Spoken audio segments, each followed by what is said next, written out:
Hey everybody, how you all doing? I hope you're all doing well. My name is Eyes of Paradise and welcome to the HoN Oh My God League Tournament Cycle 1 where we are here seeing is Team Sarah, the Legion side against big Team Ego Crew on the Hellbourne side.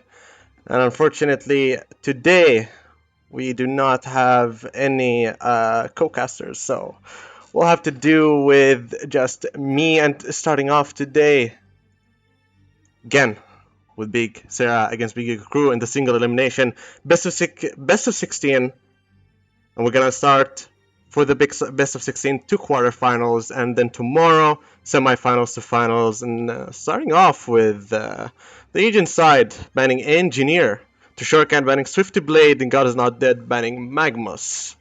These are some heavy nuke heroes right here being banned, and with Kinesis. Now, I do know that the Legion side have some really heavy Kinesis players, and Shorkan is very well known with his Magmus plays, and Puppet Soul, aka Huge Soul, is very well known with the Engineer, but Swifty Blade is actually kind of a weird one, but it is understandable as Swifty Blade is a very powerful hero and really hard to deal with in the laning phase, so I do like these spans. They are very respectful from each side, actually. And Moira being picked by the Legion side, that's actually an interesting one because Mix is a very well-known player when it comes to Moira. So I'm assuming that that was another respect, but not a ban, a pick this time, which is really good to see, actually. And then Luna coming from Shuriken. Of course, Big Ego Crew, we've seen them play many Lunas and Lodestone from Sarah's team, huh? I feel like there's a lot of respect picks in here that are happening between each team. I'm not so sure yet, but yeah, the Lodestone and the Moira, that's a big respect pick right there. Jumping on to Dutch Ownage now with Big Ego Crew. I wonder what the next pick will be before the next bans.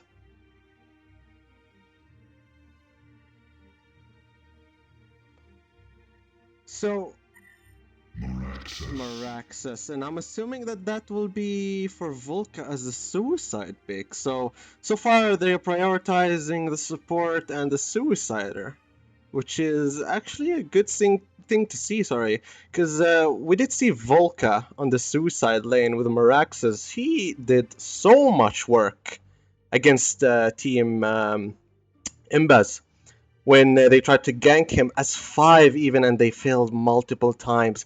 Even with a succubus with like a lodestone, they kept failing and failing Maraxis simply because of that W. Maraxis is just way too powerful against single target heroes. And then Andromeda coming in from Sarah team, that is actually like, I feel like there's a lot of respect picks here happening between both sides. And then Bubbles coming in from Big Ego Crew, which is a first timer actually. We've never seen Bubbles being played on Big Ego Crew, so that's actually quite nice to see a new pick from a team here. And then we're heading back to the banning phase and starting off with Malikan. That's actually really good because Dutch is very scary players when it comes to when it comes to Malikan. And then Pebbles,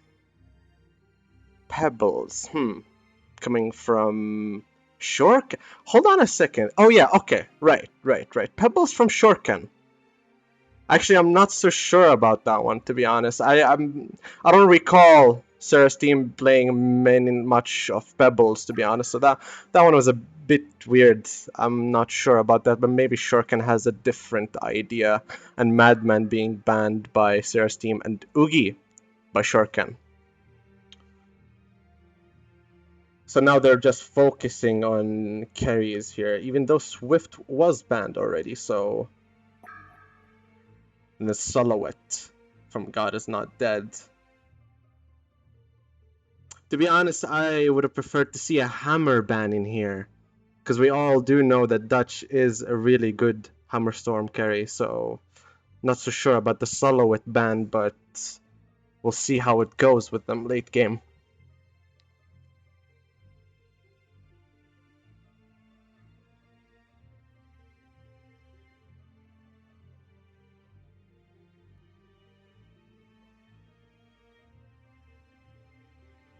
And now they're just taking their time. Shuriken is taking a long time to get that last, I'm assuming, carry ban. And a thing we just noticed here is that not a single jungler has been banned yet. And we've noticed that in these tournaments, not many players actually play the jungle role. And then Bombardier with the last ban. That's actually a good ban, because they haven't picked their mid laner yet. So that actually, I really like that ban. Even though I would have felt like Key would have been a better one, simply because Sarah's team is very well known for playing Key, but Bomb is still one hell of a strong hero, so banning that hero is actually not a bad idea at all. And then the Shipper pick coming out from Sarah's team, Immortal, so I'm assuming that Shipper will be going mid. Andromeda, Lodestone top, Moira support with the carry, or the upcoming carry pick coming out from the Sven. Then going back to Team Big Ego Crew, showing Myrmidon. I mean, if Mirax went Suicide, Bubbles maybe mid, Aluna on... I'm assuming they're gonna tri-lane with the Myrmidon, and then another carry... Sorry, with the last pick, which is the carry pick. All of them tri-lane, Volca Suicide, and Bubbles being mid. So yeah, Myrmidon. Yeah, we've seen Shurkan play a lot of Myrmidon, so I'm assuming that Mix is going to swap with Shurkan, Volca with Dutch, and then the last pick with Puppet Soul. Puppet Soul being gonna play Bubbles, and then the carry pick coming into Dutch in the end. A Blacksmith. I'm not sure if that's a troll or that's actually serious. It actually could work as a nuking team, because that's a very strong nuking team, not gonna lie. Andromeda, Chipper, Lodestone, Moira, and Blacksmith. I mean, if Blacksmith gets lucky, you might actually have a chance here. Very hard to pull off, but not impossible. Will be interesting to see if that happens. But no, unfortunately, a Tarot pick coming out from Sarah's team. So yeah, so I'm assuming we're gonna see Moira, Tarot at bottom, Shipper mid, Andromeda, Lodestone top. And a Sand Wraith coming in from Team Big Ego Crew, and there's the swap with Dutch, and there we go, yep. So yeah, they did exactly the swaps that I talked about, which is very normal. We see these sort of like picks from Big Ego Crew all the time. Like, their role is very well known, and that's a good thing to see in a team. The rhythm of the team. Big Ego Crew has a really, really good rhythm in their team, so that's really nice to see. Sorry.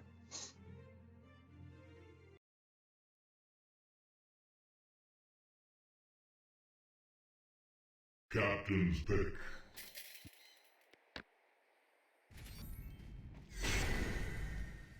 Starting off with the TP by Moira.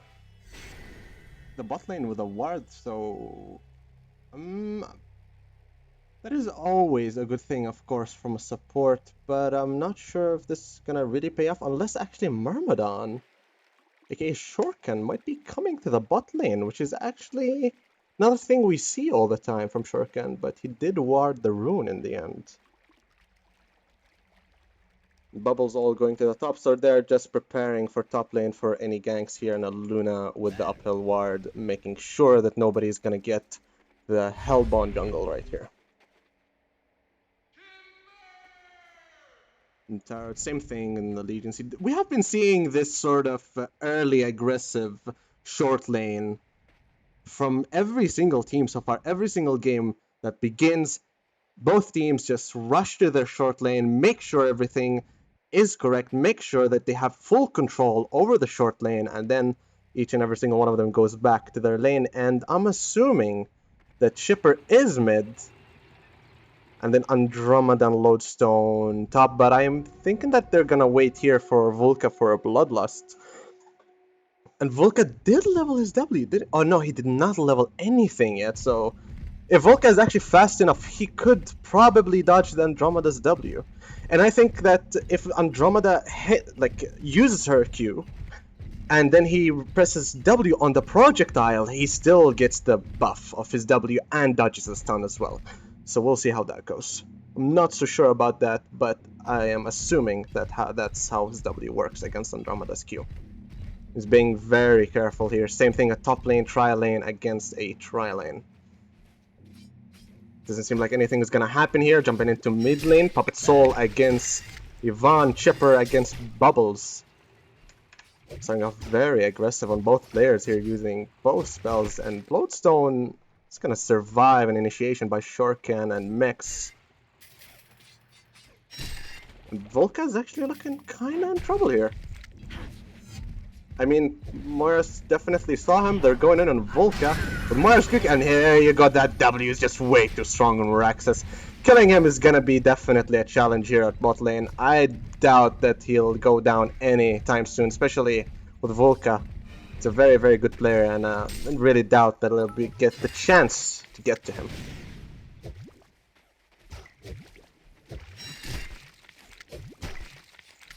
Back to mid lane here is Yvonne versus Puppet Soul. And it's looking quite good for Puppet Soul. 6 last hits, 3 denies, but 3 last hits and 1 deny on Shepard. So Puppet is so far winning the mid lane, and Shepard actually leveling up his E just to be a little bit more aggressive and tanking that shell from Bubbles, which is actually a nice strategy. But Bubbles does have a power supply, and he's charging them up quickly. Has 5 charges so far, and Shepard does not have that, but he does have the apple. We'll see how that item will be used in this tournament, and that E was a little bit slow there. He did get the damage off of there, so I'm not sure if that's so worth it. They're just wasting your mana. But it does receive mana back once you receive that magic damage. And going back to the top lane, Joker Az is being initiated on by Dutch, but again, it's a lodestone. He's not gonna go down that easily. Same thing with Volka, aka Merax, and Merax is doing way better than Lodestone at this point. And by the way, Shorkan gank coming in here in mid lane, but Chipper does end up seeing it. It's very hard to gank from this side. Unless you were here and the trees were in, then you have the shadow, but other than that, it's pretty hard. Will they actually go for it? No, they're just making some harassment with the Illusion to give Bubbles a little bit of a head up. He's still a head up by 6 creeps. Well, 1 less now. But still, he is in the lead here in the mid lane, and Shorkan is actually still in the mid lane, making sure that they get that victory for Bubbles.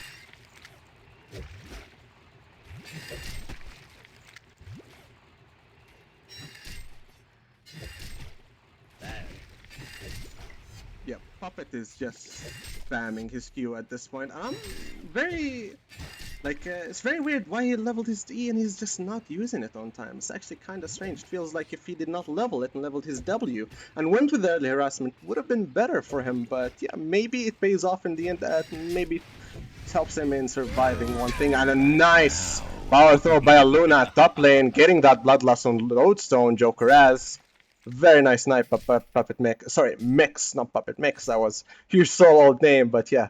Excuse me there for that mistake, but going on Andromeda against Volka and Shorkan here at bot lane.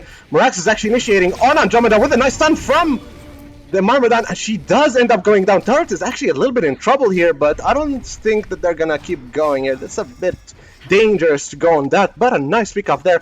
Another initiation going on the Shipper at mid lane, and Shipper does end up going down from a hasted Bubbles with Aluna. Bubbles going into the top lane. With a Sand Wraith going in on the Lodestone. Lodestone is actually going down real fast in here, and he's gonna drop by the Bubbles with his W. He does end up dead, and 0-4 in less than a minute for Big Ego Crew. That was a very nice rotations by Big Ego Crew here, with the Shorkan going in at bot lane, with the haste of Puppet, Soul, Shepherd to the Lodestone, and of course the snipe of Aluna on the Lodestone at top lane, sorry. Lodestone is going back to the top lane. Meanwhile, a level 5 Meraxas is doing very good actually here with how much? 250 GPM for a Suicider. That's actually not bad. And he does have his boots with the Wind Whistle, which is gonna give him a really nice movement speed against everyone in the enemy. Not mentioning that Andromeda, Taro does have a Ghost Marches, but Andromeda and Moira do not have any movement speed at this moment. Plus his W, he's gonna be really, really hard to catch here. And Chorkan going on a Tarot, but he's not gonna keep initiating. That was just a bait, and it did work. Moira did waste her Q, but I doubt that it's gonna come in with anything. Lodestone is rotating to mid lane against Puppet Soul. He's gonna land the Q. No shell on Bubbles. I doubt that it'll be able to do anything. The creep is blocking the rockets from Shipper. Shipper does go back. and the ulti from Puppet, and I believe the Puppet is having a little bit of lag in here from that ulti. I'm not so sure, but yeah, that was a bit weird. But he did end up surviving it, even though he does not have Shell, which is a bit awkward. But going back to the bot lane, Vulcan, Shortcan against the Tarot, Andromeda, and Moira. This is looking very, very good for Meraxes right now, and they're going on Shortcan with the Moira illusion, but Shortcan's E, or Myrmidon's E, is saving Shortcan here with the rockets. He's dodging every single one of them. Not a single one will hit, unfortunately, and he will get out of there. Some initiation going on by Tarot, Andromeda, and Moira on the Meraxes. Of course, he cannot survive that much, and Vulca does end up going down for the first kill for Sarah's team, and some initiation going on mid lane on the bubbles.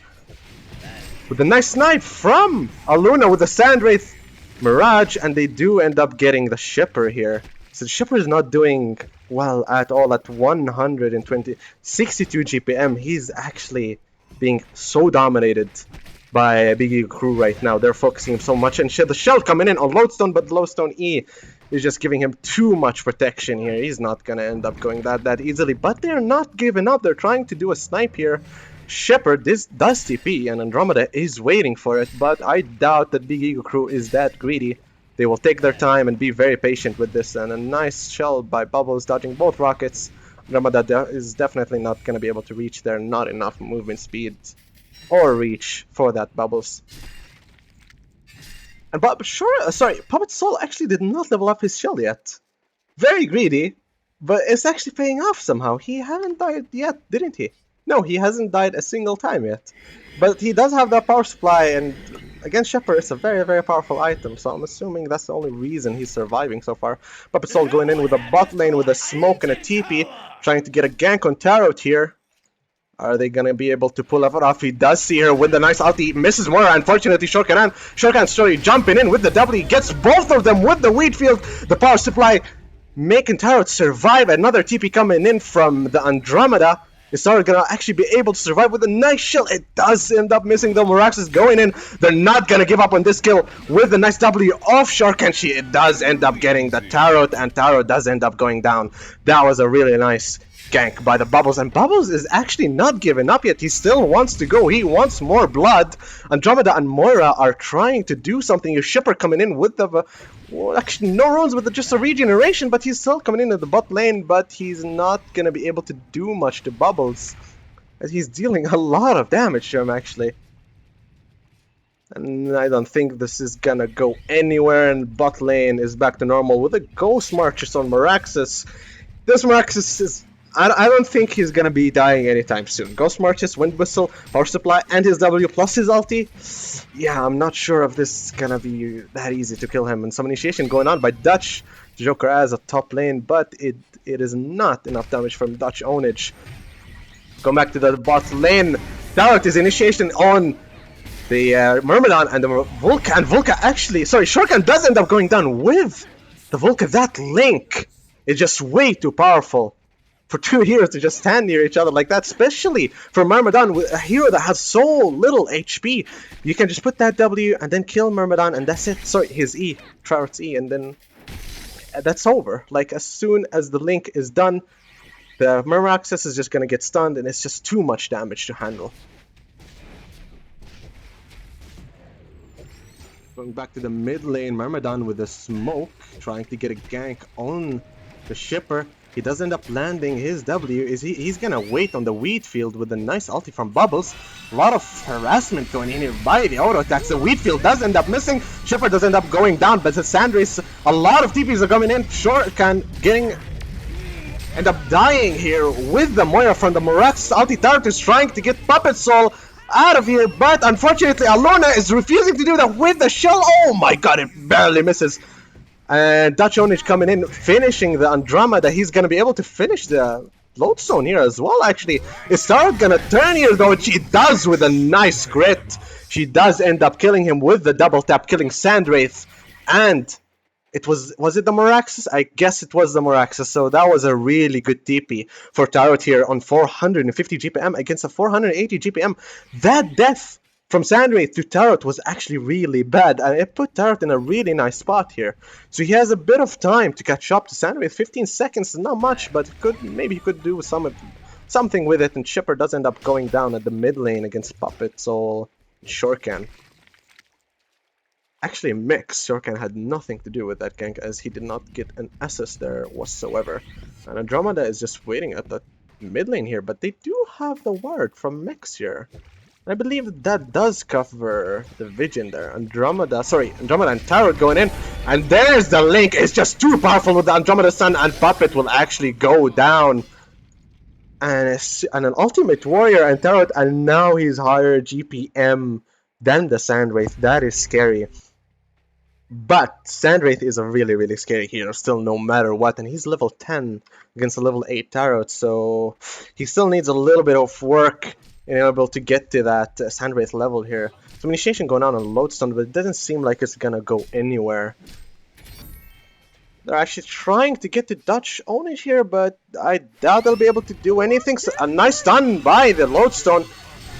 Tarot's still getting some kills at bot lane, and it seems like Dutch Ownage is actually gonna survive this gank by the Shipper, and Luna is actually coming from the bot lane. He's trying to pressure that Shipper a lot, but unfortunately Shipper is a little bit smarter than that, and he does end up just TPing before the Luna reaches. And going back to the bot lane, Taro did get a kill on Shorkan Myrmidon. That's actually really, really good for Tarot here. She's doing a really nice job at ganking and getting these kills, but again, look at the GPM. Sandwraith is already catching up to Tarot. I'm not sure if Tarot will be able to win this game as a carry v carry, but we will see. He's actually still going up with the GPM higher than Sandwraith, but again, it's a Sandwraith. I'm not sure if you can really compete with him when it comes to farm, especially as a Sandwraith. You don't even need to be in fights. You just keep farming and then Mirage to the fight, and that's it. So you have the most farm. And another initiation on mid lane from Shorkan, and Shorkan is just absolutely dominating this game with his gank and rotations. He's doing a really, really nice job with these rotations and ganks. He's absolutely disabling the Shipper with 166 GPM. He's disabling the Tarot. Actually, not anymore, but he tried at the beginning, but he's literally disabling every single one. But of course, that Tarot is just doing some really, really nice ganks, some really nice CPs, and he's actually doing very, very well for his team right now, especially comparing to his team. He's 450 GPM. His difference between his teammate and him, with aka Shipper, is just too much at this point, and he's just doing a great job. Will this pay off? I'm not sure. It is a 5v5 game in the end, not Sandwraith versus Tarot, but we'll see. Maybe it does pay off if they play it a little bit smarter. And actually, they are playing it really smart right now. As you can tell, they're very, very passive right now. They were a little bit aggressive before, but they're way, way more passive right now. And now they're focusing more on the bot lane with Andromeda, Moira, and Tarot being at the bot lane. With another TP coming in, they do see the Bubbles, but again, it's a bubble. It's not that easy to catch, and Bubbles is actually stuck on the hill with the spell shards on Bubbles.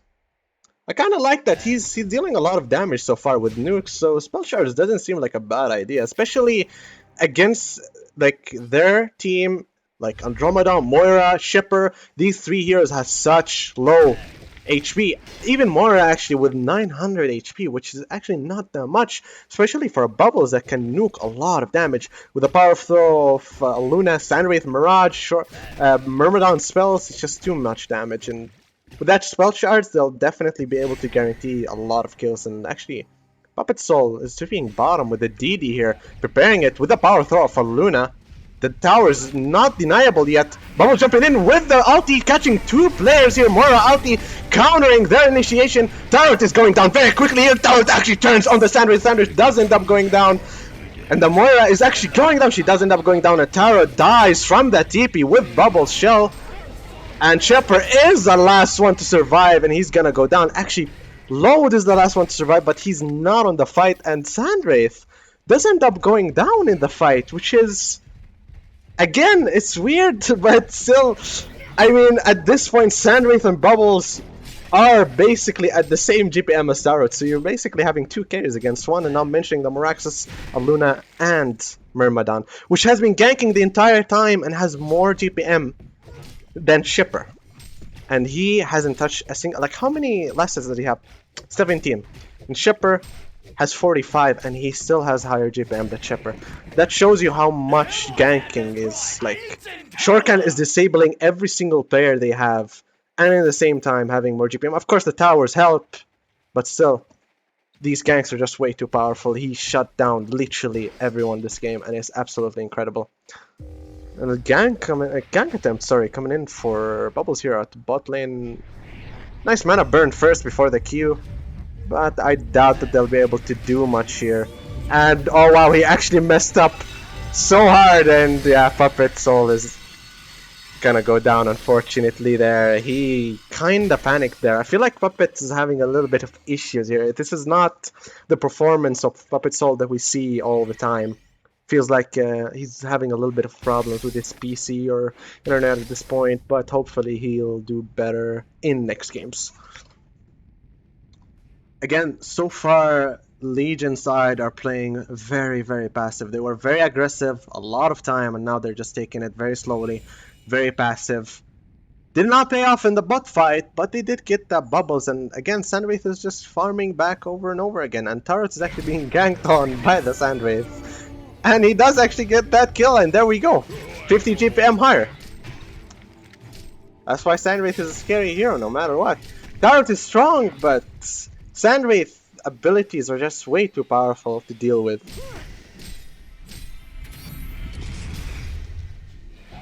I'm assuming they thought that these are the real ones, that's why they TP'd, but Andromeda and Moira are top lane right now. I'm not sure what was that rotation. They did see them with the illusions of Sandwraith, so I'm not sure if they're gonna be able to get anything out of this. Dutch is just farming the entire jungle with a Thunderclap, probably gonna make it into Hyper Crown soon enough. And it's just gonna be way too strong with him, with the Mirage and everything. But we'll see what happens, you never know. And Volca with the PK just roaming around trying to find the kill with Shortcan, and it seems like they might have a kill in here. They do have a ward in the jungle, but I don't think the turret walked in there. They do know that Moira is here, but they still don't know about the turret. Shorkan is taking this slowly. He's not pushing the lane with the wheat field or anything. He's just being very patient. Volca with the PK is actually ready for that initiation, but he doesn't see anyone on the map, so he decides to take it slowly and just wait for everyone. And they are 5 bottom after all, so he did the right decision. But they actually might get a little bit greedy here when Mix coming in, but Shorkan is actually back now. It doesn't seem like Big Ego Crew is gonna take this one. Maybe an Andromeda swap, but it's still a Meraxes though. Also, you can peek it after Andromeda's W now.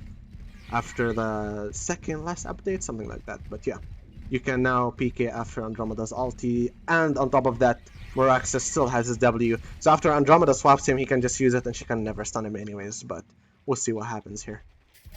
Moira does end up getting initiated on with a nice ward from Shorkan. She ends up getting melted down, and Volca wants just so much more, and Lodestone is spotted here with the Mirage of Sandwraith. Still, he has a PK, he's gonna jump in most likely in here, almost a double stun, but Shorkan does end up getting the wheat field on the Lodestone with the nice stun from Volca here. That was actually a really nice patient stun. Just one more last hit and he ended up going down. Shorkan wants more blood on the Andromeda. She's gonna end up going down with a nice tablet, pushing Aluna away from the tower range. She's gonna survive that, and meanwhile some initiation was going on Tarot on the top lane by Bubbles and Sandwraith, aka Dutch Ownage, and that Mirage was actually not meant for the Lodestone, it was meant for Tarot, and it did get the Lodestone, but that stun from Meraxes was so good. The patience of Volca there, like he could have stunned them a little bit earlier, but he kept waiting for the right moment to hit, and that was just a beautiful stun from Volca. Very well played by him there. They're trying to defend off the top lane, and top lane is actually not doing so well at all. But the split there from Sarah's team was not the best, to be honest. Not gonna lie, some initiation going on Puppet Soul. He is going down real quick, but he does have the PK right now, and he's gonna pull it off. Darot is not giving up. Luna is coming with the power, though. He does end up using the ulti with the power shell. Sorry, with the shell, sorry. And he actually end up taking her down. That turret got way too greedy there, and Shipper and Andromeda and Moira actually left the turret, which tells me there was a little bit of miscommunication in there. Lodestone coming in from behind with no wards from Big Eagle Crew here, so they do not have any vision on them. They don't know about this Lodestone, but Lodestone actually might be in trouble here. If Shorkan knows about it, no, he will get out of here just safe and fine. Alright. They're still trying to defend this top lane. I doubt that they'll be able to. Maybe a deny here will be coming, but a DD on the Sandwraith. So, and keep in mind, Sandwraith does not get his DD removed by the W, and a nice Moira ulti countering the Vulca initiation. Vulca is still going on, but he does end up killing the illusion, not the real Andromeda, and a Tarot TP coming in with the nice link. Wow, that was such a long range. Some initiation going on, and Tarot is melting down so quickly. Vulca is going in, trying to get that kill on the Tarot. Tarot is gonna go down, and a CEC vote by Sarah's team. Big Eagle Crew does end up 1-0. GG, well played for Big Eagle Crew, jumping into the quarterfinals. We're gonna be right back with game number 2. Till then.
Okay, and welcome everyone. I am Shorkan, and this is the Cycle 1 of the HoN OMG League Tour.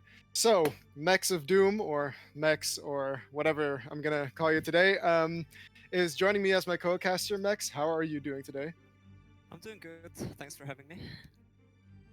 Yeah, I mean, just now we played the first game of the cycle. I think that was quite a fun game. I mean, very balanced, as always. Yeah, I don't know. It was fun, I Yeah. guess. You had more GPM than Volca. I was like, wow, nice. Yeah, well, I was left alone to just pull and farm, so. Yeah, easy peasy for a support like you. Anyway, so we have some bans coming in. We have Swiftblade and Kinesis. So tell me a bit. What do you think is? Do you think these are smart bans to start off with? Well, both Swiftblade and Kinesis is good in this meta game, so I do like the bans. Even you ban those heroes when we play, so Mm-hmm. I'd say they're pretty standard. Yeah, I think they're pretty standard as well. Then we have a Lords of Forest ban, which is quite less standard, but I think it makes sense. It could be just one of those niche heroes that people do not want to play against. Well, there is that, but also Ugi is pretty strong in this meta game after the patch, so could be like a respect ban for that hero. Yeah, exactly. So they should be picking up on that to maybe not try to not pick up a Malikan or an Oogie or I don't know, stuff like that. They No, should I be looking mean, out for that. Like now that Sulfuras is banned, those yeah, heroes are quite popular, I'd say. yeah, that's what I meant. Yeah. So then we have a Magnus pick with no Kinesis there to steal the stun from him. It's going to be difficult. But Moira, I think, is one of the best supports in the game right now. So I like them picking it up. Yeah, yeah, I like both heroes. Magnus is a standard first pick, and so is Moira. So nothing too strange so far. Yeah, exactly. So we're just gonna have to wait and see if somebody picks a jungler now, because with the jungle changes, it's a very different game than what it was before. The jungle is viable again, so to speak, but is it really? I think that's what we're gonna figure out in this cycle 1, because this is where people are gonna be experimenting with new things. So, what do you think about the jungle changes so far? Like you said, I think we'll just have to wait and see. Certain heroes are certainly strong, but that makes you leave the carry free farming if you run a jungler and you don't go like two people on the long lane. So Yeah, it has its benefits and negatives, of course. I think one of the few junglers that's actually just really strong right now is Ophelia, and on top of that, Tempest. Because I think and Tempest can Solstice. farm. Yeah, Solstice, but yeah, I think it's too easy to stop him. Because if you manage to delay Solstice like 4 minutes and he doesn't get enough levels for nighttime, then the next 6 minutes are going to be hell for him. That's true. So it's like it's always dependent on where your priorities lie when you're drafting. So right now, what I see from the Legion is that they're looking for all these like active abilities. They have an M4 with the heal so that they can just keep going. The Polywog is a great initiation tool if they're going to be placing it mid. And then on the other side, we have Moira and Luna. And I actually like these two heroes together very much because they can set up kills together with that ephemeral forge if Moira ever gets a portal key, and that emerald red power throw from a Luna. Hmm. So I just hope that they pick something with it. Like a Grinix could work, but I'm always under the impression that Grinix is a bit greedy. What do you think? To me, Grinix stands out as a suicide hero, so or a solo hero that needs levels. Um, I wouldn't be too surprised if Elborn picks up a jungler here. Um, so I'm kind of curious as to how they're gonna lane that. Yeah, they could put the Aluna mid, of course, but I don't think that's as strong as some of the other mids that we've seen, like a Pebbles or a Bubbles, that just have this better initiation tool because they lack initiation until Moira gets a portal key. Yeah, definitely. Yeah, and next we have the next ban phase, and yeah, they're picking up on it. I think they're going to be tri-laning short actually with the Aluna Moira support. and then they need a mid hero and a carry, and so that's why Holme is banning Bombardier and Sandwraith, a carry and a mid hero, whereas the Legion, they don't need a mid hero anymore unless the Polywog is playing support. So Well, I don't really understand the Pebbles ban, to be honest. I mean, Legion's draft is really open right now. They can put every hero in any lane right now. Yeah, So they could they're have not the really Magnus semi locked support down. as well. Yeah, they're not locked down by their picks. So they're free to, if they have a plan in mind, I mean, they can pretty much pick what they want right now. Yeah. They can Oh yeah. adapt to Hellborn and see. Oh yeah. We're gonna be using our very good, very concentrated eyes right now to check where all the wards are and stuff because we're facing one of these teams in the next game. So, huh, Mex? Yeah, I mean, I know the Legion side, the players there, so curious to see. Yeah. I mean, I know some of these Legion players. I've never seen these Hellborn players in my life, I think. But I know Holme and I know Bunny Lover and I know Slaskadil. I can't say that word, so I'm not going to try. But let's see if this turns out to be a match because right now I think Legion's draft has got the edge. Like you said, it's just a bit more open. They have a lot more directions they can go in. I mean, they have a lot of stuns and they can put every hero wherever they want right now, so that's what I like. And even this hero can be placed. Well, it's Dual gonna be placed mid. in a dual lane or a tri lane probably, but Yeah, they can still place it where they want.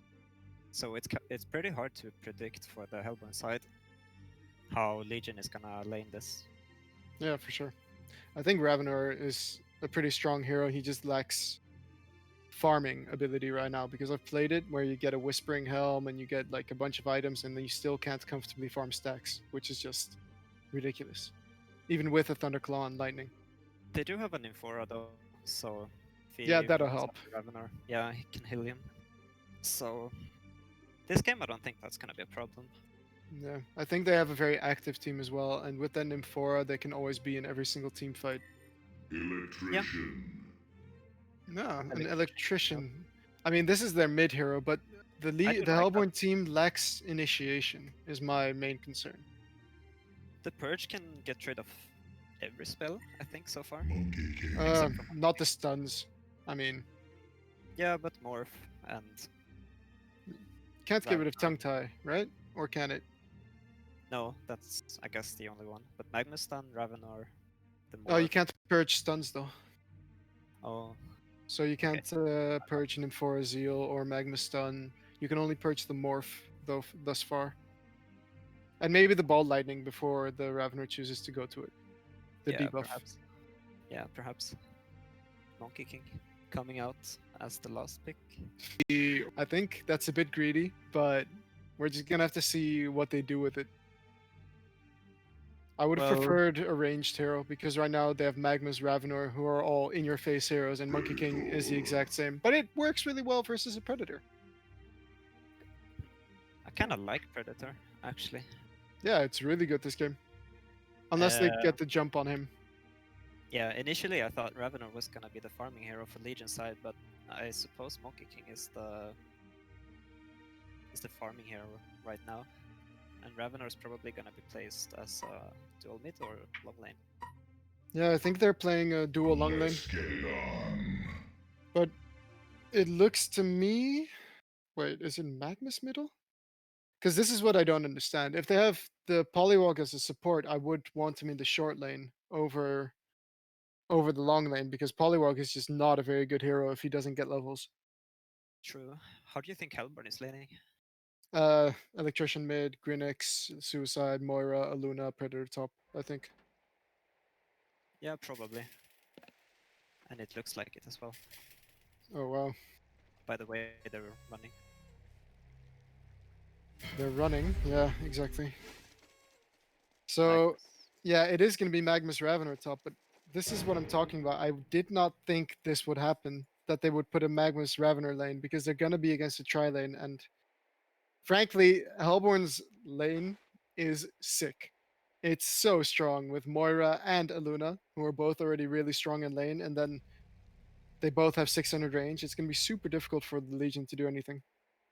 Yeah, for sure. They can put the Moira stun on top of Predator when he leaps in to initiate, and if they catch Ravenar, I think he's dead. Yeah.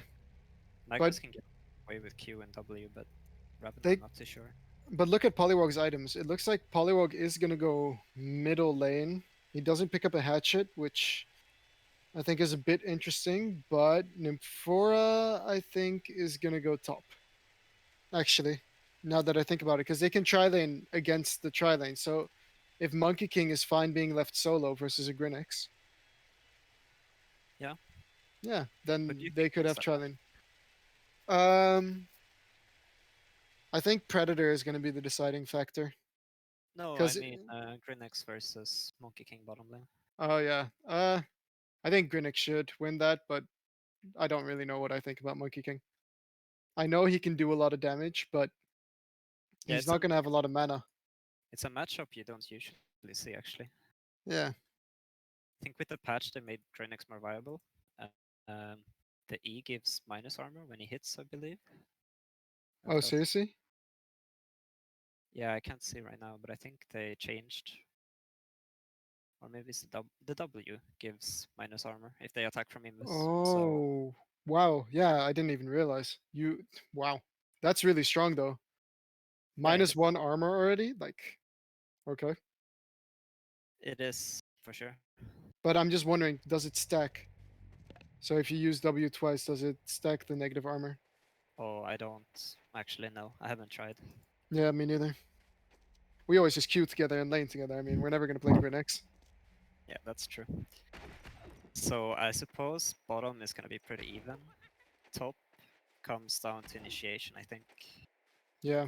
If Magnus how- gets a good stun on the support, but I feel like Predator could turn it if he's there every time. Yeah, it probably will come down to how they play with the pulling and XP advantage versus gold advantage, and who initiates and positioning. So I Yep. guess it's hard to tell. And mid lane is probably gonna be pretty even.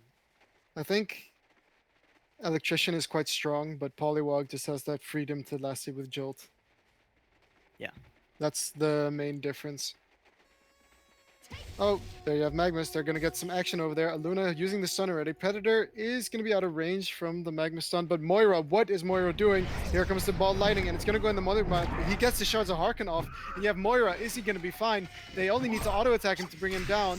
There's the stun coming out from the Nymphora, but Nymphora taking a lot of damage as well, and there you have the first blood going the way of the Legion side, and Ravenar doing a great job of blocking the Aluna there. Two-man stun coming in from the Magnus, and Ravenar is not done. He's got another ball lightning. Aluna is going to be stunned along with the Predator. But why did Predator level Carnivorous? Because now he's going to get stunned up. Is he going to get blocked up? But the Magnus, ooh, nice job eating that tree over there. But he went Carnivorous. Yeah. Look at this, another stun, and that's a dead Predator. Well done by Slasky getting that hat trick over there, just showing that he knew that he leveled Carnivorous.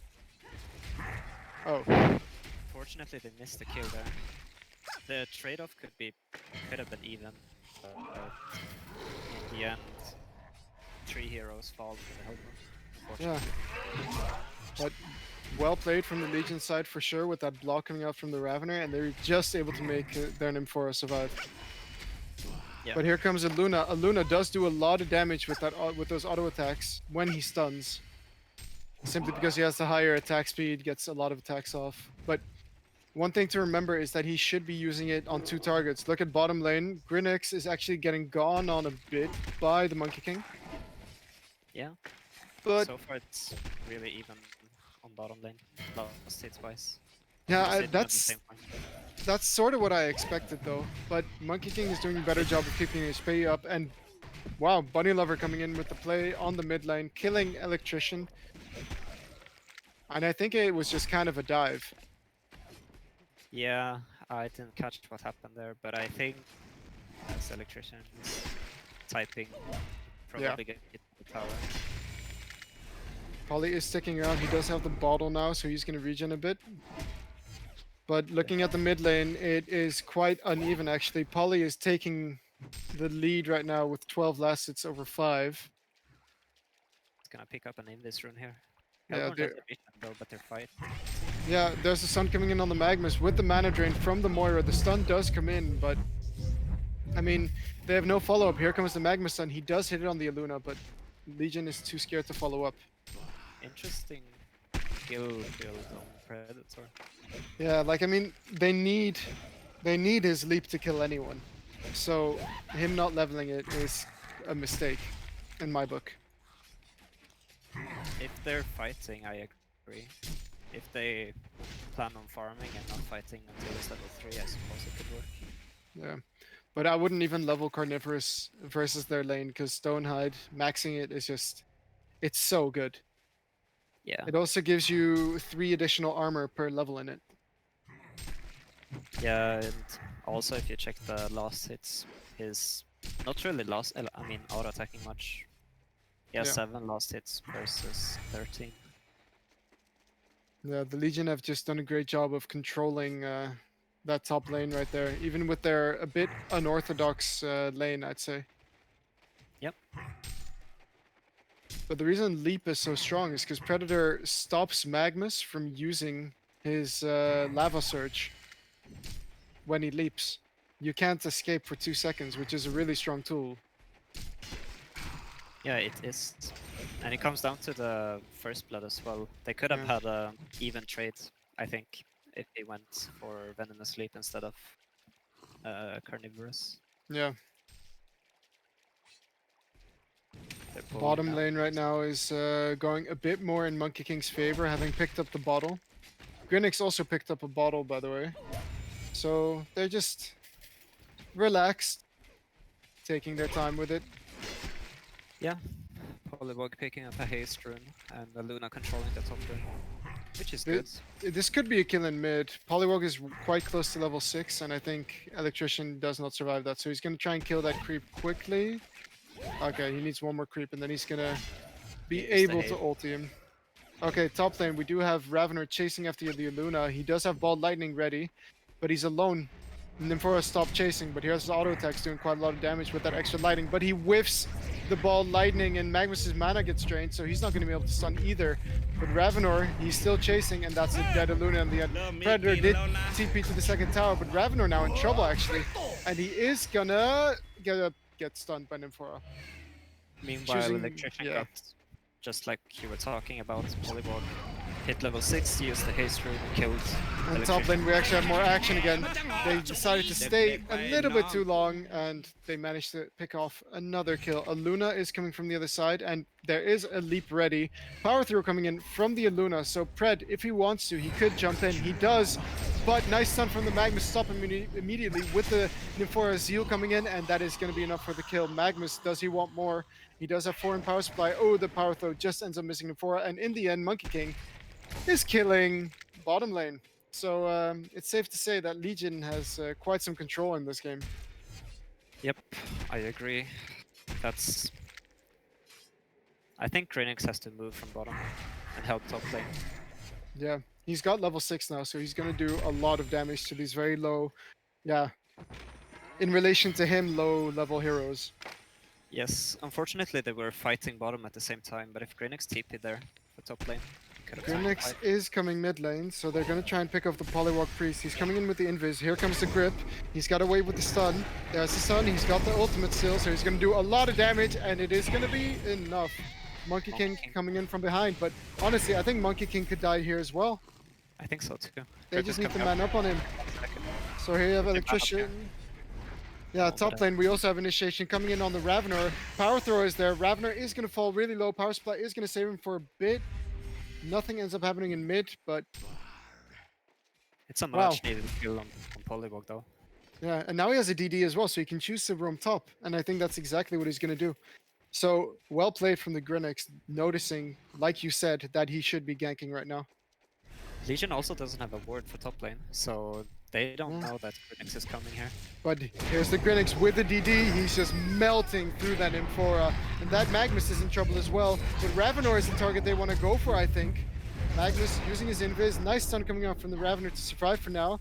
but Grinix has a stun up in 2 seconds. Is he going to get stunned in tower range? Yes, he is. Are they going to turn on him? Yes, they are. So well played coming out from the Legion side. They do manage to survive the Moira as well. So Grinix biting off a bit more than he can chew. Yeah. Unfortunately, they really needed more kills on Hellborn. Yeah. So you said he needed to go gank, and he did, but they should have focused on who they wanted to kill. If they had started off focusing the Ravenor, I think that would have been a kill on that carry. Yeah, I think so too. Killing Nymphora is good. He doesn't have volatile pod killed on Nymphora, which is I think that's a Questionable. bit off. Yeah, it's the best ability of the hero, in my opinion. Yeah. Yeah, But I agree. But I guess they realized that they need a lot of mana on Ravenor. But yeah, Ravenor did pick up a Chalice, so that should be less of an issue. Oh, look at this, though. They're just running in. Oh, and they saw the really low HP Aluna, but choose not to do anything with it. Wonder if they pick up on the ward placement then. Yeah, look at bottom lane, though. Grinix is going to go in on the Monkey King, and Monkey King is using all his abilities to try and escape. Here comes the Electrician, though. Is he going to be fast enough? Holmer picking up that something's not quite right. Oh, is he going to run right into him now? Does look like it. Here comes the grip. And the E on him is actually maxed on the Electrician. What do you think about that? That's not a hero I play a lot, but I think probably maxed it up. Yeah. I suppose it depends. The E is really good for extra damage, but they're initiating in top lane on the Predator, but 2 stuns are going to come in on the Ravenor. There is a post-haste available for Polywog, and Predator is going to get stunned up immediately after the Zone Hide. Ravenor runs away safe. Here comes a Tongue Tie in on the Moira. Magnus has stun up in 4 seconds, and that's not going to be enough, or is it? They're diving the base, but his mana gets drained. He also gets stunned up, but here's the double stun coming in from the Magnus. The Nymphora is in trouble now from the Grinix, but Ravenor there to clean up the Aluna. Here comes the Electrician, though. He is going to stun the Grinix, and that is going to be his death. Another 2-man stun coming up from the Magnus, but he might have overstayed his welcome as well, because remember, Grinix ulti does scout out Invis. I was watching, meanwhile they were fighting, Grinix was holding his TP for quite some time. I'm wondering if he could have TP'd before, but in the end they... Who do you think came out ahead? I think Legion managed to get a kill on Predator, and if you look at the GPM charts, like, Predator is not going to be the issue, so I think actually Hellborn team managed to hold on with this. Yeah. Yeah, I agree. Fortunately, Electrician didn't have a TP, but he immediately ran, which was in the end very good. Yeah, but look at the vision as well from this Hellborn team. They've got some great wards in the top lane to be able to scout everything out. And here you have Grinix again. He's going to scout out the Nymphora. Nymphora is just going to drop. He isn't dead yet, though. There comes auto attack from the Predator. Nice stun coming out from the Moira onto the Ravenor, but here comes the Morph on Predator. And Ravenor, he is really tanky. He's going to end up falling. In the end, one from the Hellborn falls. And what a stun coming out from the Magnus. He's going to get 3 with him, but Moira's here with the retaliation, but it's too late as their Electrician falls, but here comes out the dust. Are they going to go for more? Moira is going to drain the mana of the Monkey King, but there comes the stun from the Magnus, and it is going to be enough for the kill with Polywog jolting for good measure. Good CP from Monkey King. He was pushing the bottom tower, and I believe he could have taken it, but But look at this. He finds a Luna in the woods. The stun does come out, but that nice ward from Slaskadur spotting out the Luna. Nice teleport back, but I mean, they were just waiting for it, and that's a free kill. Yep, and they're gonna take the stance too. And I think they're gonna want to kill the tower now as well. They do pop the Polywog ulti for it. What do you think about the post-haste pickup on Poly? It's interesting, because normally that hero was PK, or it's a good pickup, I would say. They don't really have... They have initiation, but they don't have initiation. It's kind of on Magnus or Ravenor Q right now. Yeah. I think they have enough initiation for what they're doing, but I still want to see him pick up a portal key. And it does not look like he's going for it, actually. He does pick up the Neophyte's book. I mean, post-haste is 1800 gold, which could have been a tablet. Yeah, or a portal key in another 450. But he did get Look at this payoff bot from it. lane though. Grinix setting up on the Ravenor. Electrician is there as well with an invis room. And are they going to go for it or not? That is the question. They're just in tower range right now, so they can't actually go too greedy.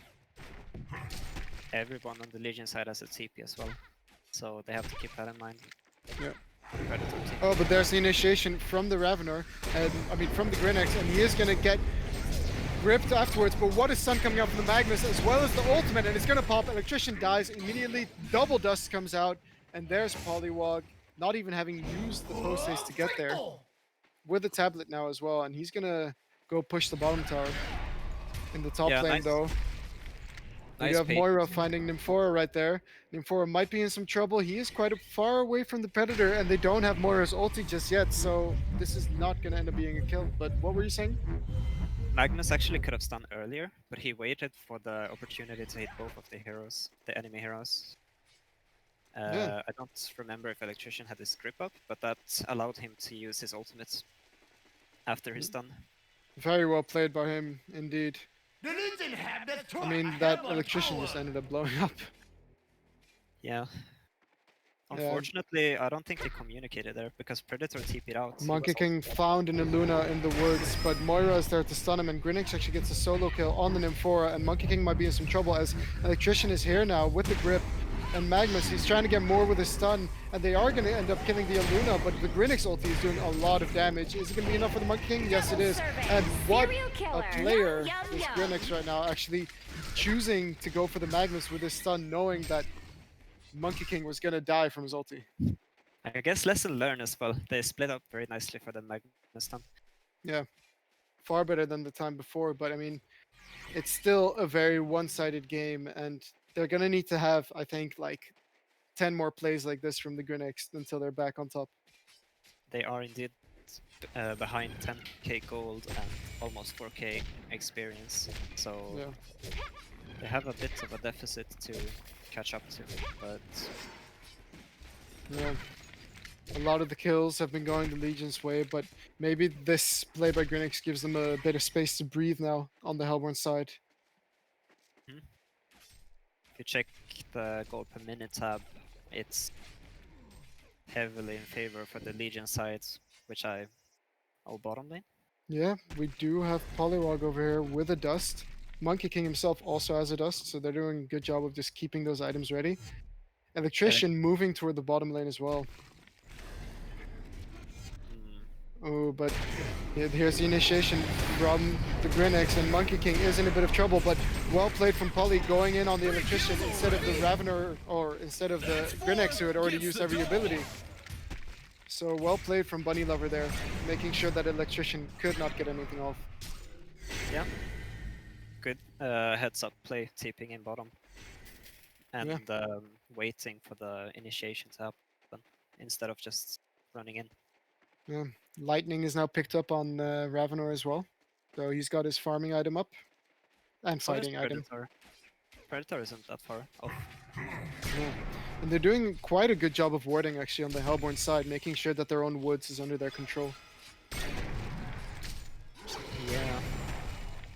I mean, there Tower. are... Yeah? They don't have any towers for the Hellborn side, which is... I think that's Probably. where most of the gold difference comes from as well. Well, a huge chunk at least. Yeah. Look at this though, Grinix is setting up on the top lane, and there you have Stonehead coming up from Predator. Nice double stun coming out from the Grinix, and the power throw is going to hit as well, but nobody's stopping the Magnus ulti, and that's just going to tear through all of them, and Ravener doesn't even die. That's really unfortunate. To say the least, yeah. Nice Yeah. TP. Well, post haste came into play there for sure. So in the end, it paid off pretty well, the post haste. Yeah.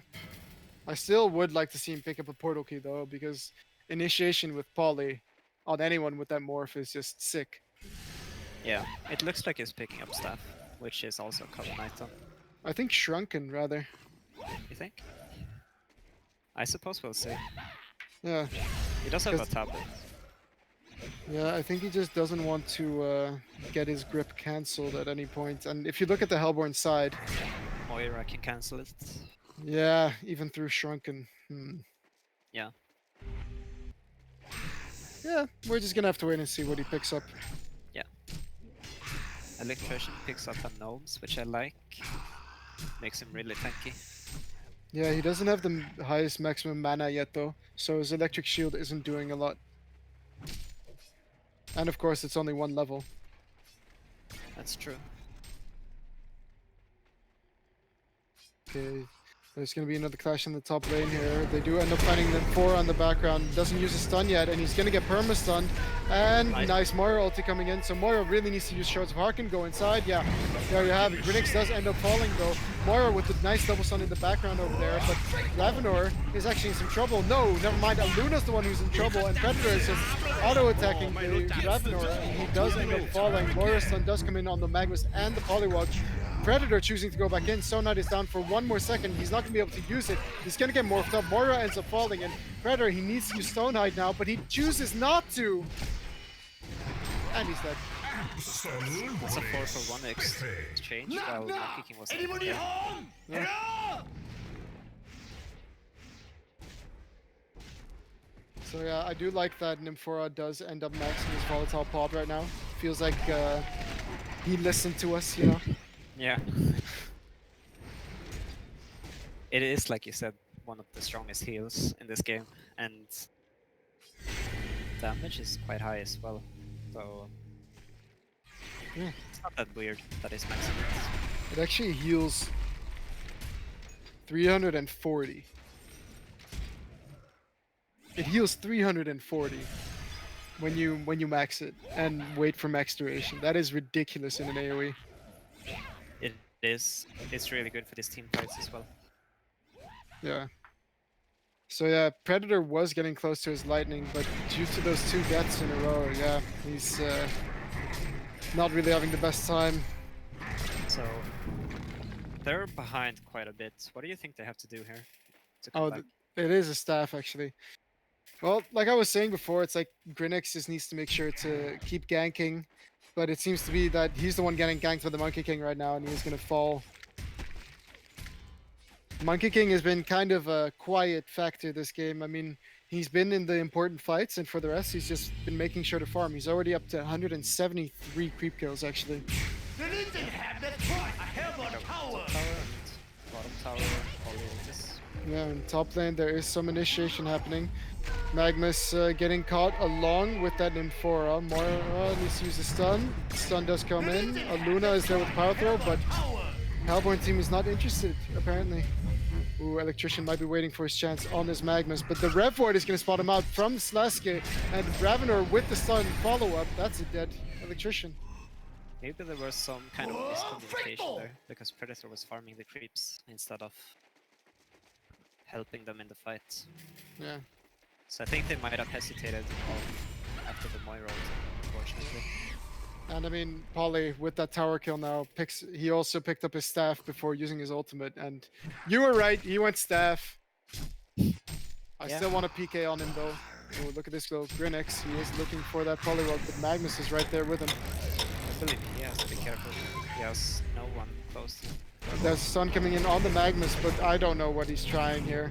Dust comes out, Morph comes out, Grinix in trouble. Yeah, for sure, because that's a stun, and that's enough damage. And then in the meantime, we do have Slaske and Holme picking up kills on the Moira and Aluna. So I think it's just too little too late now. Yeah, I think so too. It's... I don't actually know what they need to do to win this at this point.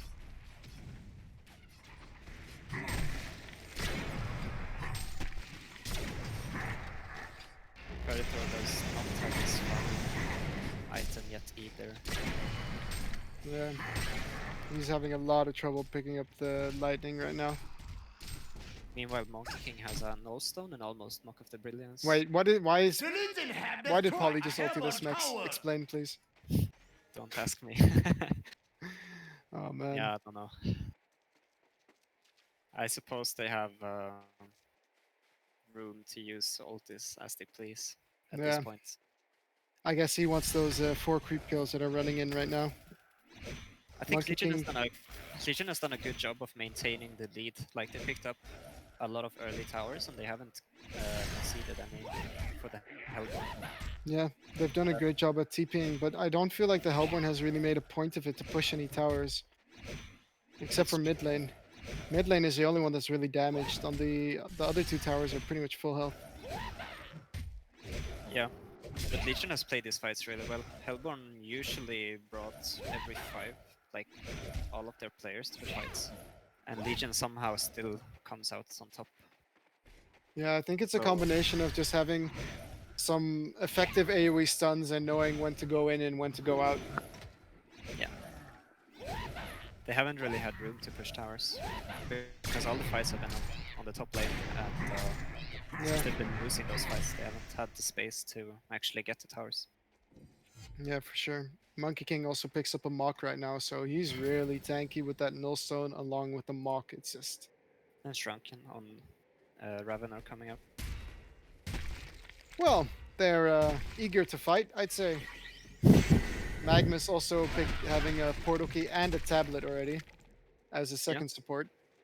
He's actually been in 24 kills Oh, in wow. 23 minutes. That's impressive. They only have 1 PK on the Legion side. I thought when I saw this lineup in the picking stage that most of their heroes would pick up. They gave Monkey King staff from the Polywalk staff, and he's just like jumping on trees. Is the Ravener staff effect worth it though? Like, what does it actually do? for Monkey King? 1 extra Vault cast. Initiation midlane. Oh, and you have extra dash. Yeah, here's the Shrunken. Ravener does miss his ball, and that's a dead Mara immediately. Magnus in trouble now with the Grinix and the Predator on him. A nice trap coming out from the Polywalk, finishing off that Grinix right there. And in the meantime, we just have Monkey King flying around, killing the Predator, and they're just diving the base right now. They don't care. Power Throw hitting 4 targets, but it doesn't seem to matter as Monkey King is just doing too much damage, and this is going to be a Rax push. Yeah. I think the initiation was fine. They're just so far behind, Yeah. unfortunately. Yeah, Polly did a great job this game, being part of 20 kills, 10-1-10. Yeah, and like you said, Magnus has a lot of kill involvement. So, what is your opinion, your final thoughts on this game? In the beginning, you were asking me about the ward placements because we're playing the winner of this game. So, unfortunately, I haven't. Unfortunately, But but so we'll just see. We'll wait and see. But like, what do you think about the game? solid performance by the Legion. I think both drafts were good. So it maybe Legion a bit of an edge. It's hard to predict the lanes like we were talking about in the beginning. Yep. I think it comes down to the place. And also the Predator not skilling the Q until level 3. They missed out on yeah, 3 people died and no turn kills. I think with the Predator leap, he would have gotten the kills. Like you were talking about, the Carnivorous didn't pay off. No, it's never worth it to get that ability first. It doesn't even give you that much extra damage, and it doesn't. You're not auto attacking creep, so it's not like you're really benefiting from the lifesteal either. Mhm. So yeah, I mean, they identified that they had to help the top lane, so Grinix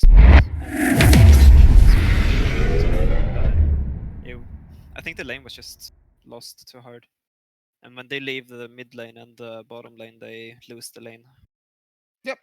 so there are more games coming up. Be sure to stay tuned. Thank you for joining me, Max. I don't know who's going to be joining me for the next game, but we'll make sure to catch you in a few.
Captain's pick. Hello and welcome back to Cycle 1 HoN OMG League 1, and I'm joined again by my very good Dutch boy mate man, Dutch Onage. Hello. Hey man, I'm proud to be here. Proud to be your Dutch mate man and boy and teammate. Yes. And happy to be casting some good games, I hope. I seem to only be joined by my teammates on this whole casting journey, but I'm glad to have you here, Yelly. Thanks, man. Maybe you can get some of the French people to join next game. I don't know. Switch through all your teammates. That would be pretty funny. But I think we have a game underway, and we have some very similar bands as last time, except this time an electrician band. But Kinesis and Magnus, very, very popular heroes, as well as an electrician, actually. And now they're going to ban Moraxis. I'm actually a bit surprised by the electrician popularity recently, because I think electrician actually got a nerf last patch, didn't he? Yeah, the grip got nerfed pretty hard. Instead, like level 1, instead of 2-second duration, it got 1.5 second duration. So, I would expect to have seen it prior to this nerf, maybe, but not right now, right? Andromeda. Yeah. We also saw someone playing it just now that they maxed their E, which I also thought was an just interesting rest choice. damage, right? It Yeah, could but be he was good. mid. If you need to burst, then it's good. In any other situation, I feel like it's kind of want the W always, right?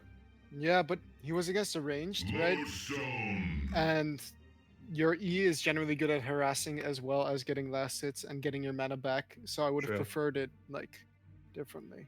And yeah, so Lodestone does get picked up because he's a far more popular hero than Moraxis is, and Andromeda. Yeah, no surprise about the Lodestone, even though he got some nerfs last patch. Yeah. Most notably, the ultimate got an increased cooldown, which actually does limit his early game potential a little bit. But he just still has so much burst with the W and the ultimate.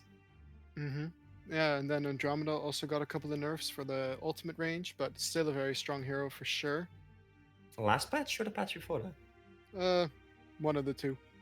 Yeah, I believe the patch before this she got some nerfs. I believe that. Yeah. I don't know if she got anything changed this patch. It's Andromeda's still just a really strong hero. Myrmidon pickup. Well, we're a fan of that hero a lot as well, so no surprise there. Yeah. And I really like the just Andro plus Myrmidon in the same lane, because Andro can just stun, and that sets up such a good and easy Myrmidon wheat field. Yeah, for sure. And it's also just really strong in lane due to the Aurora. Yeah, the minus armor is so insane, dude. Yeah, level 1 -3 armor. I don't. Yeah, but also is there any other ability that's not an ultimate that actually reduces 3 armor? I don't think so. Yeah. Let's check. Kraken Q. 2, I think. 2, yeah. And that's a Okay. single target.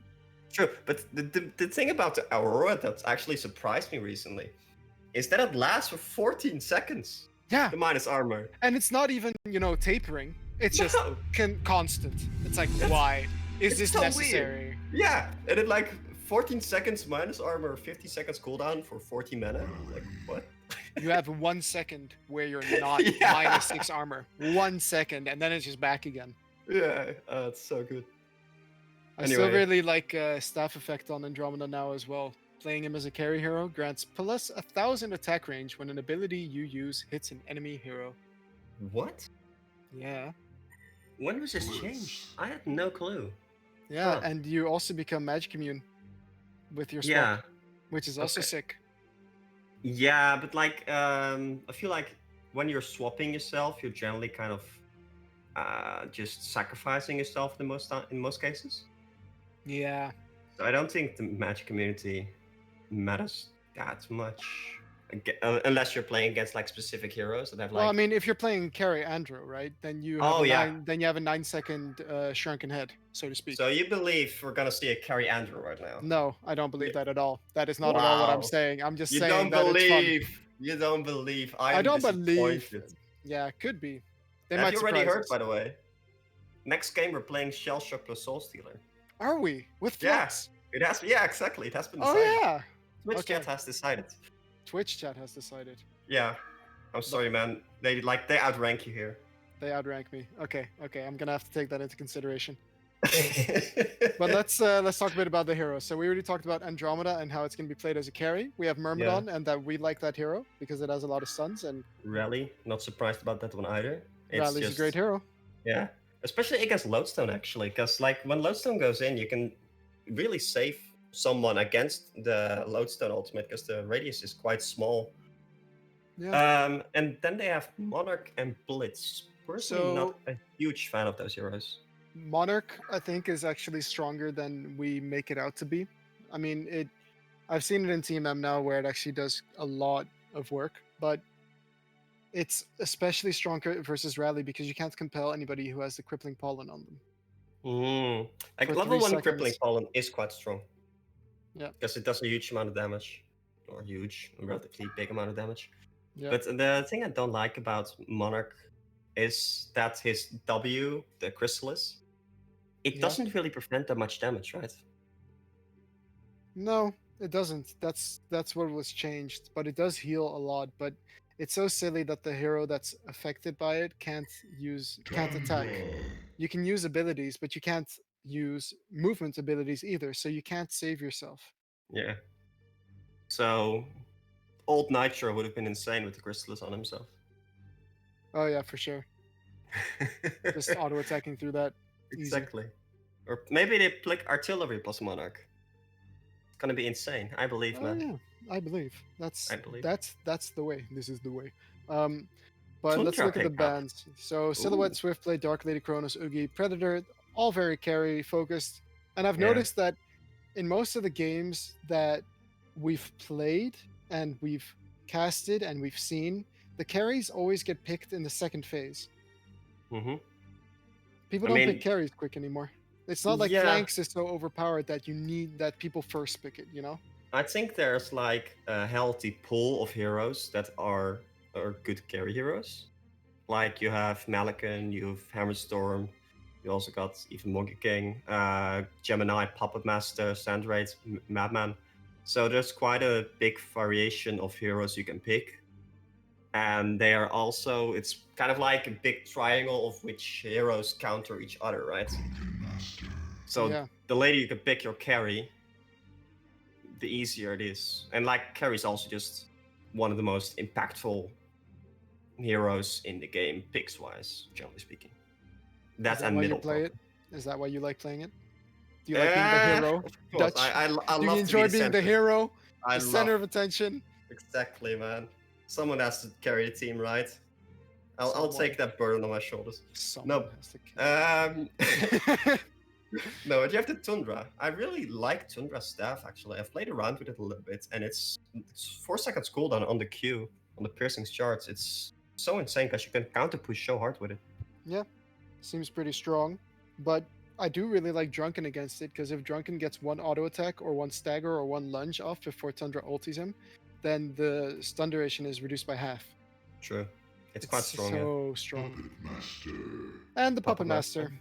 Legion's draft is very standard, I'd say. They have a good amount of stuns, they have some AoE, and Yeah, they I have a like it very all. good scouting tool with that Tundra.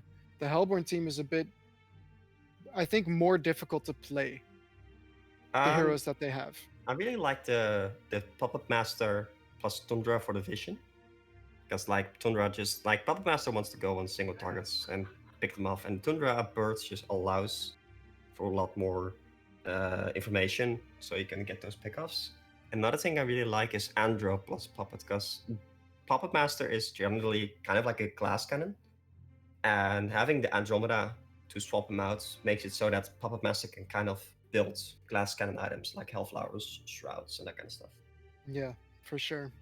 Andromeda just has probably the best saving tool in the game simply because you can swap somebody out of anything regardless if they're immobilized. And True. they were already shadow picking Clanks, but they choose to get him, and I I like it. feel it's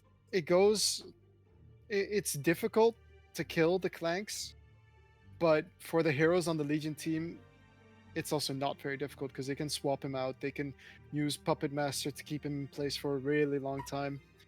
Interestingly enough, I just noticed they also picked Tundra when the Hellborn team already had a Monarch.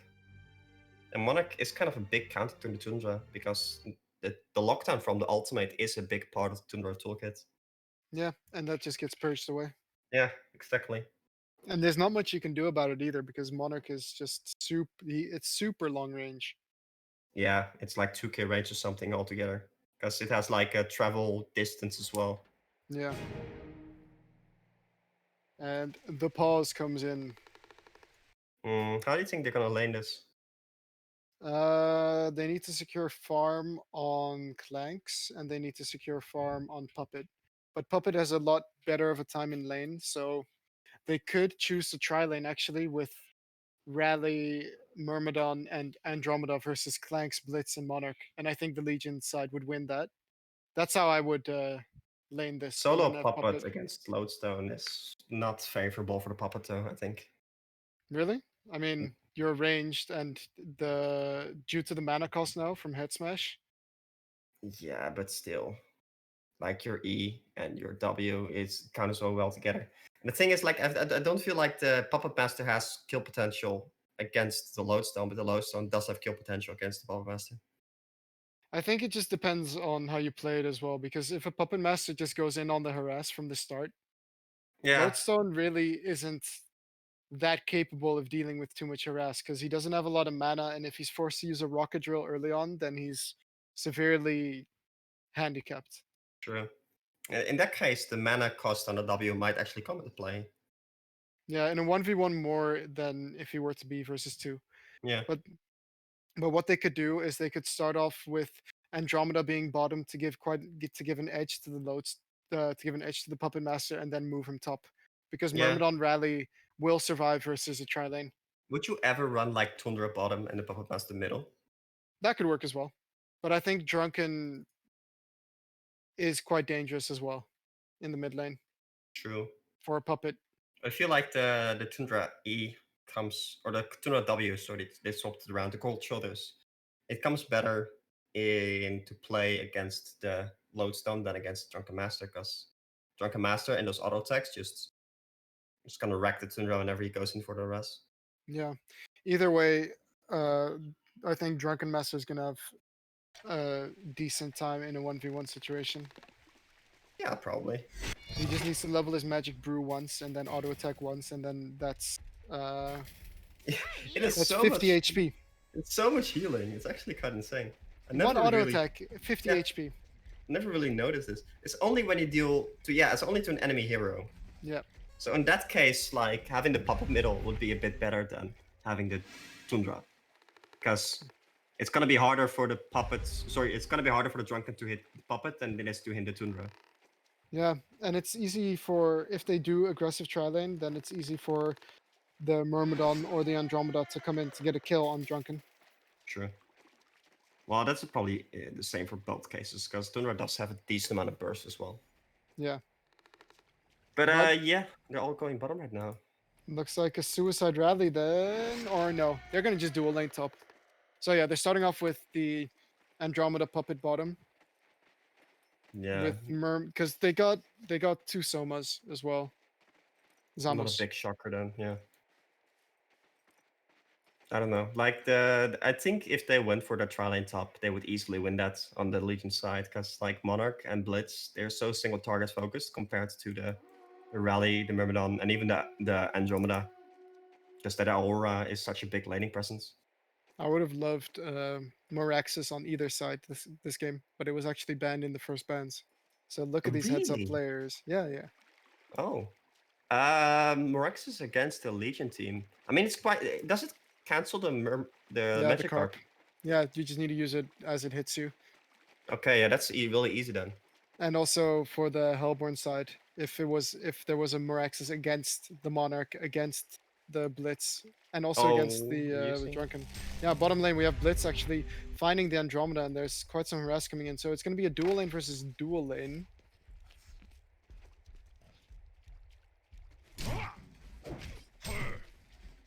Yeah, Yeah. I'm Very not close. sure. They do eventually run the Tundra against the Drunken Master as well. The issue is just that the Legion has two, just like the Hellborn short lane, they have two camps to pull, right? So Yeah. that can just give them too much of an advantage for the other team to deal with. So But I do think that the Legion side on the top side is more capable of defending the pool than the other lane is. then the Hellborn side. Yeah. Yeah, this comes back to the whole mana issue that Lodestone can have. Yeah, but Lodestone just needs levels before he gets really dangerous. Like level 1 Lodestone is not really that much of an issue, but level Yeah. 3 Lodestone, that is dangerous. Yeah, Radley level 2 is already dangerous, of course, because if you just look at his auto attack damage right now, it's 75 to 80. Yeah, as the same thing with the Myrmidon. But look at this, they're actually going in on the Myrmidon, and Myrmidon needs to be compelled out. He is compelled out a bit later than I think they wanted to, so he's going to take a lot of harass. But this I really don't like. What do you think?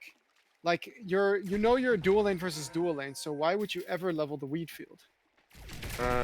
Oh, that's, yeah. I'm not a big fan of that either. I mean, the W is just, Magikarp is just so good for harass. So I'm a bit surprised as well, but the Myrmidon was also just out of position there, right? Yeah.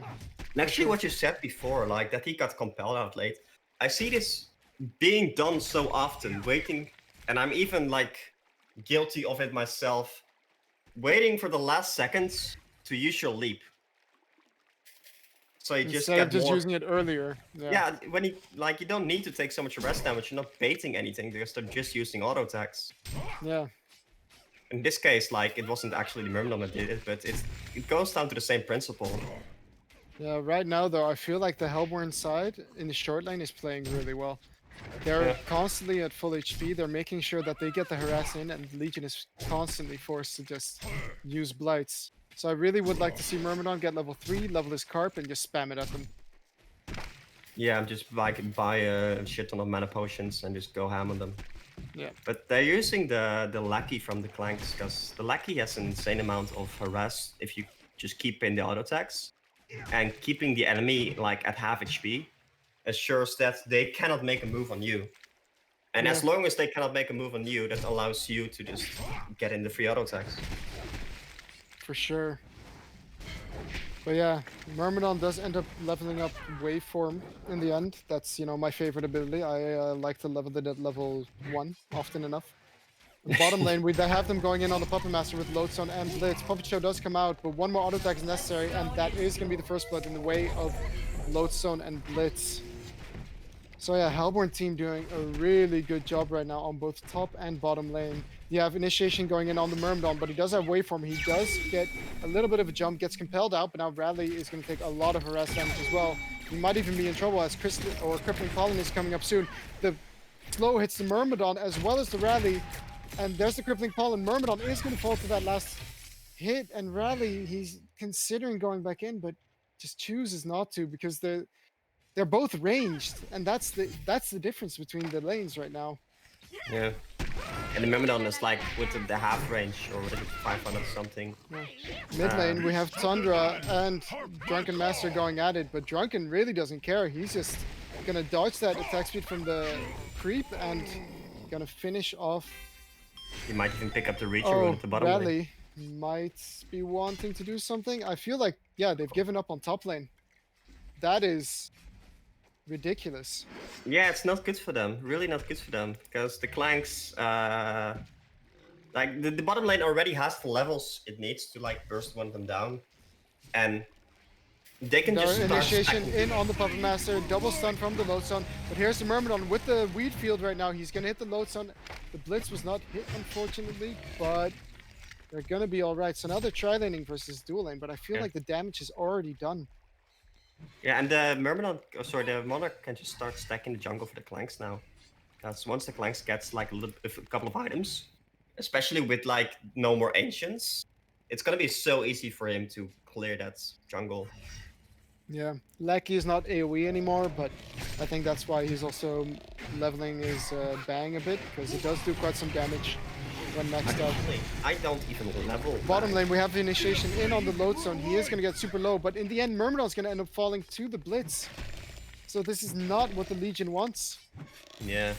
Tri lane, but it's like the blitz is just so fast naturally. You see like how fast Top he is. lane, we have some initiation on Rally. He's fine. Sorry, They can't continue. kill the blitz because they need to chase him down and wait for the second round of abilities. But the blitz has 350 movement speed without boots, with just Yeah. like Orpus Samus and Wind Whistle. It's Fun hero. Yeah, it's really interesting. Like if you can abuse like this high movement speed naturally. Oh, top lane. They're Top going lane, in. yeah, they have some initiation on the Rally, but Tundra is here to turn it. They want the clanks really badly, but he's in the fog, and they're doing a great job of dodging that. Compel was used defensively, so they don't have that right now. Whereas the Weed Field, it's going to go in on the clanks, so they're not going to get any kill. And Myrmidon is going to get turned on. Head Smash is going to be enough. Yes, it is. Legion Drunken. just...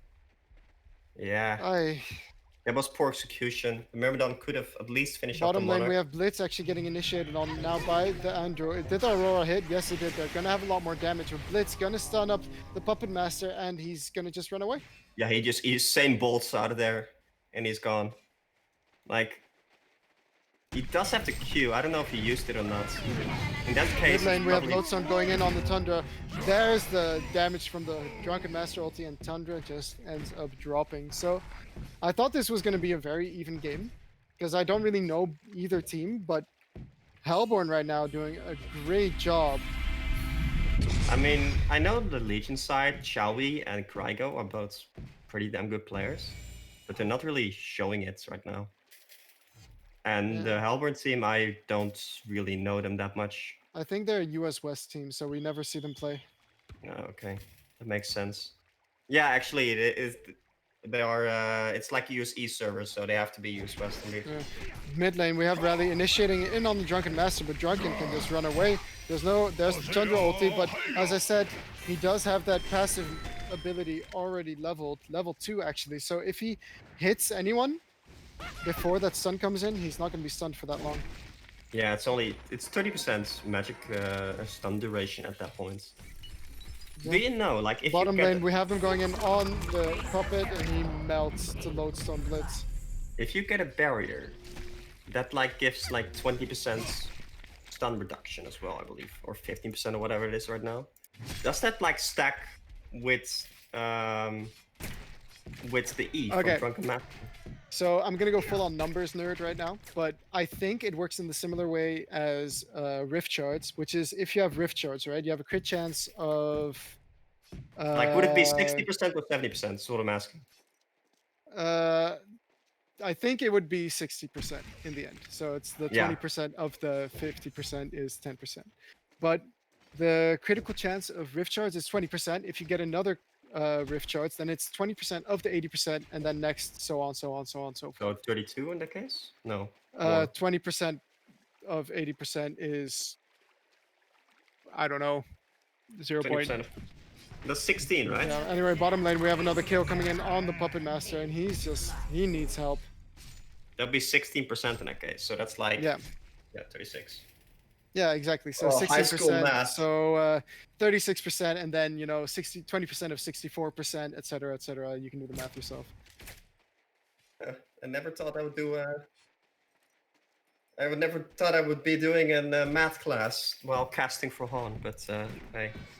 We It's want you fine. guys. We want you guys to learn something today, all right? This is the educational stream of HoN OMG. You're Exactly. joined by Shorkin and Dutch Onage. We'll be your teachers today. I hope you've come prepared. So will be a test at the end. Yep. But okay, going back to the game though, Hellborn team has just done a fantastic job in the lanes, as well as just Shall we be? literally the lanes. They haven't even had to move really. What do you think about Ghost Marchers puppets? Ghost Marchers on. Puppets. I mean, it's greedy. It's so greedy. I usually go Steam Boots plus Malfreds, so you still have the movement speed, but you're just like a shit on Bottom tank lane, here. we have Lodestone. He is going to get initiated on. Here comes the Puppet Show. And this is just use the ulti and then the Puppet Show. Then he makes him attack himself. It's a lot funnier. It's a lot memeier. I enjoy that a lot more. They got the kill, though. They did They use use a a lot. lot of abilities Yeah. for it. True. They did definitely use a lot there.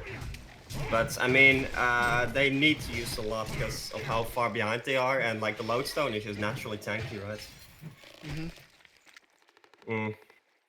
I think yeah. Lodestone is definitely going for a Hell to Black Legionnaire.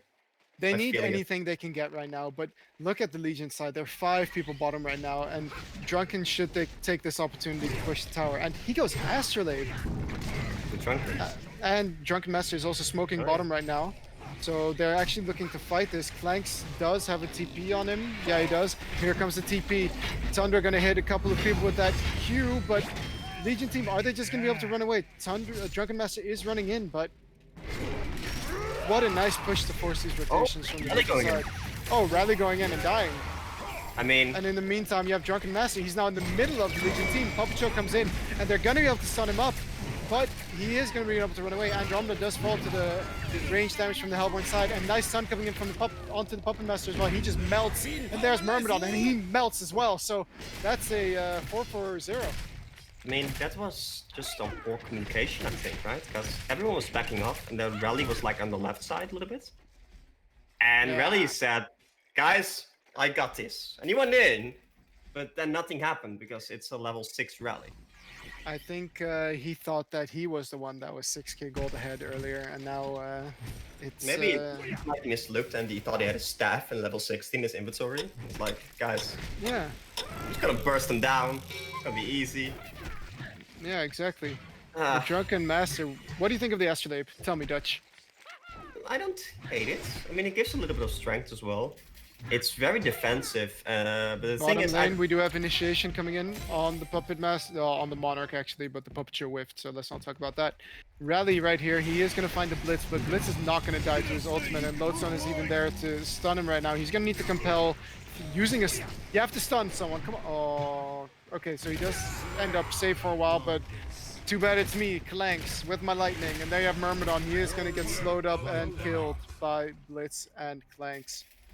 I think I would have liked for the Monarch or the Blitz to start stacking the jungle a little bit for the Clanks.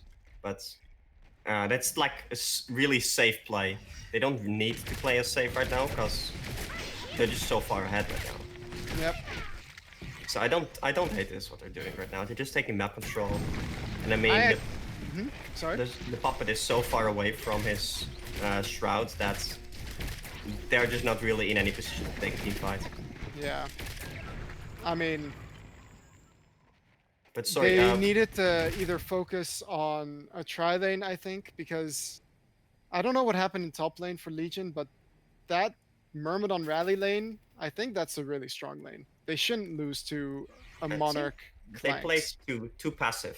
Yeah, but here's a PK on the Lodestone, and they are going to find the rally, but the Capel is going to hit that Blitz, and he's going to melt to the Puppet ulti, but rally is going to get turned on now, and Clanks is pewing away at the whole enemy team.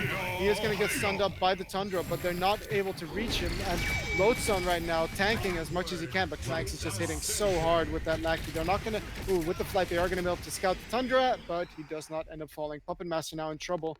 He's like, oh, why did I go here? I need to port out. So Lodestone does have PK available. He is going to try and find him. He does not get the stun, or does he? Yes, he does. All right. Yeah, that's just Lodestone tankiness, right? Yeah. I mean, the hero is pretty damn good. He actually did choose to pick up the Iron Shield, which Yeah, doesn't, can you stop? I don't want to talk about it, Dutch. it doesn't work with the Lodestone plates. Guys, What? If have you you would have heard? Helm of the Black Legion doesn't work when you have maxed out Lodestone plates, because they both block 40 damage. no, I mean Iron Shield doesn't work either. Yeah, I know.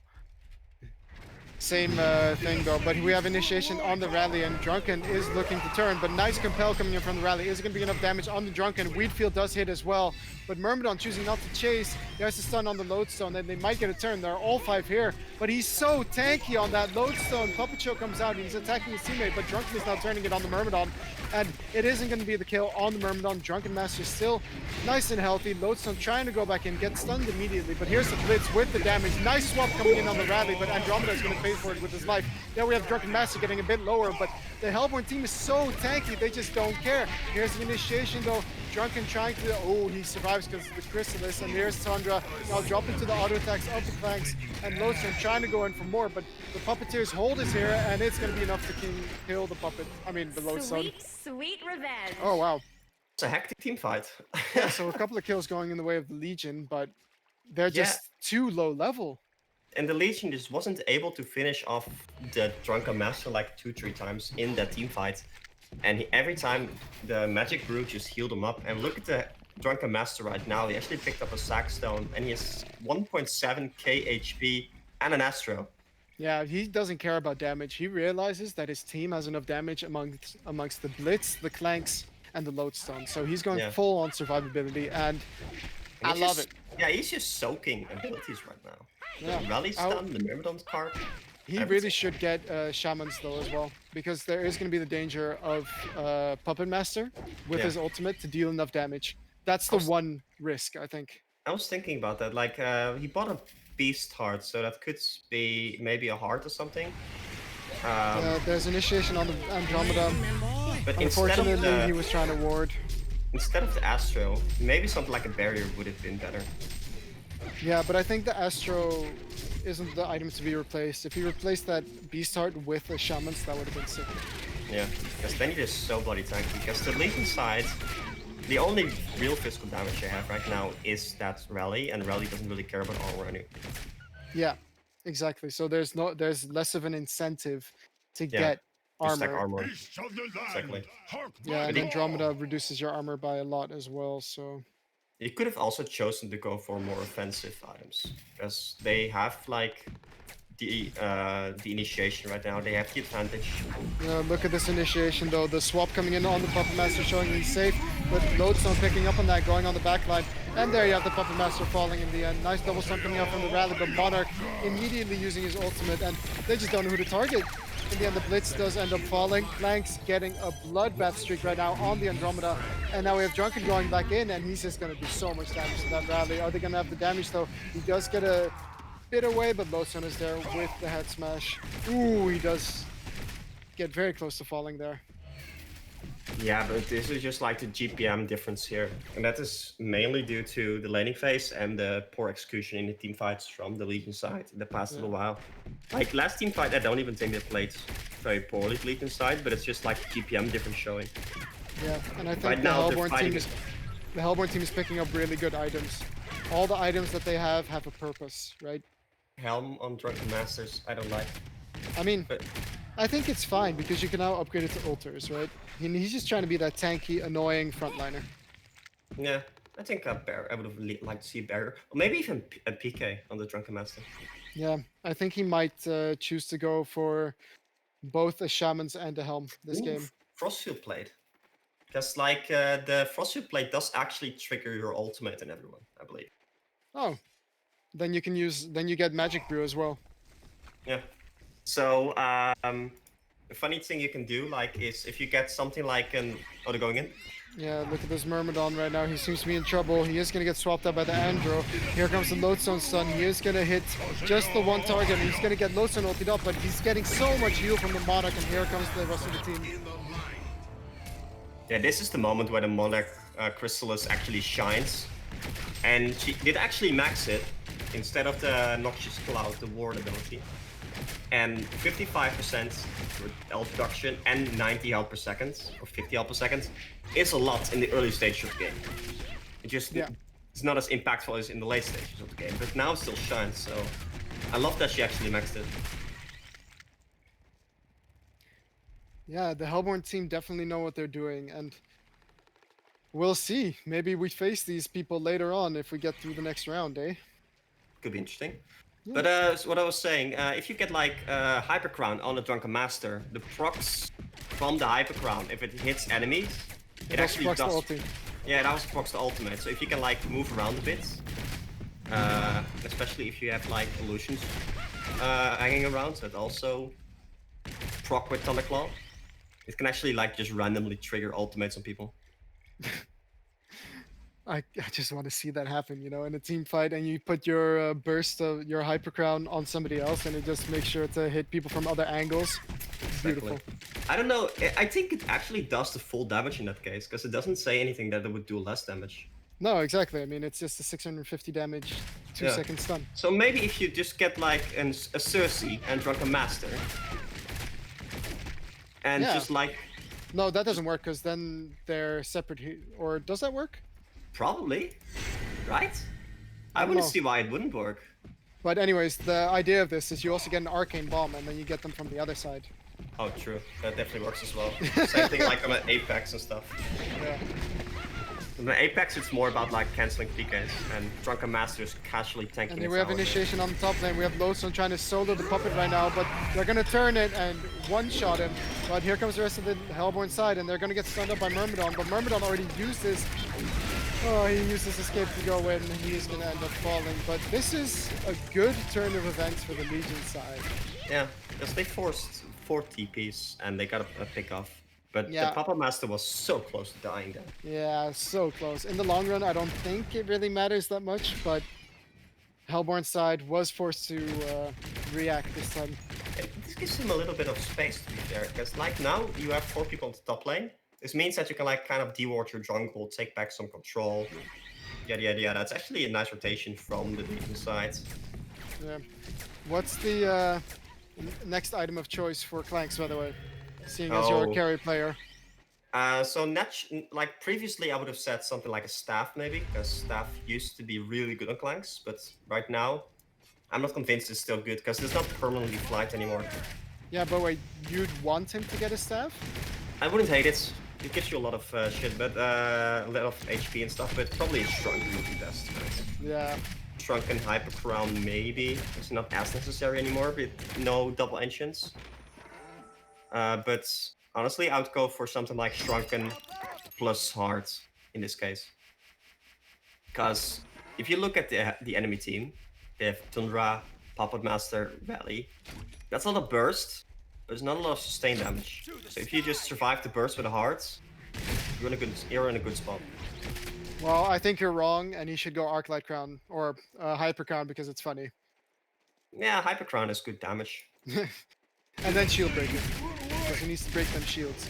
Oh my god.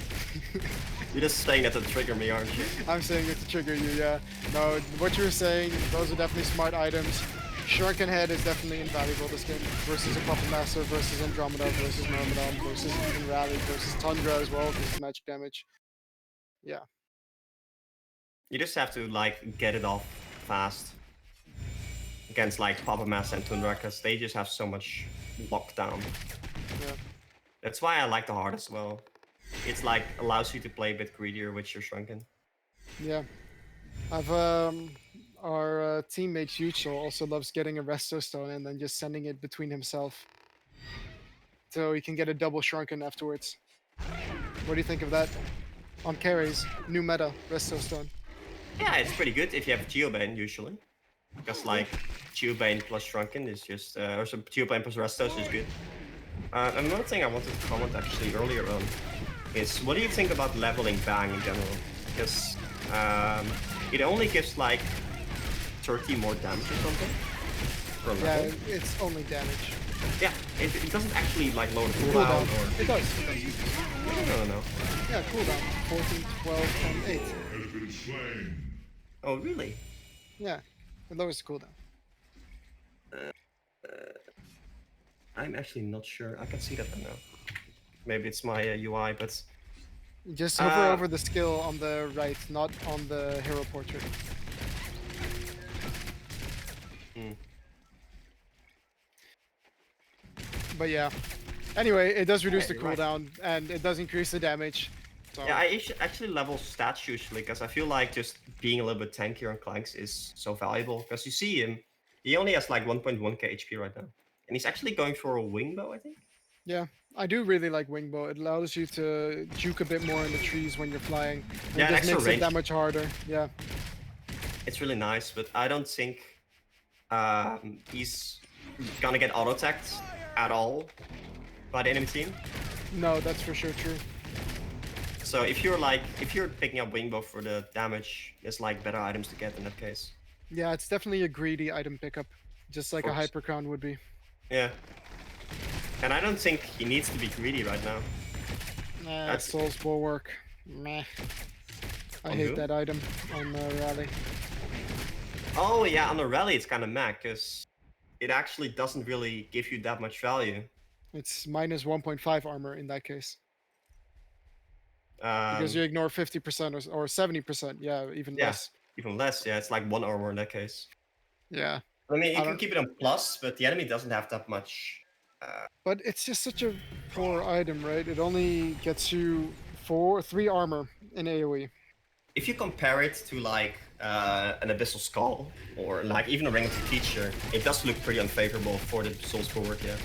Yeah, and I mean, I know Souls Bulwark builds into Demonic. a demonic, which is a really good item, but Abyssal Skull gives more armor and it's only 500 more expensive, or you could just simply get a Ring of the Teacher and you get 2 armor for a third of the price and mana Yeah. regen. Yeah, Or a it's Lex Talionis, because then you can give Oh, yeah. somebody -5 armor when you're ulting them, which yeah, is, and you even know, the Lex actually has an aura effect as well. yeah, exactly. I wasn't even aware of that until recently. Yeah, it's because they made Ring of the Teacher part of its build-up. Yeah.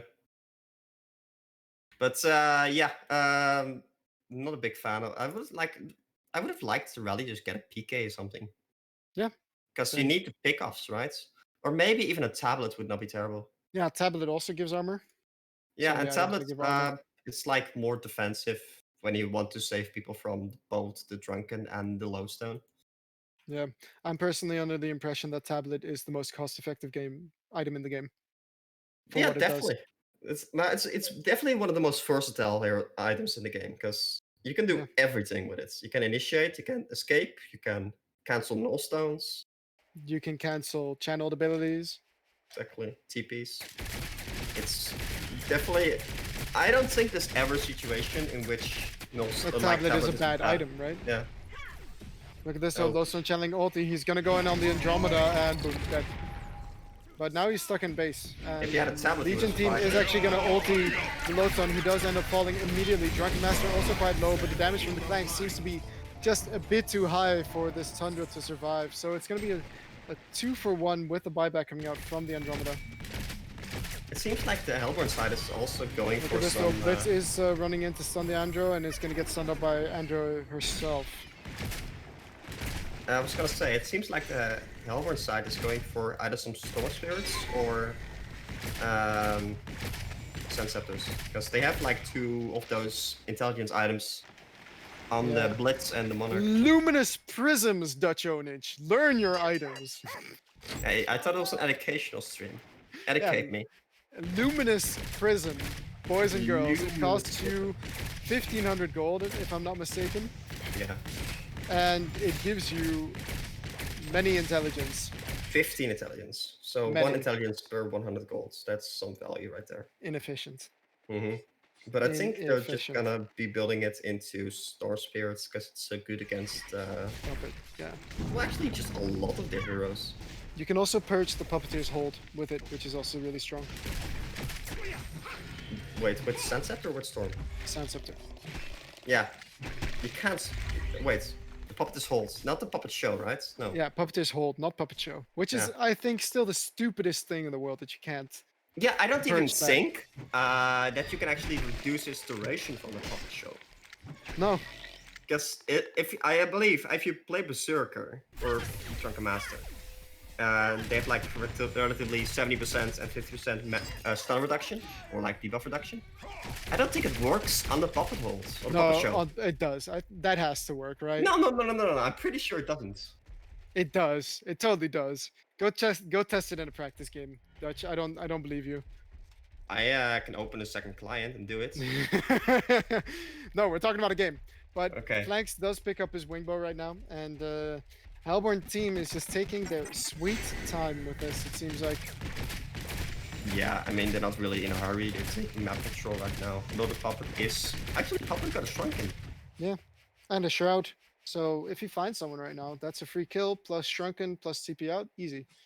Yeah, and he might actually find... No, the Lodestone might find him instead. Ooh, there's an eye on Lodestone as well, and he does end up finding him.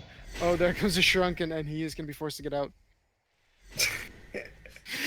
Just taunting himself right there. Hey man, how are you doing? No, but it's going to be in Frosthill Plate probably on the Drunken Master as well. Or a Sheepstick, but I would have preferred to see a Frosthill Plate here. And that's just such a powerful item, Frosthill Plate. It goes through Shrunken as well. That's the most insane thing. Yep. Like minus 20%, yeah, and there's the Frosthill Plate pickup. And the PK actually, I didn't even notice that. He's I a really tanky like it. man. Yeah. He's a bad man. I still would like to see him get some magic armor though, because yeah. Well, one thing you can say is like a lot of the magic damage from the Hellborn, from the Legion sides, it can be just reduced by less duration and stuff, right? Yeah, the wheat field, for example. Drunken Master porting in on the Puppet Master and Andromeda swapping, but gonna immediately fall. Nice low stone ulti, gonna hit the entire Legion team, and this just seems to be the end of the game because the Legion had no chance. That was like 3-man Lodestone ultimate, right? 3 buybacks coming up from the Legion side though. They're gonna try and turn this around. Shrunken is up now from the Puppet Master. Tundra is porting in, but he's gonna get stunned up immediately, and Tundra is gonna end up dying back. And here's Storm right now on the flanks. Rally not able to finish his ulti, and Puppet Master not using his Shrunken. He's just gonna choose to kill the Blitz. Doesn't use the Shrunken though, and is gonna get turned on himself. GG, well played. Yeah, that's just like the Hellborn team taking the early leads that they had from the lane, from their well-executed lanes and their well-situated lanes, and then taking that into the late game. So well played by them. To be fair, they just, won every single lane. Yeah, they did. I'm not sure. Yeah, they won mid lane as well, right? Yeah, Drunken Master kind of had his way with him, especially after the it was a struggle snuggles, that's what you say. Came to gank. What? It was a struggle snuggle, is that what you're saying? Yeah, it was a struggle snuggle. No, that's not what I said. It was a struggle for Tundra. No, he said he had his way with him. Yeah, it is. All right, man. No, okay, but like, so, I think Drunken is definitely favored against the Tundra, because the Drunken with that like passive healing and stuff can just kind of bully the Tundra around. He can just struggle snuggle. Yes, exactly. No, okay, but well played by both teams. Well played by Hellborn for sure. They looked really solid, and I'm really curious to see what they're going to be doing in the rest of this tournament. Anyways, ladies and gentlemen, thank you for tuning in. We've got another game coming up right after this short break.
All right, everyone. Welcome to the HoN OMG League Tournament cycle number 1.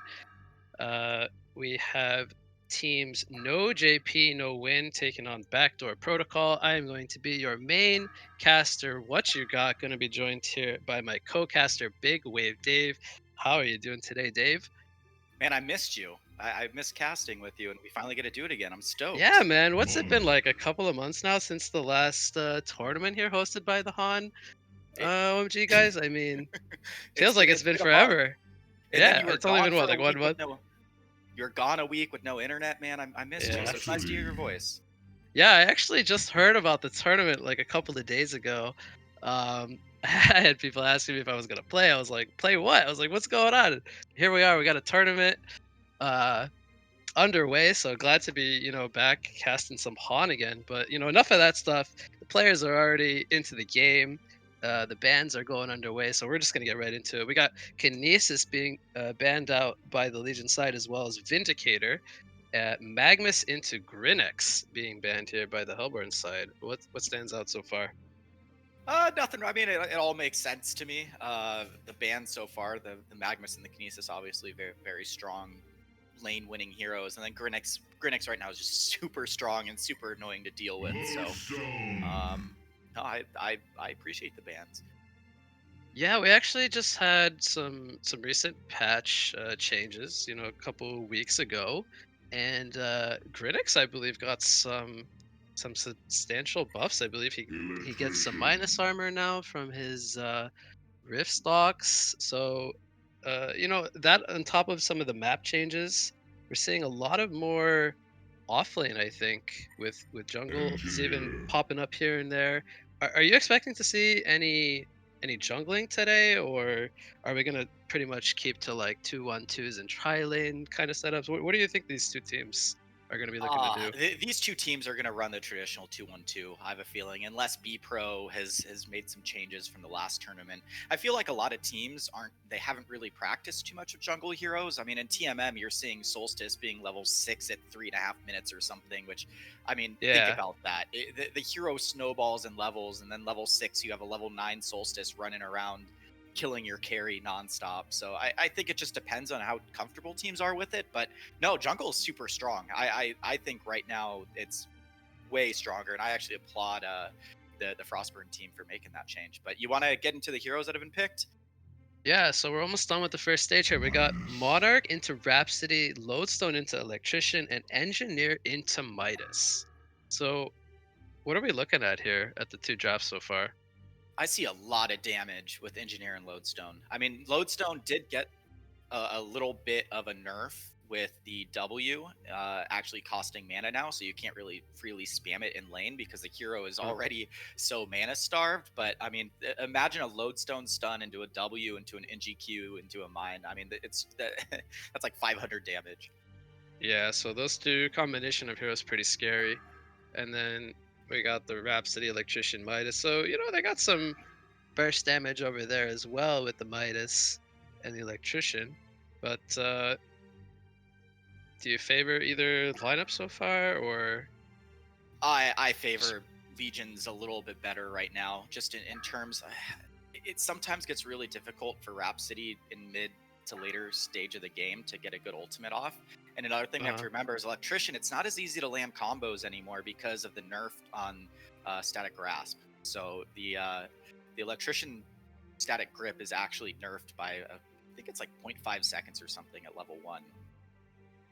Yeah, so actually we've seen some of these heroes that have been picked up so far have even been heroes that were targeted with nerfs from the last balance patch. The Lodestone, as you pointed out, with the head smash, the grip duration on Electrician, and even the Engineer, the Mine used to be 5-second cooldown, going all the way up to 8 seconds. So a pretty substantial cooldown increase, on the Mine. So we're still seeing these heroes very popular, even early on here in cycle number 1, following up some recent nerfs. Yeah, and they actually pick a hero that actually received a nice little buff. I'm actually going back here in the patch notes just to confirm what I'm thinking. But Polly got a little bit of a buff with the mana cost reduction to Q, correct? Actually, I have to double check that. I believe the Poly Wards, the ultimate got a mana cost Deadwood. reduction, and I'm trying to find it because I can't recall exactly. It might have been, yeah, it's right here. So the morph got the mana cost reduction, and same with the voodoo wards, the mana cost reduction. So you can Okay. actually now combo and not necessarily. I mean, you're going to get chalice on the hero anyway, but now you can just have a bottle and not be mana starved at level 6 to actually land your combo and kill someone. Yeah. If that makes sense. So you can Yeah, so now much do easier the to go morph for kills. into ward trap. So it's Deadwood. What are your thoughts on the Deadwood pick right now? I'm personally a big fan of Deadwood. I love the hero. They don't have a lot of escapes on the Legion side currently, so I feel like if he does land a Rotten Grasp, they are going to be able to net kills early on with him. So I do love the pick. Gonna be interested to see where they put the Deadwood. Right now, it looks like it could be either a mid or an offlane Deadwood, seeing as how they have both the Electrician and the Midas picked up. But yeah, I want to go over the bans really quickly before we see the last two picks. So we have a Doctor Repulsor ban, Lord Sulfuras, and a Magebane ban. So very carry heavy-esque bans from the Legion side. Drunken Master, Malakin, and Oogie. So some more carries, both teams still needing a carry. The one that stands out to me the most is the Doctor Repulsor ban. And he got some pretty substantial buffs. He actually, it could be even considered like a mini rework to the hero over this last patch with the new auto attack reset mechanic when he uses spells. What are your thoughts about the Doctor ban or any of the other bans specifically? Doctor is one of those heroes where if he gets a good start, he snowballs incredibly fast, and he's kind of weak early laning stage until he gets level 6. So I can see it being a niche hero, but what I've seen of the hero so far, it is so strong. Having that very global presence and being able to set up kills, I can see why they'd want to ban it. Yeah, any other bans really standing out to you, or just pretty straightforward carry? The Oogie ban, Popular carry bans. You know how strong Oogie can be in the right hands, and I think Snark's team likes to play Oogie. So Okay. I think that I believe the ban came from Snark. Oogie got so a maybe very minor buff as well with the Kindled Fury, the passive when he hits to regain the mana, just getting a slight cooldown reduction. So having that luxury of having the mana come back a little more frequently, but not like a humongous buff or anything. The final two picks were the Silhouette, which is going to be the carry choice for this Legion side, and the Puppet Master for the Hellborn side. So both picking up a ranged carry. So now that we've seen the full lineups of both sides, what really kind of stands out to you? You're an avid Silhouette player. I would say you're probably one of the better Silhouette players in the game. How does Sil match up against Puppet? Um, well, early game, the advantage definitely goes to Puppet Master. He just naturally kind of gets to his core very quickly with the Shroud being a very inexpensive item, I would say, and that's kind of his window to look for early game kills. Silhouette kind of needs that Null Stone before she really feels safe from this Hellborn side, I would say. There's lots of initiators, being the Deadwood and the Electrician, that are good at catching her in the early game, as well as the Puppet Master. So it's going to be a rough early game for her if the game is very active, I would say. But as far as the late game goes, Silhouette is very powerful. If she can get the farm and the item progression, going into that mid game following up the Null Stone, then I definitely like Silhouette in that stage of the game. Yeah, it really depends on the Monarch as well and how the Monarch does protecting the Silhouette from those ganks. Because as you mentioned, Silhouette early game is very gank susceptible. There's not much the hero can do to escape. Given a Deadwood Grasp into a Midas combo and Electrician Grasp, it's going to be really hard. So it's going to be up to the Monarch. But we're off. I'm excited. Yeah, it'll definitely come down to if they find the catch, because the burst damage from Hellborn's side is definitely there. If they catch the Silhouette, it's more going to be about if they can catch her. So that's going to be the game plan for the Hellborn side going forward. Now we do have a tri-lane coming out from Hellborn in the top lane. The Electrician starting up here with the Rhapsody and the Puppet Master. They're going to go in for a kill onto the Engineer. The grip comes out, going to be followed up by a Puppet Show and a Staccato Stun. Engineer going to try to get out of it with the Keck Stun, but not going to buy him the distance. So there's the Bloodlust kill, already going the way of the Hellborn side. So a good start for them. The positive outlook of that is that the electrician got it, and the puppet did not. That's true. I think we'll probably see some early boots being picked up here in the very near future here on electrician, as he's just short of that. Yeah, So that could be a problem. what do you think of the decision here from Hellborn to try lane and Legion to send a dual offensive lane? We didn't really talk about the lanes too much, but we have a Lodestone Engineer dual long lane here. Yeah, you can see that NG's like, I'm out of here. Yeah, he just rotates to mid. Lodestone's gonna get stuff up there anyway, up in top lane, and they're gonna have to dedicate 2 heroes to locking him down. Actually, 3 with the puppet. So I think NG's kind of free to roam a little bit. Might just stack the jungle for silhouette and rotate mid and camp some runes. But it makes no sense for the NG to just stay top at this point. So he knows he doesn't want to be up there and give up kills. So you think he just sits in the jungle? No, Let's he do should stick some, with mid, but they're gonna try to get the kill right here on the Deadwood. Pressure here on Deadwood. The crippling pollen came out. Tree grapple gonna keep Deadwood in place. One more auto attack, and it is gonna go to Silhouette. A nice job, I would say, by the supports there, leaving that kill for the Deadwood, as they knew he had nowhere to run. Yep, and they gave the kill to the Silhouette as well. Yeah. Awesome. So the Silhouette's actually tied up in farm now with the puppet. So mid lane we have a Polywog versus a Midas. 12-0 creep score Polywog against a 12-1, so safe to say pretty even. There's a rune in the top river, which neither mid player has yet to go for. Yeah, and you can see Midas, as soon as he gets that level 4, he's going to be able to bully the Polywog a little bit more than the bullying of him to the Midas. Yeah. So he actually is going to run top and try to grab this rune. I'm curious to see if Electrician can get this. Oh, no. Yep, smoked electrician here. They're going to get the grip. Here comes the transmute from the Midas, and it's going to be too much damage as the double damage was picked up by electrician to help aid for that kill. So yeah, that was a risky play by the Poly, with the Poly knowing that they probably have that rune warded, and the electrician not showing top lane. Oh, bottom lane, we have a catch onto the Deadwood, crippling pawn into the Kekstun. Silhouette with the auto attacks. Do they have the damage? Rotten Grass is going to delay the chase as it catches Monarch. And I believe that actually started off with the Noxious Cloud being missed, so they didn't have that extra slow, unfortunately. But Silhouette is very low. Is he going to go down here? A tree throw coming in, and that's going to be the kill! As an immediate pause what comes out. Oh no. That timing though. But nice rotten grasp there onto Sill. And he just gets caught out a little bit too low. A little greedy for him to stay in lane right there with that much HP, given that Deadwood, I mean, the spells required for Deadwood to kill someone, the mana cost is pretty minimal. So yeah, definitely risky to stay and do that. And Deadwood now is, I mean, he's level 4. Yeah, and he just got a huge GPM boost because he just took out the carry. So that naturally gives him more gold boost, taking out the highest GPM player on the Legion side. So he bumps up to 267. So he's gonna find himself something here, whether it be boots or a bottle, very soon. Yeah, I mean, if you look at the XPM right now and you look at from Suicider to Suicider, oh my gosh, the difference is astronomical. And I'm curious to see how that's going to carry into the mid game, because that just means Deadwood's going to get level 6 sooner.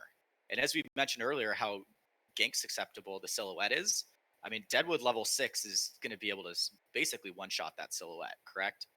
Yeah, early game for sure.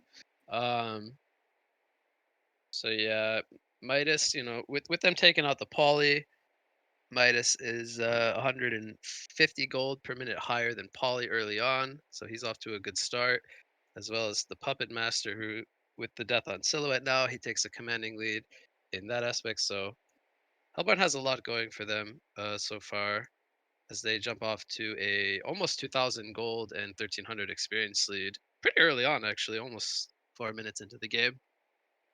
Yep. And while we pause, something else interesting to talk about is this is actually a US West team versus an EU team. Okay, yep. So I believe they're playing on a US East server. Yeah, so they're all going to have check. Yep, we have a US East server, so they're going to play on pretty balanced ping, which is nice.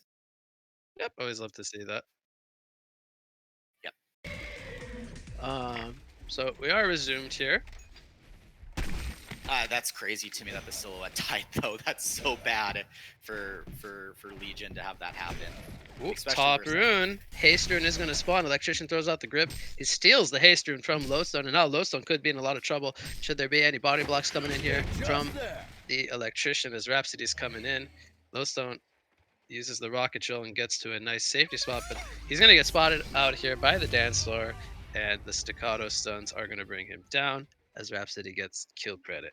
So a nice job there by the Electrician to steal that haste rune away, netting his team a kill. Yep, that shows how important rune control is. I mean, this Electrician's had a lot of impact already. Yep. So Already getting the setting up first 3 kills for his team. Wow, Deadwood's gonna be level 6 at a really good timing here. Even doing a nice job of stealing some of that pull, making sure that he does get that experience in gold for himself, stealing it away from the Legion side. Yeah, Electrician is in a very offensive position here. Now we do have some rotations coming in from the Legion supports. He is going to be spotted here. Grip is going to be canceled immediately by the crippling pollen. Here comes the keg stun from Engineer and Polywog. Priest has made his way over as he gets the smackdown kill with that jolt. The final damage for the kill. So a nice little GPM boost for him. I But, love the fat lady taunt. That's my favorite taunt. I'm sorry, I just noticed That's it okay. going down right there. I love that taunt. I'm trying to remember which is the one I use. I'm drawing a blank. I like the fortune cookie one. That's one of the things I love about Because this it game. smack talks, and I love trash yeah. talk. So that one's my favorite. I know that wig. Let's get away from the cosmetics as we have action bottom lane. Deadwood, he's getting gone on here. Can he get the return kill onto Silhouette though? Rotten Grass, oh, it's gonna miss, unfortunately. Had he landed that grass, could have potentially gotten a return kill on the Silhouette, but a nice job from the Legion side, bringing him down in the tower. It was a good timing ulti by the Silhouette too, because it was able to confuse the Deadwood enough so that he missed like 2 auto attacks and the grasp on the real Silo. So what are your It's a thoughts nice now of the job, Russell. Electrician maybe coming and just staying bottom now? Because I mean, I don't think Hellborn can really contest that, or Legion can really contest that. Yeah, I think now that Deadwood has the threat of the ultimate coming back in 1 minute, just kind of being down here to pressure the Sill from farming is enough. Since they did force Lodestone, to a spot where he's not comfortable, he's only level 3. Puppet Master can kind of just control this lane, whether it's by himself or with the help of Rhapsody. They don't really need any kind of rotation from Electrician up here. And they've kind of locked down Polywog like to a decent degree, as we're going to see Midas using the Elemental Ward very offensively here. He's going to land the Transmute, baits the Polywog wards to come out, and there is a tongue tie up. Is he going to get the return kill onto Midas? Yes, he is. Can the illusions bring him down though? One more auto attack. Oh my god, he goes down to 18 life. So close for a return kill, but at the same time, a very risky play coming out from Midas to dive into the tower. The Midas, I think, mismicroed his illusions as well, because he could have actually brought the illusions in. to Top take the lane, we tower. have initiation onto Puppet Master. Do they have the return damage? A minus coming up, but he doesn't have the boots to continue the chase. So Puppet Master will buy himself the distance. Just not enough leveling, or excuse me, levels on the side of Legion to really do enough damage there. But yeah, go ahead. Oh, I was just saying now there's no way this Monarch's going to be able to save the Silhouette at this point if he does get grasped, having the Electrician down here. So what I was going to say is I don't think the Legion has enough items on the Engineer to really be a threat to the Puppet Master, as you just saw right there. I was close to killing him, but it's just like, I think it's really smart what Hellborn did. And I don't know if you saw, but the Deadwood actually canceled his TP going bottom lane, so he had to walk. Oh, really? Was that a mistake or? Yeah, was he moved. He probably didn't have safe TP on. I'm a noob, so I use safe TP.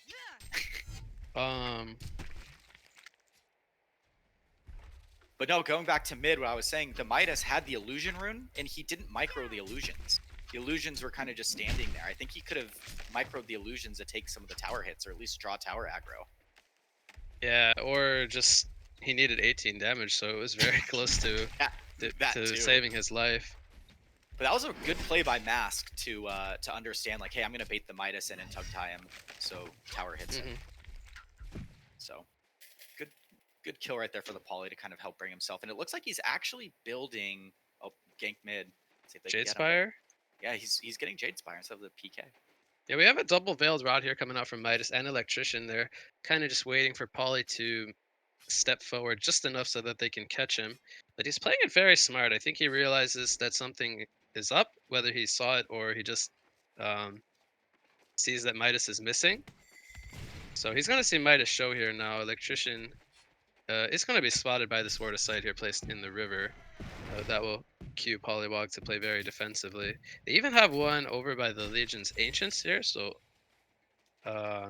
they do see him. They see Engineer in the trees as well. And it looks like they kind of want to make something happen. But they're perhaps wasting a thinking lot of it's time. Yeah, perhaps thinking it's too risky as they just fall back. Bottom looks like Deadwood. Yep, here comes the Crippling Pollen into the Tree Grapple stun. Death Lotus is going to be used. The final auto attacks. Even the Cleansing Wind going to be used there. I'm not sure if that was 100% necessary, but they do get the kill onto the Deadwood. Well, you know it was sick. The Silhouette disjointed the Willowmaker. Oh, So did he use the? he was in mid shadow? animation and he used it and it canceled the attack. So Oh, he still very has nicely done. ultimate, but he disjointed it. That was well played by Ace. Very nicely done. And they get a kill as well. So so we talked about the Legion supports kind of lacking the levels, but over the past couple of minutes they've kind of picked up the pace. We got level 5 on Engineer, Glowstone just hitting level 6 now, as well as 6 on the Monarch. And then we saw Hellborn supports kind of just walking around a little bit, trying to force ganks too much, as they're now only sitting on level 4 and 5. So safe to say Legion did a good job of avoiding those ganks and getting the XP on their heroes so far. Well, hats off to the Monarch. Top lane, we have the Willowmaker coming out, and the follow-up from Electrician with the Rotten Grass is going to be too much to handle. Lodestone goes down. Yeah, going back to what I was saying, the Monarch, actually, you can see, instead of ganking, he prioritized just staying in lane and getting the Grave Locket and just staying with the Silhouette. Yeah, so what are your thoughts about the Grave Locket? We did have recent, or well, not super recent actually. It's been quite a while now, but at least it has changed since the last tournament, where the Locket did get some cost nerfs, I believe, as well as I think it has a recipe now instead of armor, and also I believe the way it gives gold and XP kind of changed. So how necessary or like is this an auto buy item, or do you kind of like, is it game to game whether you want to upgrade from the orb into the locket? It's situational. I think Monarch in this game knows, like, hey, my job this game is going to be to protect the Silhouette. I'm going to stay with the Silhouette. I'm not going to be active this game. I'm going to secure Silhouette's farm, and that's his mindset. Whereas if you look at the Rhapsody in the Electrician, like, hey, we're going to roam around. We're going to gank. We're going to try to set up kills. And you can see kind of the impact that that's had on the Monarch support versus the Rhapsody. Yeah, and what I do like is the Monarch has also picked up the Striders as well as going this greedier route with the Locket, and the Rhapsody, who's been trying to kind of force stuff, is still trying to farm the gold for his boots. We see a kill in the top lane actually, as I missed that completely. Polywog going to take out the Deadwood there, and Engineer tanking a creep wave with Lodestone, both very low. So we, as we were talking about Monarch, we had a fight in the top river. And it looks like only one player does go down, so another exchange in favor of the Legion side. And mid lane here, we have a dive coming out from Electrician. Midas is going to follow it up with an Elemental Warp. He lands the transmute, but not going to do a whole lot of damage. Electrician is going to get out for now, but he gets caught by the Crippling Pollen. Silhouette does use the Lotus, but Monarch gets kill credit. And they are hunting the Midas, who has the Elemental Warp up. But can he get it off in time, or will he get locked down? Transmute is going to connect onto Silhouette, but another Crippling Pollen into the tongue tie from Polywog, who picks up that Jadespire. We saw that range coming out from the tongue tie, and he said, "You're not going anywhere, Mr. Midas," and they bring him down. I will say this, Jadespire is an amazing item on Polywog. And Mhm. I actually, in that situation, I don't think he needed PK. I think the Jade Spire helped him much more than having PK. I guess it's kind of situational. What are your thoughts on PK versus Jade, Jade versus PK as on a hero like Polly? Well, PK is definitely a good item, but Jade is also, as we saw there, can have its uses. Allows him to have some mana regen early on, as well as increase his mana pool. Since he did pick up the Striders, as he did have a bit of an early laning phase struggle, kind of helps him like be where he's at, where he wants to be at. As we see a morph coming into the mid lane, followed up by the Veiled Rod and Lodestone with the Rocket Drill, and the follow-up spells will be enough.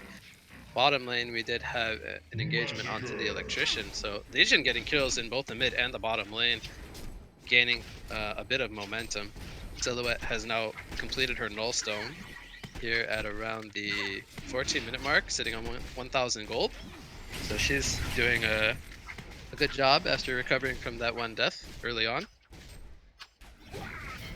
Oh, absolutely. I don't know if you saw the kill bottom.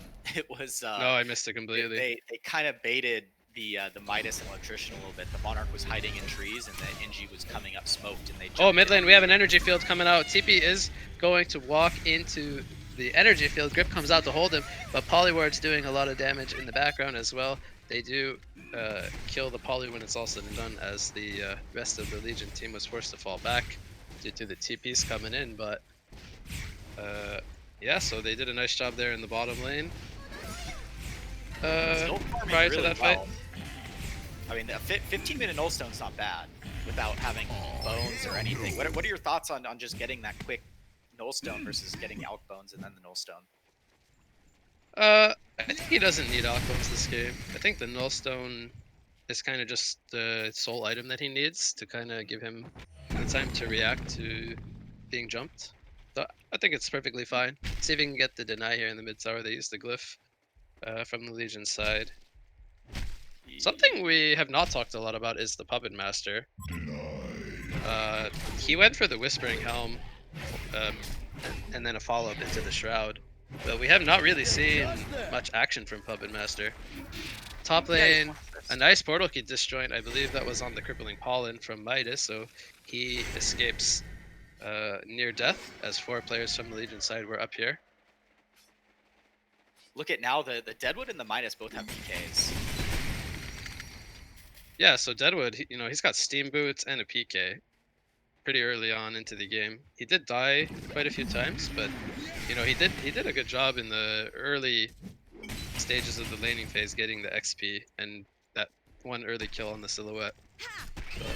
So he's Veiled Rotting here, gonna try to set something up with the Electrician onto Silhouette, which this is the real Silhouette here in the bottom lane. He does not have an illusion out should they catch him. Yeah, Might I think even the try Deadwood's gonna have for to grasp first, right? might even Would you try say for a grasp, yeah. I think that's see if really the only we can way they're line gonna this kill up. him. Silhouette's hanging around here. He does not feel Oh, no, still not. Yeah. scared. TP is coming in. I believe that's from Monarch.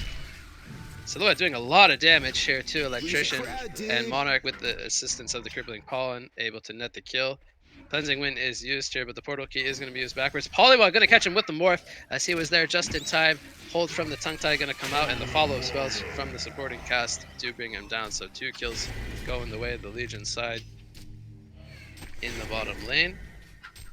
I have to be honest, I didn't see the Silhouette get PK, and I think it got delivered to him like right before that fight. Mhm. I mean, picking up the PK, awesome idea. I like it. He's going to be able to run around and get a ton of kills now with the Poly as well. And I think you think Inji is going to build the Astrolabe, or is he going to is that a casual bracer? Really know, to be honest, if he needs an Astrolabe, but it's a good item for them to have as a team this game, because we talked about how they have so much burst.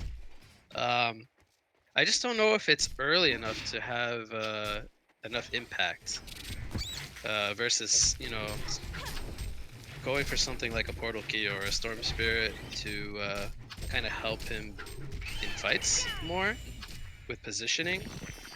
But I really want to go back to this Puppet Master. He's sitting at 0-0-1.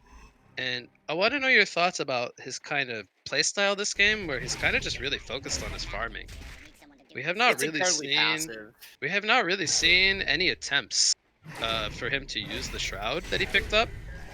So it kind of makes me curious a little bit as to, what was the thought process behind this shroud if he really wasn't, looking to be aggressive.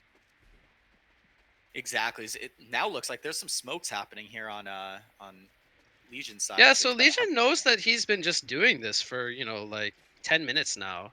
He's got the whispering really early on, and he's just been sitting in the jungle while his team kind of goes around trying to set stuff up. We see a morph coming out into the Voodoo Wards, Kexon, and the follow-up damage from the Voodoo Wards will bring down the Rhapsody, so that's a quick kill. But they did use a lot there for a Rhapsody, those Voodoo Wards. They can't really turn this kill into a push now, I feel like. Yeah, if they would have just ran up by the Hellborn easy camp up there by the shop, they would have found Puppet. Yeah, well, luxury we get as casters to see God Vision, but they did not know where he was.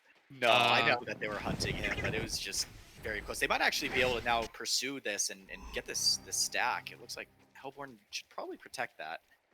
Yeah, so Puppet Master is very close to his Shrunken Head. He needs about another 500 or so. And maybe that's when we're going to look to see him ready to do his thing. He is level 16 now, so he does have the level 3 Voodoo Puppet. If he can catch the Silhouette or his target of choosing, he will kill them very quickly, as we are only 20 minutes into the match. So that is something that the Legion side does need to be aware of. But yeah, it looks like they're going to go ahead and try to take out this stack, get him the Shrunken Head completed, and then perhaps even look to push a tower or take the Kongor as they're all grouped up here. Yep. So in a 1v1 situation, how can the Puppet Master kill the Silhouette, given the Silhouette has Null Stone?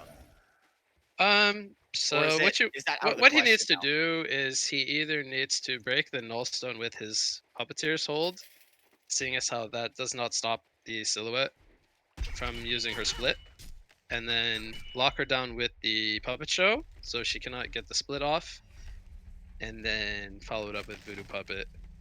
Okay. So you're not attacking out of Shroud then for the extra crit damage, correct? Well, you could, but you have to make sure that you don't allow the Silhouette to get his ultimate off, or Portal Key away in time. So he follows it up with a Firebrand. I'm a fan of this. I like the Geometer's Vein a lot on Silhouette, as it helps deal stacks of Relentless Salvo very quickly on your target, as well as the Disjoint against a lot of these ganking style of heroes in this game. Look at the like gold. Yeah. Look at the gold and XP, how even this Only game is. 100 gold difference, so extremely even. But we do see a 4,000 experience lead for Hellborn. Now, I don't feel like the experience gap really matters a whole lot this game. We see an initiation here. Storm Spirit comes out onto Lodestone, and he will go down. Tongue Tie comes out with the Voodoo Wards, but Rhapsody doing a nice protective melody there, going to prevent any damage, and that's going to be 2 kills the way of Hellborn, as they simply just outnumber the Legion side. Yeah, unfortunately, the rest of Legion wasn't really there to help follow up that pushing the tower mid. I think if I'm Legion, I would have gone and just pushed this top tier one. It's still half HP. That's what Inji was doing. Maybe that was the page Inji was on, and the rest of the team wanted to push mid. But what are your thoughts right now in terms of where the game's at with each side? Who's in the lead right now? Who are you favoring? Well, on paper, Hellborn is winning in terms of golden XP, but I do feel like they have a certain kind of timing that they need to work with going up against the Silhouette. And that's not to say that Puppet Master cannot outcarry the Silhouette. It's just more that Silhouette scales much better as far as like auto attacks and stuff goes the longer the game progresses. But the Hellborn side does always have the scarier catch factor, seeing as how they have more portal keys, as well as the Shroud. Well, actually, I suppose it's even two portal key on each side, but they can burst down heroes much quicker than Legion can. Yeah, absolutely. I think Silhouette is for Legion. Silhouette's kind of the way they win or they lose this game. Yeah, There- and I, there's a I lot I on would their not be opposed to Silhouette even looking to pick up like a Shrunken Head this game, following up the Geometer's Bane, just going like a very defensive route, because as we see a nice nice pick off onto the Lodestone and the Poly. TP does come in from the Monarch, who's late here. He uses the Chrysalis to prevent some damage. Do they have the damage to bring him down? Cleansing Wind was used to speed him up and get him to safety, and they did not have the catch. So they used Willowmaker and Voodoo Puppet here for 2 kills on both the offlaner and the mid. So pretty important pickoffs, I would say. They're going to turn that into a tower push. And the engineer does go Astrolabe. Yeah, personally, I don't just know feel how like I it's feel too about late. that. I don't feel like a post 20-minute Astrolabe is very effective, especially on a hero like Engineer where you really benefit so much from positioning based items like the portal key, like the something like a Storm Spirit to set up your stun into your energy field, or even something like a tablet to break disables like the electrician grip, stuff like that. I just feel like the Astrolabe doesn't really do him a lot. If he gets caught and stunned, he's most likely gonna die, and it's more like he needs to be in the right place at the right time, using his spells before he does die. As long as he gets off the energy field, the keg, the mine, then he's kind of done his job as the support, the secondary support. But yeah, I don't feel like the Astrolabe really benefits them a whole lot. Yeah, I would have liked to see a PK. I feel like PK against Hellborn's team as a counter initiation item or an initiation item, it's so good against other PK heroes because they jump in, they blink in, he blinks in energy fields, and then anyone else who blinks in after that, they won't be able to cast spells. Yeah. Also, it doesn't give him mana regen, so he can do mind traps. I don't know if we've seen any mind traps this game, and he has maxed them out. So even if let's say all your opponents are level 25 and you're a level 10 engineer, worst case scenario. If you have a mind trap, that's like 1,000 damage you can deal to one guy, which could single-handedly win you a team fight. If you get a mind trap onto a very important target going into like the later stages of the game. Oh, Silhouette? Yep, so bottom lane, we have the TPs coming in from the Legion side. Silhouette is going to try to find a catch here, but she has the portal key on cooldown for another 5 more seconds. Tree Grapple is coming up. Grasp is going to stall any chase. Off to the side here, we have Engineer getting caught out by the Puppet and the Electrician, and he goes down, so... Oh, Legion's not done just yet. A nice 2-man line stun. Tongue Tie coming out on Electrician. They're going to bring down both the Midas and the Electrician. Protected Melody going to prevent a lot of damage onto the Puppet Master. He's looking to finish the Polywog, but now he's on the retreat, and he goes down as they turn it around from the Legion side. I believe that was a buyback from Midas as he comes back into the teamfight with a post haste. But is it too late when it's all said and done? Silhouette gonna try to chase down the Midas here as Deadwood was also the survivor from the Hellborn side with... Actually, he was the only one who survived as Midas did buyback, so... Was a 4 for 4, I believe? So 4 for Silhouette 4 got a with hat the trick and and the buyback from Midas. So I would Correct. say that definitely favors Legion side. Their carry survived. They killed the Hellborn carry, and they got a buyback from the Hellborn's mid player. So definitely a good fight coming out for them. Yeah, Puppet used all his spells on the Monarch as well. So Silhouette was kind of freely running around after activating Geos and the Illusion, just doing a ton of damage. And I think that was the deciding factor of that fight, was the fact that he couldn't use any spells on the Silhouette. Yeah, so this is kind of one of my points I was bringing up, where Hellborn is still... No, so they lost a fight, and they're still at a 3,000 gold and 9,000 experience lead. But it doesn't feel like it matters that much. Like, Legion can still win fights. It just comes down to them being able to survive the catch and the burst that Hellborn has, and then being able to turn it and take out the key targets. And they did a really nice job of that in this fight. And, adding on the buyback kind of subtracts part of the lead that they have built from the Hellborn side.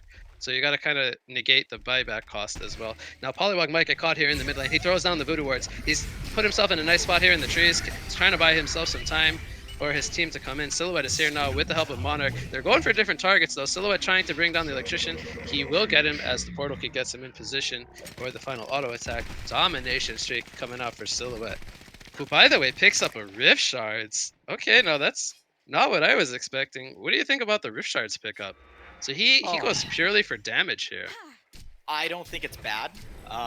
If you look at so this is interesting. Look at the GPM chart. 635 GPM Silhouette. Look at the rest of Legion. I mean, the Yeah. Monarch support has more GPM than the mid poly. They're like dead even, but yeah, I get your point. That's So this game is on his that happens. shoulders. Yeah, This game okay. is literally all on Silhouette. So You it's know, they have Silhouette, to and then do it's it. just very flat from the rest of the team. Whereas the Hellborn, we've got a Midas who's done quite well following up the puppet, and even Deadwood has done his fair share this game. He's actually sitting on 3,000 gold as we talk about Deadwood. What do we expect to see from Deadwood?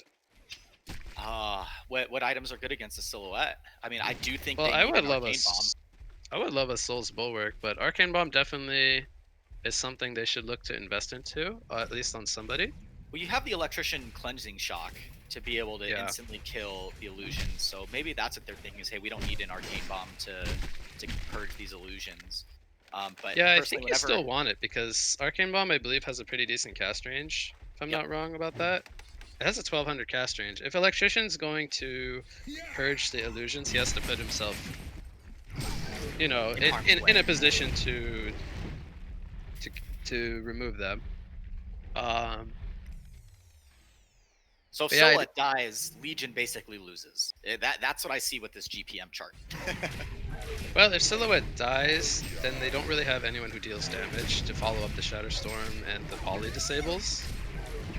It's mostly just a bunch of disables when you factor in Energy Field, Polywog, and you know the utility that comes with Shatterstorm. So yeah, if Silhouette dies, then they do really lack a lot of teamfight potential. Both teams trading Kongors here. That's why you draft the Monarch, though, right? Is to kind of make it so that it's about, what, 50 times more difficult to kill the carry because of the Cleansing Wind and the... I don't know about 50, Dave, but the Crystal it definitely makes it harder. Yeah, I would like to see Deadwood buy something. I mean, sitting on 3,500 gold, you know, just having a portal key is not really the right decision from my point of view. I feel like even just spending like 1,500 for a bulwark, even picking up a Lex, just having those minus armor or bonus armor effects for yourself, because there's, you know, the Silhouette auto attacks, the poly wards, there's lots of things that are, you know, enhance lots of things that the armor could help defend against. Yeah, I personally agree with going the bulwark into Arcane Bomb. I think that's the And play he could because buy both of them like right now if He he wants could. to. And he doesn't then- need a shield or a hatchet anymore. So Yep. And you can see with the clear cutting, he's able to put himself in a really good position. So when Silhouette does use the Geos and the ulti, Arcane Bomb will deal a lot of damage to those illusions, and they'd be able to pick out which Silhouette's real.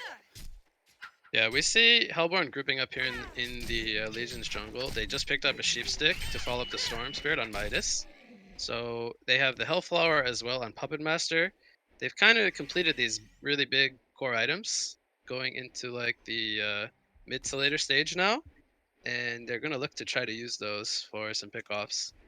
And this is where I feel like Silhouette is going to need the Shrunken now, because we're getting to that point of the game where catching her is going to become a lot easier for Hellborn's side, seeing as how they have these big disables being picked up. Silhouette's pushing mid right now. It looks like they're going to have to defend bottom, though. If you're Yeah, Legion, so- do you just commit to this push and drop Polywards mid? They could. They have Lodestone top currently, so I don't think they want to take a head-on engagement, seeing as how they are not together. Whereas Hellborn is committed down here as 5, and they force the fortification coming out from Legion's side. They do a nice job of dealing some tower damage here. They get it to pretty much half. So they do some damage and they get the glyph, which is very good. They forced TVs back as well. So now they have Puppet has Legion in that. their base. Puppet has a health flower now as well. Yep, I pointed that out. Yeah. They my have the bad. sheep and the health flower, and Puppet will probably look to either complete the Genjuro or the symbol as his next item. Unless there's something he feels like he needs more, but currently I don't see what that would be. I personally think Legion's in a little bit of trouble right now because, I mean, look at the Midas. The Midas has a sheep stick. There's a hellflower on the puppet. I mean, I Yeah. don't see The that. thing is, though, if they catch him and he doesn't get his sheep off, if Polly can catch him, for example, and they lock him down, he's very squishy for a strength tier. Oh, we have an initiation here in the Legion jungle as Polly uses the morph onto Electrician. They first get the catch onto Rhapsody, so a bit of a split coming out from Hellborn, and Legion does a nice job of capitalizing on their positioning from the Hellborn side. Deadwood gonna try to stall the creep waves here, but he does need to be careful. Is Monarch bugged on your screen? I see him like gliding Yes. around in Biz. Monarch is bugged on my screen as well. Okay, I so I was gonna ask you something, but I didn't want to interrupt and I didn't want to look like an idiot. Oh, it's okay. Yeah. So he's just kind of gliding around in Biz. It looks like on my screen anyway. I guess he's not looking like that in game though. That would be OP. So we have some tower damage coming out here from the Legion side, but they will fall back. The respawners are very low on both the supports still, so they're going to be back up shortly.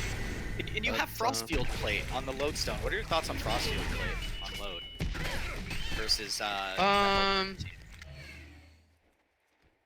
will say it's a really good item to have in your team. I'm trying to think. I mean, like, could this have been something different? And nothing really kind of screams to me that they needed something like immediate. I feel like, it's a good item to have since there's a Deadwood and a Puppet who's dealing lots of right-click damage with the crits. So, I would say it's never really bad to have a Frostfield Blade in your team. And he's going to go in and he's going to slow, he's going to be in front of everyone and he's going to pop that with the Shatterstorm. He's going to slow everybody down. So, it's a good item. Yeah, the Deadwood picks up BKB. Yeah, that I don't really think it's necessary. It's not a bad item, but I don't think it's necessary because I feel like he just needs to get his punch off. And if he does that, it's kind of like the engineer we talked about earlier. Yep. They have similar roles this game.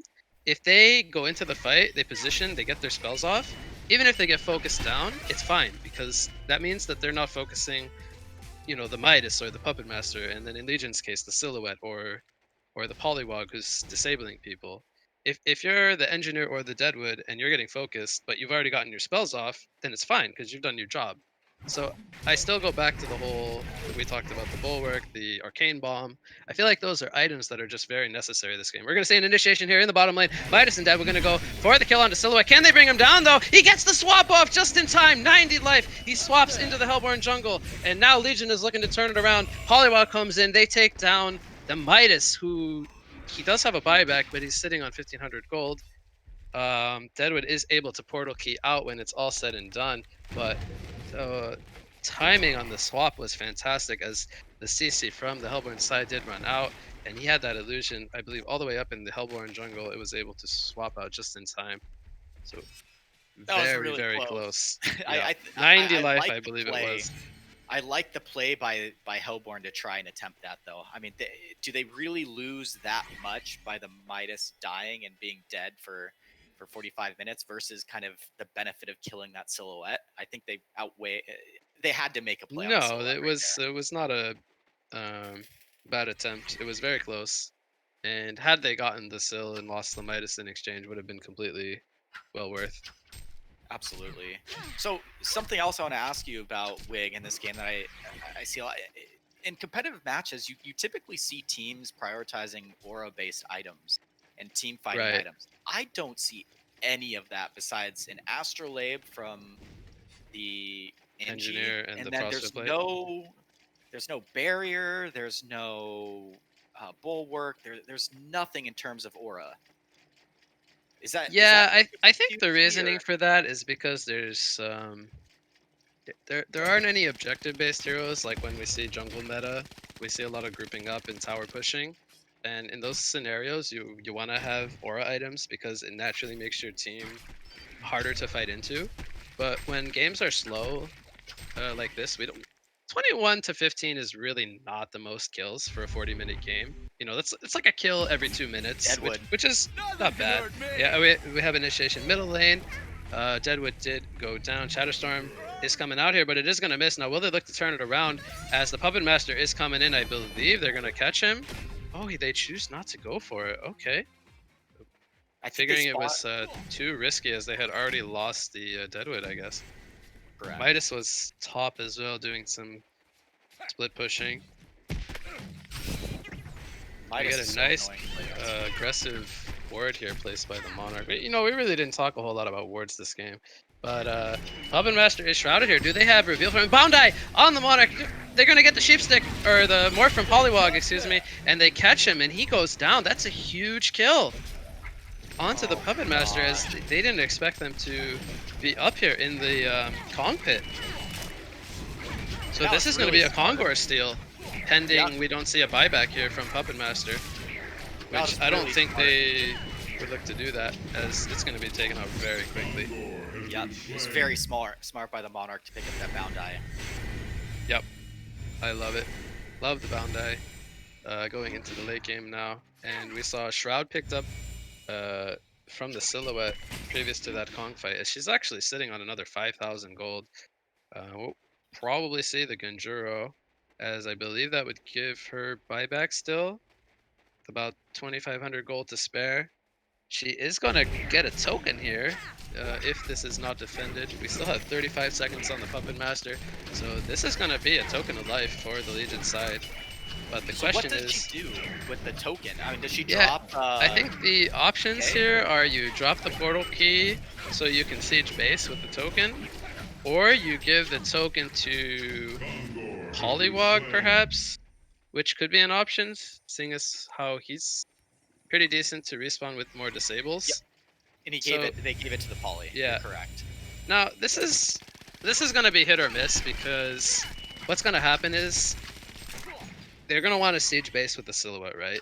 And if Silhouette's up in the front lines, she has the Monarch to work with to protect her, but that's about it. If they can play around the Cleansing Wind and the Chrysalis from Hellborn's side, and they can catch the Silhouette while she's hitting the base, you know, because Defender's advantage is going to give Hellborn the edge when Legion goes to push. The token on Poly in that scenario is not going to really matter, because if they kill Silhouette, that's a huge deal. Whereas killing Poly in a base fight is not going to be a huge deal.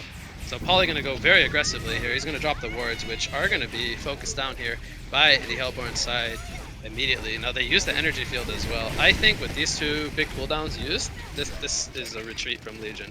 We're gonna see Three if uphill misses. we're gonna see if they commit to this. But I feel like with two huge ultimates being used, this is not a fight you want to take anymore. It's What do you- very greedy. What do you think? He's gonna go for the tower here. He's gonna get it, but he's gonna get locked down now. Morphe's gonna come out onto Puppet Master. He doesn't get the shrunken head off. Protective Melody is gonna stop the follow-up, and they're gonna turn it onto Poly, who has that token of life. They're not gonna kill him right away. Shrunken heads are being activated by the Hellborn side. They're gonna catch Monarch with the Puppet Master. Grip comes out onto Lowstone. Did he get the Shatterstorm up? Yes, he did. But the Legion is falling apart, as there was no buybacks here in this fight from the Hellborn side, just strictly a hold. And this is what I talked about. When you don't have those massive ultimate cooldowns available and you go to take a head-on team fight, you're just putting yourself at such a disadvantage when you're, you know, head-on at the enemy's base. And Silhouette, I would say, made a very greedy play here to go for that tower without any creep support.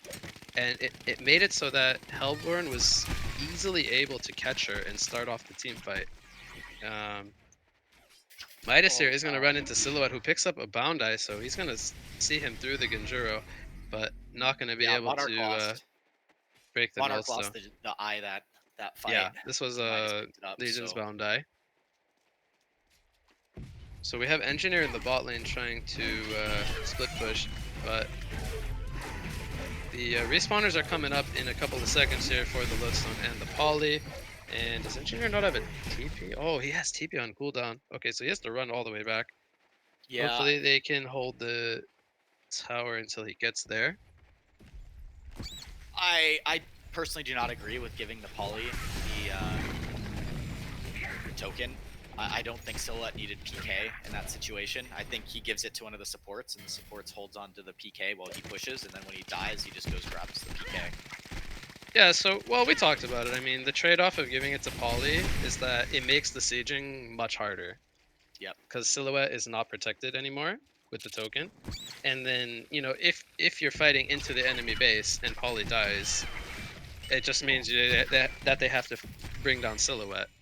Yep. Because if they take Silhouette out, then what does Legion really have? Just a bunch of disables. They don't have any damage whatsoever from the supporting cast.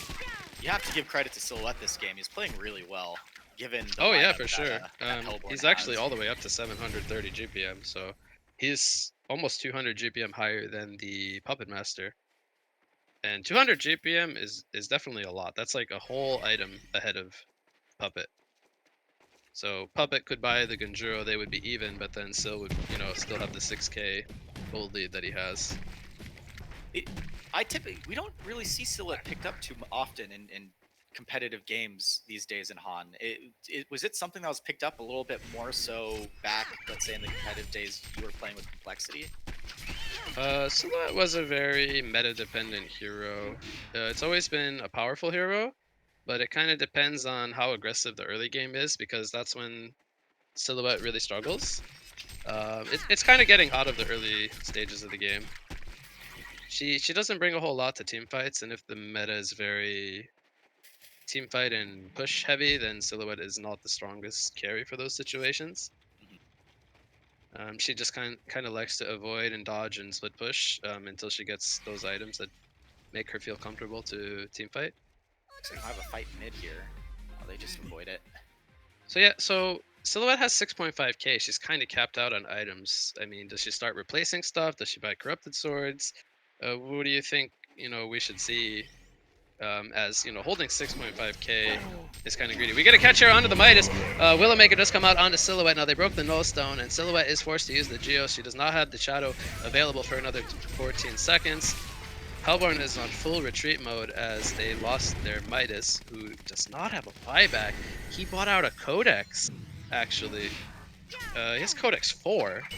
So that is something I did not notice. They find Electrician here in the mid lane, and that's a bloodbath streak as Silhouette gets credit for the kill. But nice job from the supporting cast to find the catch there. So that's 2 kills for the Legion side. And neither of those heroes have a buyback, so they're staying dead for another 50 seconds. The Puppet picks up a symbol as well right now. Okay, so he's... Did he buy it or did he... I think he didn't buy it. He didn't. I guess he didn't buy it then. I saw it pop up in his screen that he bought it, and I guess he's gonna hold on to his 6k gold and not buy it yet. I think they have to let this Rex go. I don't think it's something worth committing resources to, because if they lose more players here, then it'll just probably mean they lose the game. Yep. So this one they kind of. Do you think that's a throw item right there to pick that up, or was it like, hey, we need more burst to be able to capitalize on the Silhouette? We do. Well, hold that thought as we have a team fight. Puppet Master gets his shrunken head off. Deadwood is going to go down from the disables, and Puppet Master is looking to turn it. We have a buyback coming out from Silhouette, who is looking to buy the post haste now. She has it on cooldown for 10 seconds, so she can't TP back. So they got the kill onto Deadwood, and he doesn't have a buyback, but the Midas and the Electrician have respawned now. So I don't know if Legion will look to force anything with this buyback. There's no Kongors that they can take, or any kind of outer towers or any objectives other than going straight to the base. So I feel like this buyback. Yeah, I think this is going to be a wasted buyback. I think perhaps he didn't know he had the TP on cooldown when he bought the post haste. So it was kind of like in the moment thing, and then he just was like, "Oh shit, I don't have the buyback They will available." get Kong though, so I guess it's Okay, okay. yep. So this one did respawn. Actually, I didn't see the timer was this close. So another 10 seconds on the Deadwood. This should not be contested. I feel like by Hellborn. This will be what, the 4th Kongor for Legion? Double check here. Yes, this will. We didn't talk about Kong buffs or anything, but I see a lot of movement speed taken by Legion. Monarch took stats, it looks like, and I think everyone else took movement speed. Yeah, Silhouette now prioritized movement speed, so I guess at one point, if she really wants to, she can sell the boots. I mean, it looks like there's gonna be a fight right here. Yep, we have a catch onto the Monarch here. She gets disabled. Boundai is going to be picked up by Rhapsody. Engineer's going to get picked off as well. Disable's on the Puppet Master though. Can they bring him down? He pops the symbol of rage there and he holds his ground. He brings down the Poly.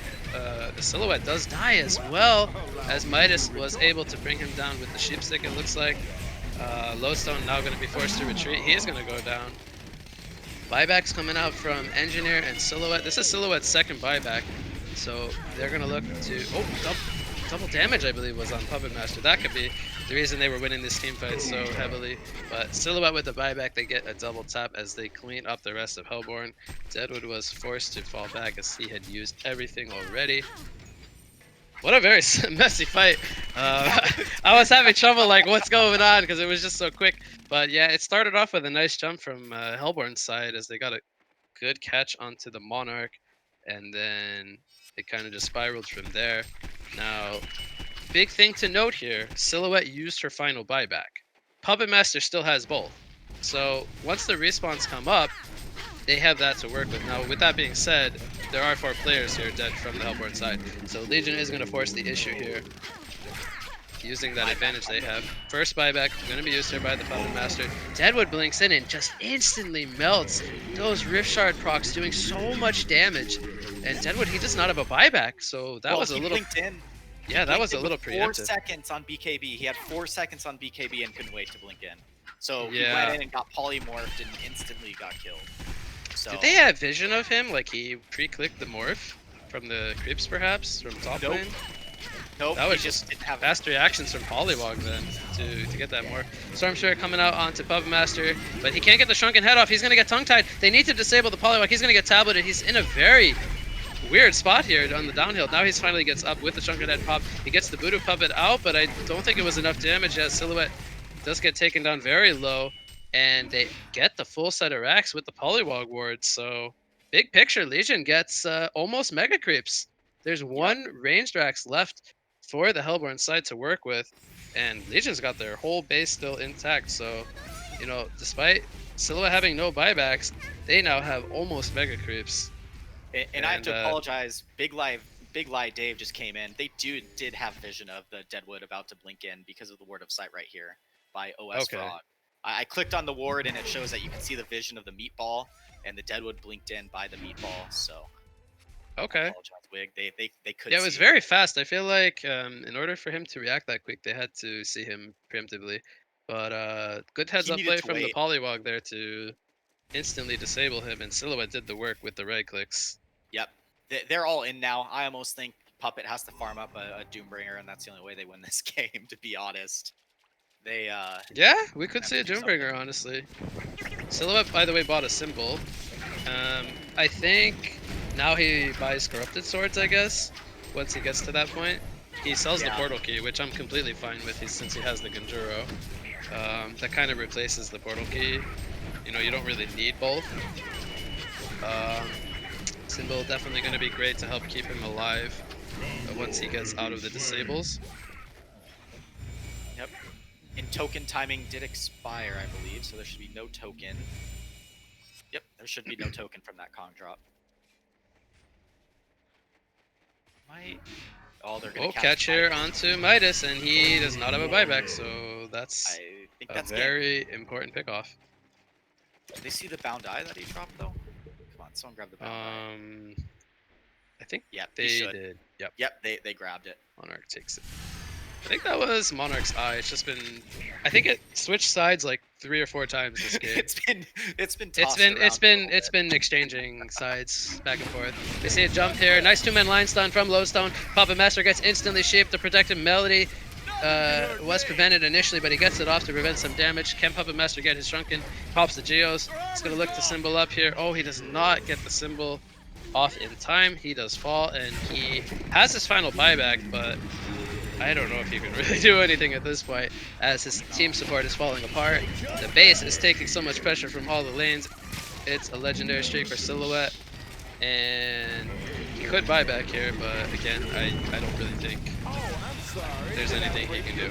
So that is gonna do it, and no JP, no win. Our Legion team is going to take out Backdoor Protocol in match number 4 of today's Cycle 1 match. Final thoughts on the match, Dave? USA. Sorry. Okay, that's caster bias, Dave. Let's settle down. No, but we do know the Legion side a little bit, so they are friends of ours. So congrats to them for I'm obviously excited. winning the match. I'm excited to see NA HoN. But yeah, it's been a while, final thoughts, so. Dave, about the game. Hey man, Silhouette showed. I think Sil played pretty good, as well as the I think Polywog played pretty well with the disables in the team fights as well. Yup. I think Ace showed why his Silhouette's one of the best in NA. I was excited about that. I was excited to see him play it. I'm happy they let him pick it. What are your thoughts about it. the Monarch player, though? I mean, come on. JP's a good support player. He plays. Well, Monarch they named all the team time. after him, after all. So Dude, he Monarch has to play good. Otherwise, he's letting his team down. Yeah, absolutely. But at the same time, he was the reason Silhouette was able to make it into that mid and late game. So MVP for me has to go to Monarch, because the Monarch did help the Silhouette get to the position to carry the game. So Silhouette played amazing, but between every carry, there's an even better support player. Give it to JP. Okay. All right, so that's going to do it for match 4. We are going to take a short break, and we will be back with match number 5. Both myself and Dave will be back for that one. So stay tuned after this short break, and see y'all soon.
pick. All right, welcome back, everyone. We are back for match number 5 of today's HoN OMG League Tournament cycle number 1 matches. I am your caster, What You Got, and I'm going to be rejoined here by Big Wave Dave. Did you enjoy your break, Dave? I'm sorry, I'm laughing too hard. Kane won the giveaway by typing Big Wave Dave. It's kind of funny. I'm sorry. Should. Okay. Yeah, break was good. Enjoyed it. Did you get hydrated in the break? I actually wrapped myself up in the American flag that I have, and I'm breathing American energy right now. I'm stoked. Nice. I don't know if we have any American teams in this game or this match specifically, but yeah, match number 4 we had a USA winner, so awesome. But I'm excited about this game though. I know a few of the players. I know Mindtrix. I know Janko. Are you familiar with either team? I actually think I forgot to say the names. It's Third World Gaming here on the Legion side, going to be going up against Mob on the Hellborn side. So those are the 2 teams for this match. But I don't recognize anyone on the Hellborn side. On the Legion side, I think it's the same ones you said. I recognize Mindtrix from the high TMM scene over in EU, and then some of the names look familiar, but I don't really recognize many of the players in this match. Which I'm excited about. I love seeing people that I've never seen before play. Oh yeah, Especially, that's look completely at the great. first pick. Look at the first pick for Hellborn, the Soul Reaper.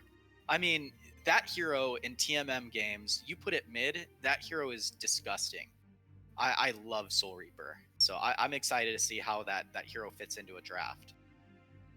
Yeah, definitely. Well, let's go over the bans. We say Bloodhunter, Sandwraith, Predator, and Parallax. So those immediately stand out to me. These are not your typical blind bans. So what do you think is the reasoning behind some of these bans? Like the Bloodhunter one really sticks out to me. This is not a hero we see played that often. I don't know. Is there I can't answer anything that really question. that you want to like Parallax? Like this is another hero we rarely ever see. And in Predator the and Sandwraith, it's competitive just not the. That's what I'm saying. I think when you get 2 teams with players that you don't really know too much about, they might be thinking, hey, these guys are going to try something new against us. I have no idea. I mean, you see Magnus not being picked up yet. Yeah, And or Magnus is banned. still on the board. That's something that I don't think I've seen at the entire last HoN OMG tournament. Is if Magnus was there, Magnus was picked up. Right. Same with like the Lodestone, the Electrician, and then this follow-up heroes like the Monarchs and those engineer those kinds of heroes. We're not seeing any of that. We got Grinix first pick, which I'm very excited about. Soul Reaper as the follow pick, which you're excited about. Into Bubbles, Defiler, Andromeda, and Nomad. So I would say the Legion's picks are a little bit more straightforward heroes that we kind of see from time to time, but the Hellborn's heroes, these are heroes we don't see that often. So They have no stuns on Hellborn. Yeah. They lack stuns. I mean, if you're going to consider Soul Reaper Ultimate as a stun, technically it is a stun, but you're not going to use it to initiate. Yeah, so Hellborn's kind of lacking the disables, whereas we have some kind of crowd control on each hero so far from the Legion side, so a little bit more secure, so to speak. We're going to see the follow-up bans coming out, Lodestone, Balfagor, and Magmus. So there's the Magmus ban coming out from the Legion side. We're going to see Draconis, Silhouette, which we saw last game, and one final ban coming up for the Hellborn side. They're going to go with the Bensington. So that's pretty reasonable, I would say. Bensington goes very nicely with Bubbles, setting up the Nightfall for him. So there is some good execution of bans coming out here, I would say, by both sides. But I really don't know what to even expect from the last 2 picks from either side, seeing as how the first few have already kind of thrown us off a bit. So I'm just going to kind of let it unfold. But let's make a guess. Let's take a guess. Who do Okay. you think Legion picks is their carry, and who do you think is going to be last picked for Hellborn? I think Legion's going to pick Madman, and the Okay, reason you I'm can't saying do that that is because I anymore. already saw it picked, so I cheated. But okay, I think we're just going for a push strat here on Hellborn's side. They pick up the scrap, so that could kind of signal as to why we saw the Soul Reaper and the Defiler picked up. Now, I will say the Nomad kind of throws that game plan a little off. He's not really the most. I mean, he is kind of like an active carry, so to speak. He does have that Mirage Strike, I believe it's called, and the Sandstorm, which are very good at fighting early on. But he is, more of like a squishy carry that kind of likes to get to his build-up of, either the Shroud or the Cleaver, whatever he's going to choose to go for this game. But yeah, I feel like if they were kind of going for this kind of more so all-in, as you call it, push strat, I don't know if the Nomad kind of fits there. Maybe it was just kind of thrown in there to throw off the bans and stuff, but I feel like that could have been maybe something else to go with their strategy. But oh my god, we have a jungler. Solstice is picked up. I think this is the first time we've seen a jungler, if I'm not wrong, so far. But that kind of gets me excited because I was a jungler player. So I saw it in I'll some let you talk. scrims. I'm just kind of rambling here, Dave. No, hey, you're allowed to ramble. I'm a better listener. I mean, that's why I'm married. My wife talks. I sit there and I listen. That's the best advice. And you I say can give yes, her. dear, right? Very Yes, important. a You lot say of yes dears, a lot of yes, yes dear. ma'ams. It's all the single guys watching stream. You gotta And be a then good everyone, listener. yeah, take notes, guys. This is how you keep them happy. Exactly. dear. So no, Solstice. As I said this before, the Solstice pick, I think in the right hands, the hero gets what, level 6 at 345 and can be level 9 at 6 9 minutes. by like 5:45 or 6 minutes, Oh somewhere my around that mark. So once nighttime hits, and that's kind of like your I want to start fighting kind of moment, because your skills at nighttime just kind of get better suited toward ganking. Yeah, you're already looking at a really huge XP gap between you and the people you're looking to gank. Yep. So if Solstice, gets kind of like a free jungle and he kind of gets to do the rotation he wants to do, he could be around, that level by nighttime. So that is very scary. We'll have to keep an eye on that. And then the final pick for the Hellborn side is going to be Amun Ra. So Amun Ra, a very tanky frontliner that kind of fits the theme of this grouping up and running into you head on and pushing your towers kind of deal. How do you think both teams are going to lane? Because I'm kind of not too sure as to what we're going to see, at least from the Hellborn side. I think the Legion side, we could maybe predict it a little bit better with the Madman being the carry, with the Andromeda as the support in the short lane. Grinek's going to be going up in the off lane and Bubbles in the mid lane. But how does Hellborn lane this is the question. It What are looks your to me thoughts? like Nomad is going mid. 'Cause he's Defiler is mid. going to go long lane with the Soul Reaper, and then it's a carry Raw. So it's going to be a Raw and a Scrap. Uh-huh. Which is interesting, because you would think that the Nomad would go top and get the farm along with the Scrap, and then have Defiler mid and maybe Soul Reaper and Raw together in lane. Yeah, I That's think kind of the way that I kind would. of made a little more sense to me as well. But you can see, one of the questions I had for you, Wig, is as a jungler against a push strat, is juggling risky? Because you're essentially going to give up one of your towers pretty quickly because you've forfeited a hero in lane. Well, I think that I think yes and no, because the reason I'll say that is I'm leaning more toward the no, because the tower pushing doesn't really happen right at the start. Solstice is going to get his time to do his jungling and get his levels, and the nighttime, the 6 minute mark is not very late into the game. It is very early, so the pushing is not going to really start knocking on the door yet. And they may lose one tower, but it's not the end of the world to lose one tower. You're gonna exchange a tower for a very high level Solstice. At least that's your goal. And once he gets the high levels, Solstice becomes this very strong tower defender with the Breath of Soul at daytime, and I think it's called Lunar Judgment at nighttime. I can't check that at the moment, but it is a very strong tool for dealing with grouping up, as it kind of forces the enemies into a position where you get to land a big ultimate. So we'll have to, we're gonna keep watch on Solstice, but it is very good to have it counter pushing. Yeah, I'm gonna be honest. I've watched a lot of different Solstice rotations from people playing the hero, and I want to see how he does this. So I've kind of been focused on what he's been doing in the jungle, and he started at the medium camp and stacked both the easy and the hard. That's fine. So, I think. It's good. I mean, the reason he does, he also has the health pot. He bought the health pot early. So. Okay. So, question for you: Who do you think wins this game based off the drafts? Well, I do like Legion's draft a lot, and the reason for that is they're going to get farm. First blood mid. Oh, okay. So Nomad takes out Bubbles. I think that's not supposed to happen.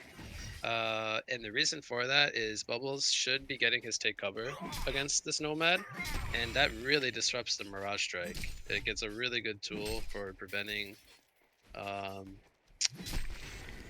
big chunk of Nomad's damage output, but he chooses to go the more aggressive route here, and Nomad capitalizes. So a good job, by Nomad, but more so I think a mistake on Bubbles' part not to get the cover, at least one point early on.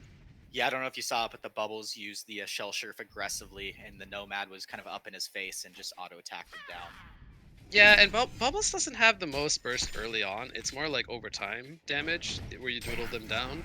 And if you're in Nomad's face as a Bubbles, Nomad is gonna absolutely crush you, as that's kind of what he does. He just right clicks very hard, even early on. So yeah, I think that's more of a misplay on Bubbles' part. But a good job by Nomad to capitalize. Kill comes out in the bottom lane. Will they get the return kill onto Madman? Now that stock duration did get a slight nerf in this most recent patch, so we saw him coming out there a little bit earlier than usual from the invis. And not able to get a return kill as Defiler did not have any CC for him. Yep. So a good job there by the Legion side. And look at this Grinix, how he's doing in lane right now. From an XP perspective, he's getting so much in this lane. There's not really a way that a Raw and a Scrap are gonna box him out. Yeah, Mindtrix is actually a very notorious Grinix player, and this hero kind of comes and goes in the meta. It recently got some buffs, so obviously we're gonna see it a little bit more popular here. But he is one of the more notorious Grinix players, at least in the high EU TMM scene. And he is usually very good on this hero. So the fact that they did not respect his Grinix at all, I think they went and first picked this hero if I'm not mistaken. So that just shows you kind of how comfortable he is on the hero, and he even gets a kill here. So he's level 5, 4 minutes in, and he's netted himself a kill already in the off lane, 1v2. So he's something to point out, and it's the farmer. So he's doing even more work than we're giving him credit for. Yeah, the Raw actually went an interesting skill build. I don't typically see the W picked up early on because you kind of end up just hurting yourself more than helping you. Yeah, you typically want to look to max the Ashes to Ashes as quickly as possible. It not only gives you passive regen, which helps in lane, but also allows your fire to deal more damage per second. And going up against a melee hero like the Grinix, that just means, more consistent damage. He's going to go in for a tower dive here. As he hits level 6, he is going to take out the Scrap, and he's maybe even going to get a double tap here. One more auto attack. Can he find the Raw in the trees? Yes, he can. It's a double tap serial killer streak for Grinix. And I believe we had some action in the bottom lane, but who was that? Defiler ended up going down to both the Andromeda and the Madman. So kills happening in both lanes. Now, one thing that Hellborn does have going for them is this Nomad, who may end up having to be their saving grace, as he has been doing a good job so far up against the Bubbles. He's actually 380 gold per minute going up against a 240 Bubbles. Yeah, I mean, another thing, look at this Solstice. He's level 7 right now at 5.5 minutes, so he should be level 8 here come that 6-minute mark. Which is, he's just about hitting level 8, but he's not doing too bad. You think people watching this that are in the tournament might want to see the power of having a hero like this, and he's level 8 before 6 minutes, and he's 630 XPM. That's insane. Yep, he's leveling very quickly. Now, so would you say jungle meta's back? I definitely think it's viable, seeing as how we have a very high level Solstice here, who immediately, as the 6-minute mark comes in, that cues Nightfall, and he is going to scout out this, I believe it was the Defiler, I think he spotted out, but they have a nice ward aside here. It's going to get taken out by this Rev ward here placed by Andromeda. and he will go back to farming at least for the meanwhile. That. Yeah, Grinix is doing farming really well, sitting at 368 GPM is the suicide. So I would say Hellborn's in a pretty good spot right now with a 4K gold lead at 6 minutes. Grinix, he's going in for a kill here, I think. Amon-Ra is only level 4. He hits the level 7 mark, so that means he's got the maxed out Nether Strike. He's going to go for another double tap. No, he does not have any cooldowns to commit to a dive. Scrap is actually level 6, and Ra is level 4. And that's not something you usually see, the support being 2 levels higher than the farmer in the lane. But with the 3 deaths so far on Amon-Ra, that does mean Scrap gets to get a chunk of the experience. Now, in the middle lane, we had a dive coming out from both the Solstice and the Bubbles with the Kelp Field being used. They even used the Lunar Judgment there as well. They get the kill on the Nomad. I believe he was not able to line up an edge counter for some kind of return kill, or at least an exchange of 1 for 1. So, So Legion Wig, I know takes why the the 7 to Scrap. 1 lead. Yep. I know why the Scrap's so high level compared to the Raw. I mean, outside of the deaths, he's actually Well, maxing Scavenge. Scavenge. Yep, so for anyone who doesn't know, you pick up the morsels that get dropped when the creeps die, and you get bonus experience. I believe it's 8 experience per morsel you pick up, so he does level a little bit quicker than most supports.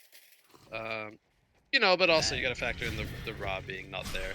Regen rune is picked up by Bubbles. The Filer is going to go down. Combination of Shell Surf and Song of the Sea.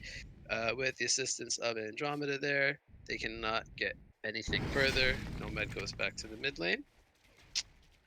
8 to 1 now. Hero kill lead in favor of the Legion side. Top lane, it looks like Solstice is setting up. Grinix is in a very offensive position here. He's got the illusory assault. He's gonna go in onto the Scrap here. Gonna push him into the Amon-Ra. Very nice stun coming out from Grinix with that Rift Stalk, I believe it's called. And they are gonna get the 3rd kill onto the Soul Reaper. The Shadow Step, excuse me. The Rift Stalk is the invisibility spell. So I mixed that one up there, but very nice play coming out from the Legion side to defend that tower push from the Vorax.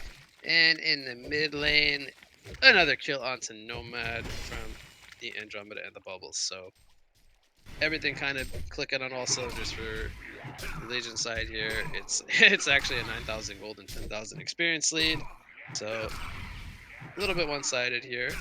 But we'll see if Hellborn can hang in or get any kind of return kills coming up. Yeah, the Solstice now doing the right thing and taking over the enemy jungle. I think he can now, in this position, he can gank mid, he can gank top. With how well the Grinix is doing, Solstice can literally just roam around the map, him and the Grinix, and kill their entire team. So it's going to be very difficult for Hellborn to recover, but I don't think they have the heroes to recover from this, unfortunately. No, I think with the lineup that they kind of went and drafted, they kind of needed to win their lanes in order to get the push going. And since they kind of fell apart in the very early laning stages, they're not really able to translate any kind of momentum to even be able to look at pushing a tower. So very unfortunate that the lanes did not go well, but that's going to kind of fault their game plan moving forward.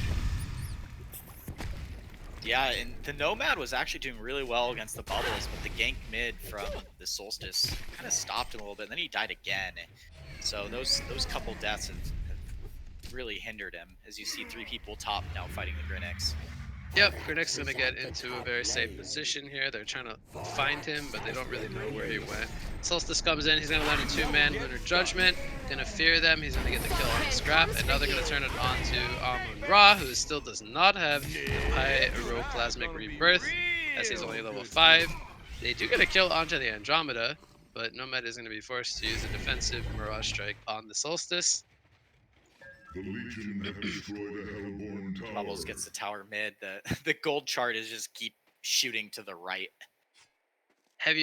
Is it possible that the bar can be like almost full for one team? I don't know if I've ever seen it like completely full, but it's like We're like gearing toward like 90% mark. I think it's like almost full green, and I don't know if I've ever seen it quite, one-sided. But Vorax in the top lane. They're gonna look to try to pressure the top tower. Meanwhile, bottom lane, kill attempt onto the Soul Reaper.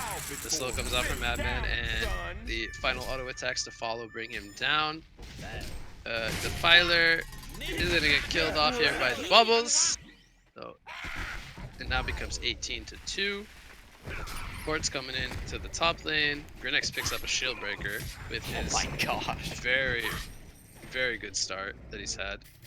That How much is- minus armor? Is it -4? -4. Broken Minus armor effects, -4. 4 plus his W. Ooh, the Riftstock gives minus. He's actually maxed it out, so it's minus 1.75 armor on top of the -4. So he's penetrating quite a lot of armor very early on. It's a He's lot level of 11 here. penetration. I think he could honestly. They have an Astrolabe here on the scrap. Well, Solstice ulti Boom. comes in onto 2. They're dead. And that's 2 kills. Bubbles also takes out Nomad. They Kill exchanged each other. lives? How did that happen? How did that Did- happen? Did Nomad like break the kelp? How he doesn't have a soul trap or anything. How did he get a return kill after dying? I don't know. Soul Reaper's gonna die bottom. Yep, Soul Reaper doesn't even have mana for a teleport. Actually, it's even on cooldown, so there's no getting out of that. Goes down. Raw might die here again. Yeah, he should. Man, he's so close to level 6. He needed like 2 more creep kills, and then he could at least, revive, so that he buys time for the TPs to come in. Yep. Oh, they actually still think he's up here. The Defiler's kind of hunting him, but as we can see, that's not the case. He's They dusted up there too, the Nomad did. okay. Yep, so Yeah. they tried to find him, but he's long gone, as we can see. And they're going to look to re-engage here. Bubbles is here. Combo comes out. Defiler goes down very quickly. Grinix hasn't used anything, so here comes the ultimate, and they're going to take out the Soul Reaper. It's a Bloodbath streak now coming out for the Grinix. Bubbles comes in with a solo kelp, I believe, onto the Nomad, but not enough damage. Team support is coming in here. Aurora gonna scout them out, excuse me. And a 2-man stun coming out from the Solstice, and the follow-up shell surf is going to bring them down. GGs are being GG called. comes out from the Soul Reaper. I think that's a very reasonable call, though. I haven't seen. Obviously, someone can't come throw back in the from towel just yet, but might be coming out here in the near future. Yep. What'd you say? Oh, I was gonna say I haven't seen too many teams come back from a 20k gold lead or deficit at 14 minutes. Yeah. I mean, it's 28-3, so. I think they need specific heroes to do so. They need at least like one hero that's farming, and they don't really have that. I mean, Nomad is their highest GPM at 200. I just don't see Nomad having the impact because Grinix is just gonna be able to solo him the entire game. The only way they would be able to like pull off a comeback like this is if at least one hero in their team was doing well, but they don't even have, the Hail Mary kind of scenario. Correct. I think I once won a game that I was losing 20-0 in, and I was playing Warbeast. Now this is arguably my best hero, so I had that going for me, but it was very, very hard, and thus made a great memory for myself. But we see another combo here coming out from Bubbles. They're gonna net a few more kills. Bubbles actually goes down, but Madman does get a Savage 6 streak. Fake GG's, Dave? I think they baited them with the GG. The Legion have destroyed Yep, they got a kill onto tower. Bubbles. They got top tower though. It's okay. I mean, they got the top tier too. So trade by mid. Okay. I don't think I've seen Mock on Solstice ever. This is more like a first thing for me. I think he's just so far ahead. He's like, why not? I can pick up this item.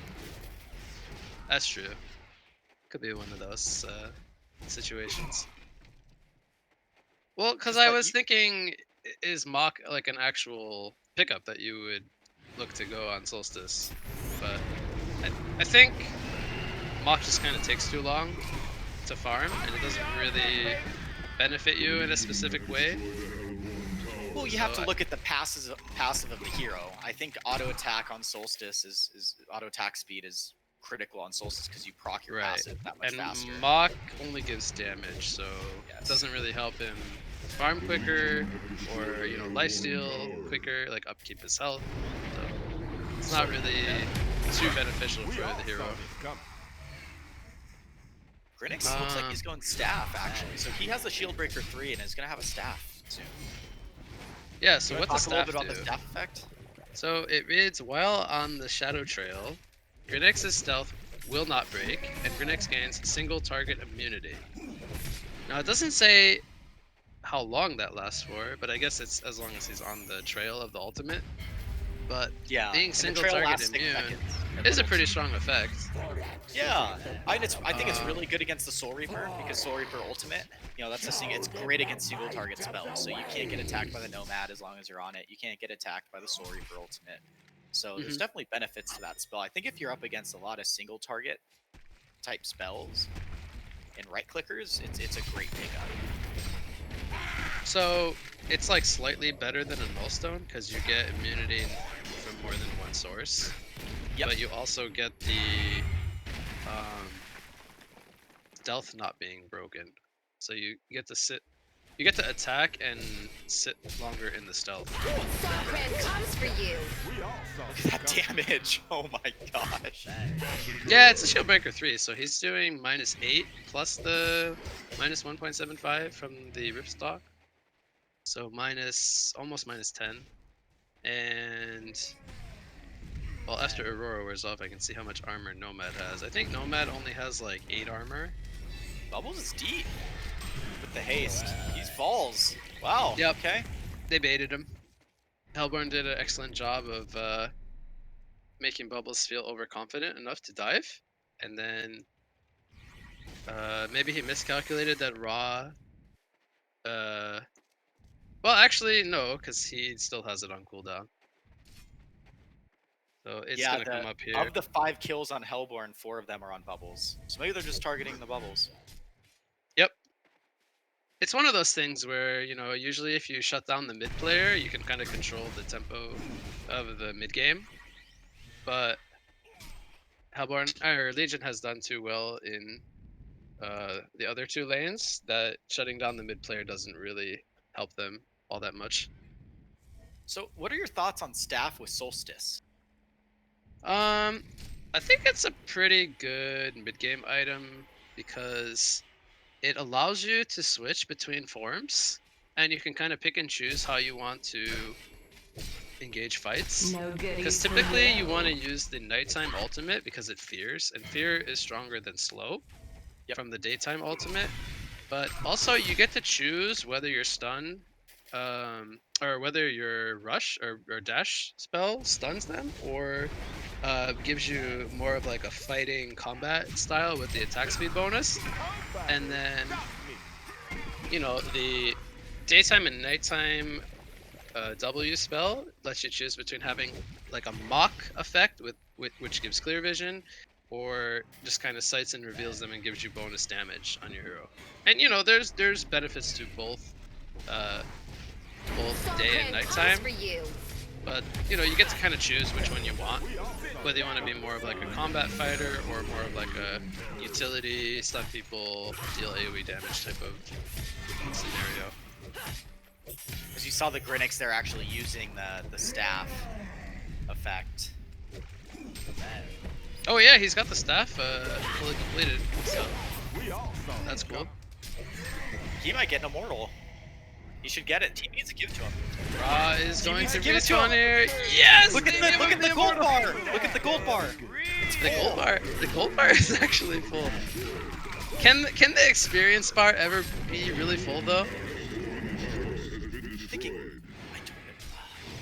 I've never seen it. I mean, to be honest, this is the first time I've ever seen this. This is the first time I've ever seen the gold lead for one team be 100% in favor of one team.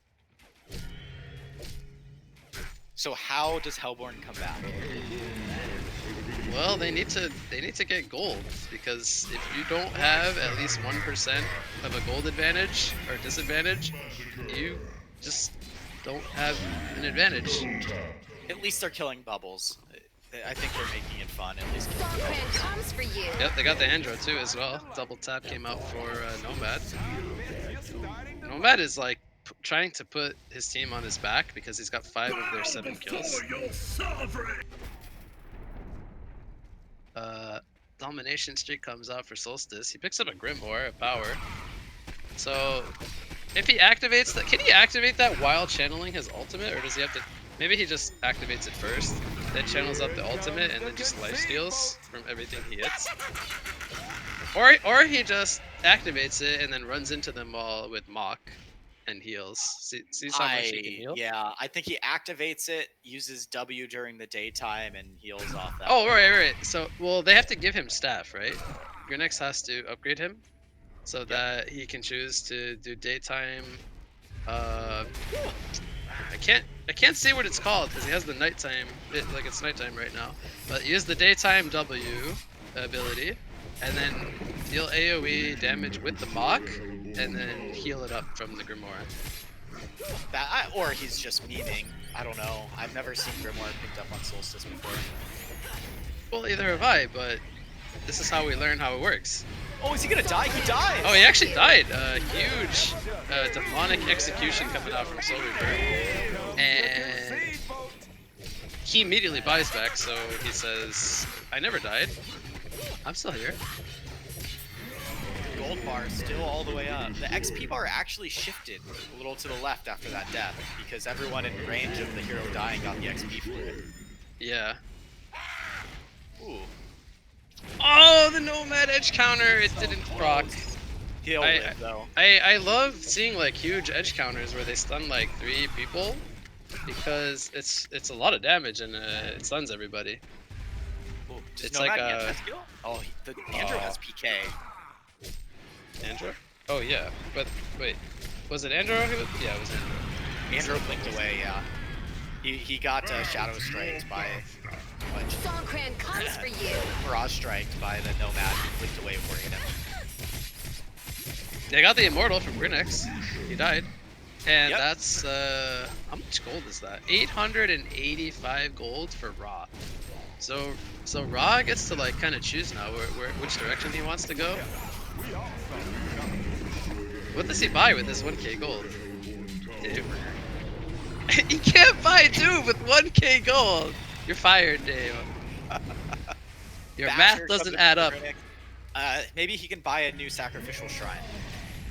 Because that's what they need to stay in this game. They need 2 shrines. I think they need to start with more meatballs. Because then the meatballs will at least fuel them to. Sapphires, can you add an item in the shop called Shrine so you can buy yourself another shrine? Like your Dude, team I can will pull up say the there board? have been times where when I'm playing TMM, I type new teammates into the shop and it doesn't appear with anything. Actually, it says too bad, it's me Blacksmith, and then I actually get more angry that it says too bad than that it just doesn't say anything. How many times have you typed kick Dave from Q? Just wondering. You know, there are times when I've thought about it, but You're like, I never actually typed it into the shop because I can't buy Kick Dave from my team.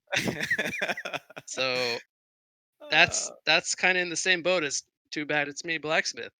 But well, the game is decided, and Third World Gaming, our Legion team, is going to take match number 5 against Mob, and we are going to go on another break before we start match number 6, which I believe we are going to be switching casters. So hang tight, everyone, and stay tuned. We will be back shortly with match number 6.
captain's pick.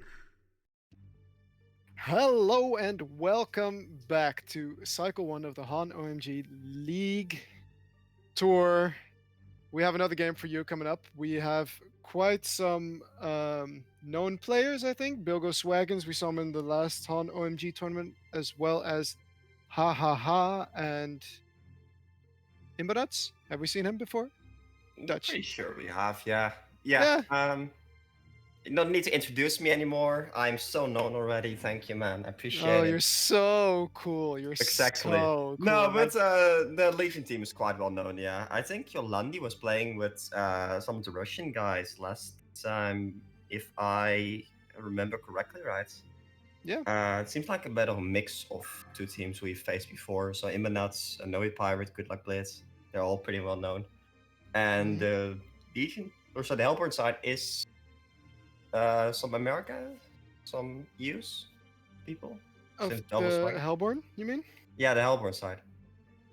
I don't know. They all seem to have pretty standard pings. I thought Double Swaggin was US, so I kind of assumed the rest was US as well. Mm. I'm not sure. This is EU server, I'm assuming, right? I think so. Yeah, it is US server. All right. Alright. Well, then we have an EU battle coming up. We have a Monkey King being shadow picked. What are the bans so far? We have a Moira. We have a Kinesis. We have a Behemoth. What else do we have? Hellborn. A It's your turn to Behemoth shine. ban. Yeah, come on. Like, that hero is so good. You just max the W and play carry Behemoth. That is where it's at. Is that like a research Behemoth in that case? Nah, man. First, you got to get the Staff of the Master. Okay. Maybe if you like pick Kane with it, and you get like what's his face? You get like a 1.5% crit chance. It's insane. Mm-hmm. I agree. I agree. I agree. No, Anyway, but we have a Magnus pick immediately because Yeah. what is it with people banning Meraxes? I don't know. Like Meraxus, to be fair, has seen a lot of love recently, and it has also been shown to be quite powerful. So if you have like a strategy that revolves around some targets or some abilities that can be really easily cancelled, like the Moira, like the fish from Myrmidon, Mhm. then it makes sense to ban it. But to just ban it straight up instead of, for example, banning a Magnus, that is quite weird to me. Yeah. Yeah, it's a really strong hero, but is it really stronger than a Magnus? No, because like the Magnus stun is just too safe, right? It's too good. Yeah. You can get like 3-4-man stuns, not consistently, depends on the enemies, of course, but Yeah. very easily. It's very easy to. Like you can always at least get 2-man Execute. stuns as long as Yeah. they're like within 700 range of each other. That's not the same thing. Cannot be said about Amraxus. Yeah, but this is what I'm saying though. Like, you need to make sure that you just pick easy heroes for yourself. I remember mentioning it in the last interview after the last tournament that the reason, like the heroes that I pick them with a reason. They're easy to execute. You need to not pick something that's overly complicated because that way you're making it too difficult for yourself. Well, it kind of depends, I believe, because you need. It's more not necessarily about easy. I think it's about safe, right? I feel like you need a good balance between safe stuns and hard stuns. Yeah, okay. A good example of a safe stun is Magnus, and a good example of a hard stun is something like an engineer. The engineer keg can be dodged, so you Yeah. need something that can set up a stun, so you can like hit the engineer keg more easily. Yeah, for sure. But they are choosing to forgo the engineer for now, choosing instead for a pharaoh. I think that's a very early pharaoh pick. Yeah, it can really be laned almost anywhere at this point, but generally speaking, Pharaoh's can be played suicide. Yeah, think but the only... I just don't really like it as second pick. No, There's still so many good heroes available. there are way more impactful heroes you can pick as well now. Just pick some support heroes or something. Yeah, like there's an Andromeda available, there's a Luna available, there's a bunch of More, things. yeah, Pharaoh's more big of a counter pick, right? Yeah, Like, it's Pharaoh really shines against certain carries, for example, because ones carry without that- an escape, for example. Yeah. Yeah, that doesn't really have an escape. It's just like locked up in a mummy wall. And now you can just like easily counterpick it. Anything with like a leap just kind of fucks over the Pharaoh. Yeah, exactly. I mean, right now, Hellborn side is probably thinking, okay, what can we do to counter these heroes? And they are going to go for a jungler also quite early. Yeah, but I do actually like Solstice these days. It's in the new jungle. It's really powerful. I mean, assuming you don't die level 4 like some people do. I was level 2, excuse you. Okay, sorry, level 2. Assuming you don't die in the jungle against neutral creeps, like Neutrals they are quite... very strong. No, but yeah, exactly. I agree with you with Solstice. He's a strong hero, but Yeah, you can like farm like crazy if you do it right. So you can get like level 9 at minute 6 or something. Maybe a little bit lower, but that is only if you're like uncontested in the jungle. yeah, exactly. If you're uncontested in the jungle and you have someone stacking for you, then it's possible to reach that. But what I feel right now with the Solstice pick is that if the Legion decides to, they can get someone to just follow the Solstice around, because I think that's going to be a priority, or they need to ward the camps. Yeah, I mean they do have Pharaoh and Vindicator, so a tri-lane is kind of out of the question. Yeah, It's kind they of can't try lane. That's kind of the weak sauce of this lane, of this lineup, or the picks. I mean, Yeah, the drafting is done in a very strange way, in my opinion. The Pharaoh should not have been picked yet. The Vindicator is a strong hero, but it also gives away too much of your strategy because it's not a very good laner either. yeah, and the Vindicator is more like a last pick because it's a weak laning hero, and if the Hellborn side were to see that and chose to tri lane against it, the Legion side might be in trouble because Vindicator in the tri lane is just so weak. Yeah, exactly. I mean, he has gotten some changes that make him a bit stronger, like his disarm and his silence being a slow. All great, but it's not the same offensive power as, let's say, an Illuna or a Myrmidon or even an Andromeda with the Aurora. Yeah, Andromeda's still up indeed. Yep. It's But it's not really been that popular as of late. That surprises me. I mean, I guess it doesn't really have the same offensive potential as some people. Also, are some heroes like Myrmidon. It's a lot more offensive and stuff. But yeah, Andro's still just a powerful hero in my opinion. So I'm curious to see what the enemies are gonna pick here. Engineer was also very possible for the Legion, by the way. And now Yeah, it's not Engineer anymore. did get some nerfs though. Yeah, but it's gone out. It's gone banned out now by Bilbo Swaggins, and for the rest of the bans, we have a Predator, Silhouette, Puppet Master, Swiftblade, and Grinix. So they're picking up on the fact that Grinix is quite annoying right now. Yeah, I think it saw some play last game, right? Yeah, it saw some play last game, but that game was very one-sided. He did end up getting a bloodbath with the Grinix, but Okay. Yep. But yeah, for the people that don't know, Grenix got a small change last patch where he got minus armor now on his Rift Stalk. So like 2 minus armor on a hero that just does physical damage is quite a powerful buff, really. Yep, and it does it. He can do it on 2 targets because, of course, he has 2 charges on his Rift Stock. Yeah. So we see the Flint pick up. That's not a big surprise. We know that Good Luck Bliet actually loves to play the Flint middle, so we do actually expect to see the Flint middle here. And Flint middle with a Pharaoh is actually quite a nice combo because you can like initiate with the Pharaoh on someone from pretty far away, and the Flint can just follow up with an ultimate and basically burst almost anyone down there. Yeah, 700 magic damage on his ultimate with a really short cooldown. Yeah, it's Yeah, such a good next up. gank hero. Yeah, it's found it's found its own little groove because I've never seen it picked as a hard carry and actually successful. But in mid, I think it's a lot stronger. Oh, it was so much fun with the old Hyper Crown though. Yeah, like you can attack really fast and potentially it can become a really good late game hero, but it has too many issues. Like it needs too many levels actually. Like putting it mid allows it to get the more levels, which allows it to get the kills in mid because usually there's a lot of action happening there as well. And he actually fits that role really well because he can attack from so far away that he's never really at risk in the early game of getting jumped on. Yeah, and the Q is so spammable as well. The flare, does a lot of damage. Thunderstorm. Yeah, And oh, Hammerstorm.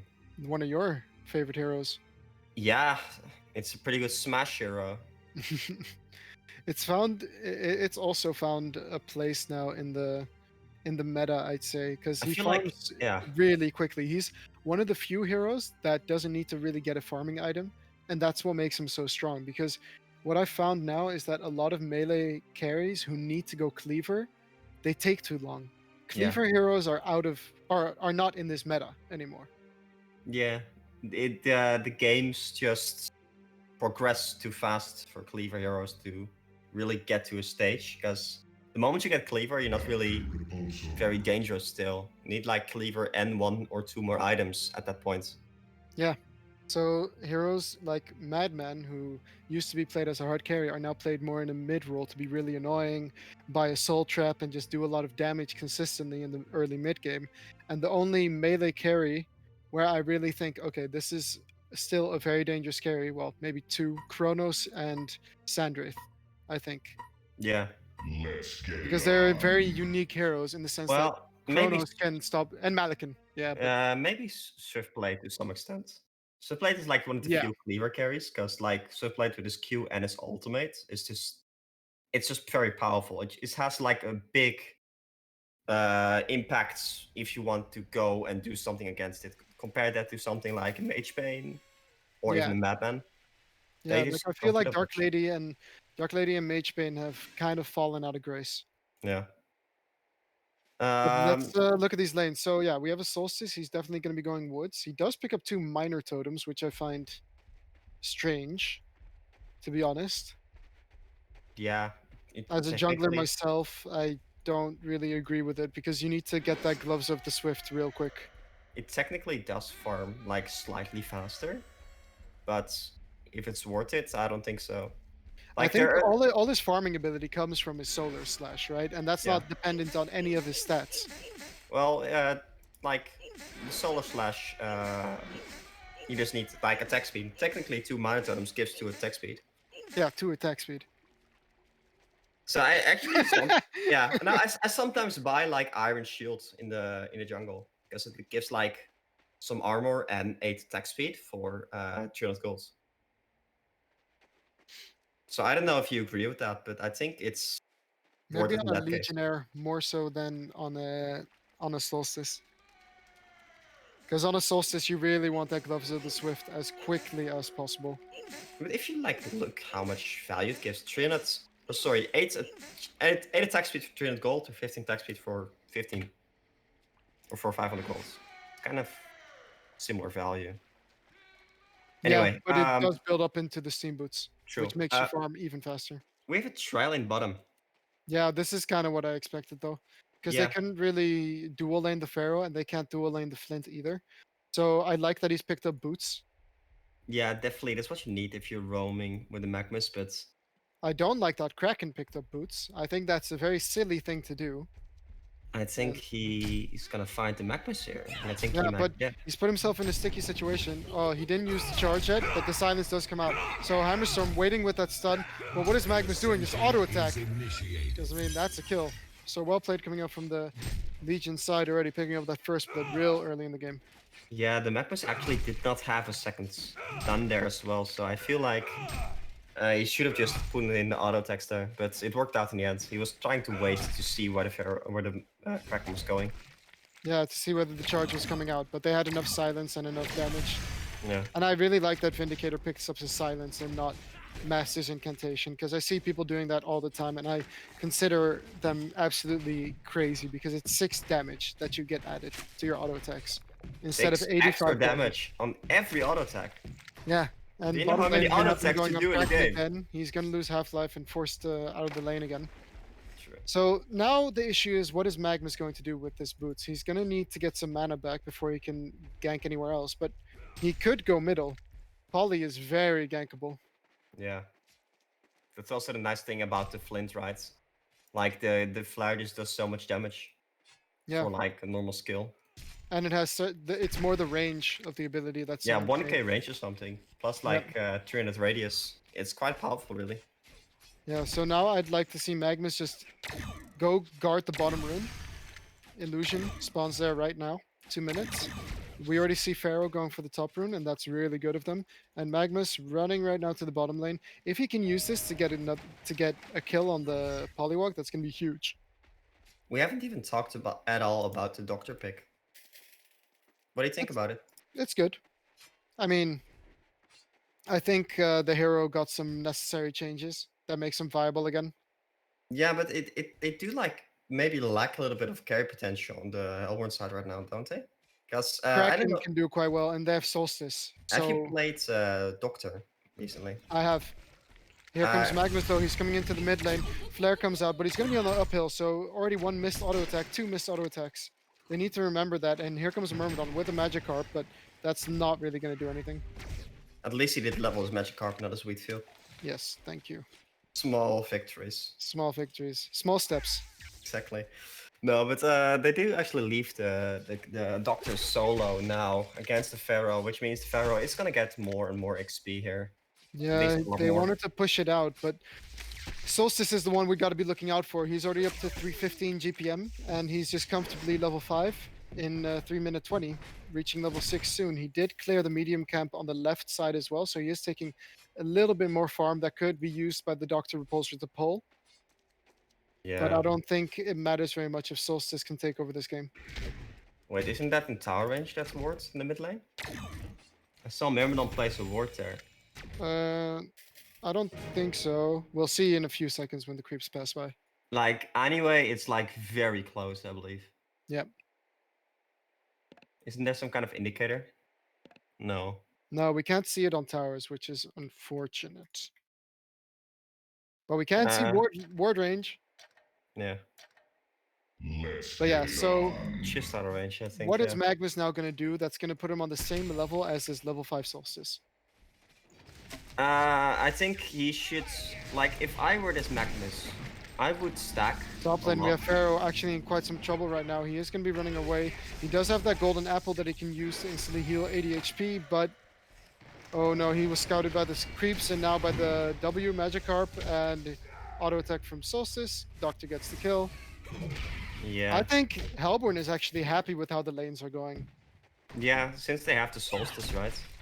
The Magnus really needs Bottom to lane, make... we have Kraken in trouble. He did get the hammer in the charge, and that's going to end up being the difference. So there is an outbones on hammer. Oh, Tell me what I you don't think. like that. No, I don't like that at all. The thing is, right, technically it does make you farm faster a bit, but because of your natural cleave, all you really need is like attack damage.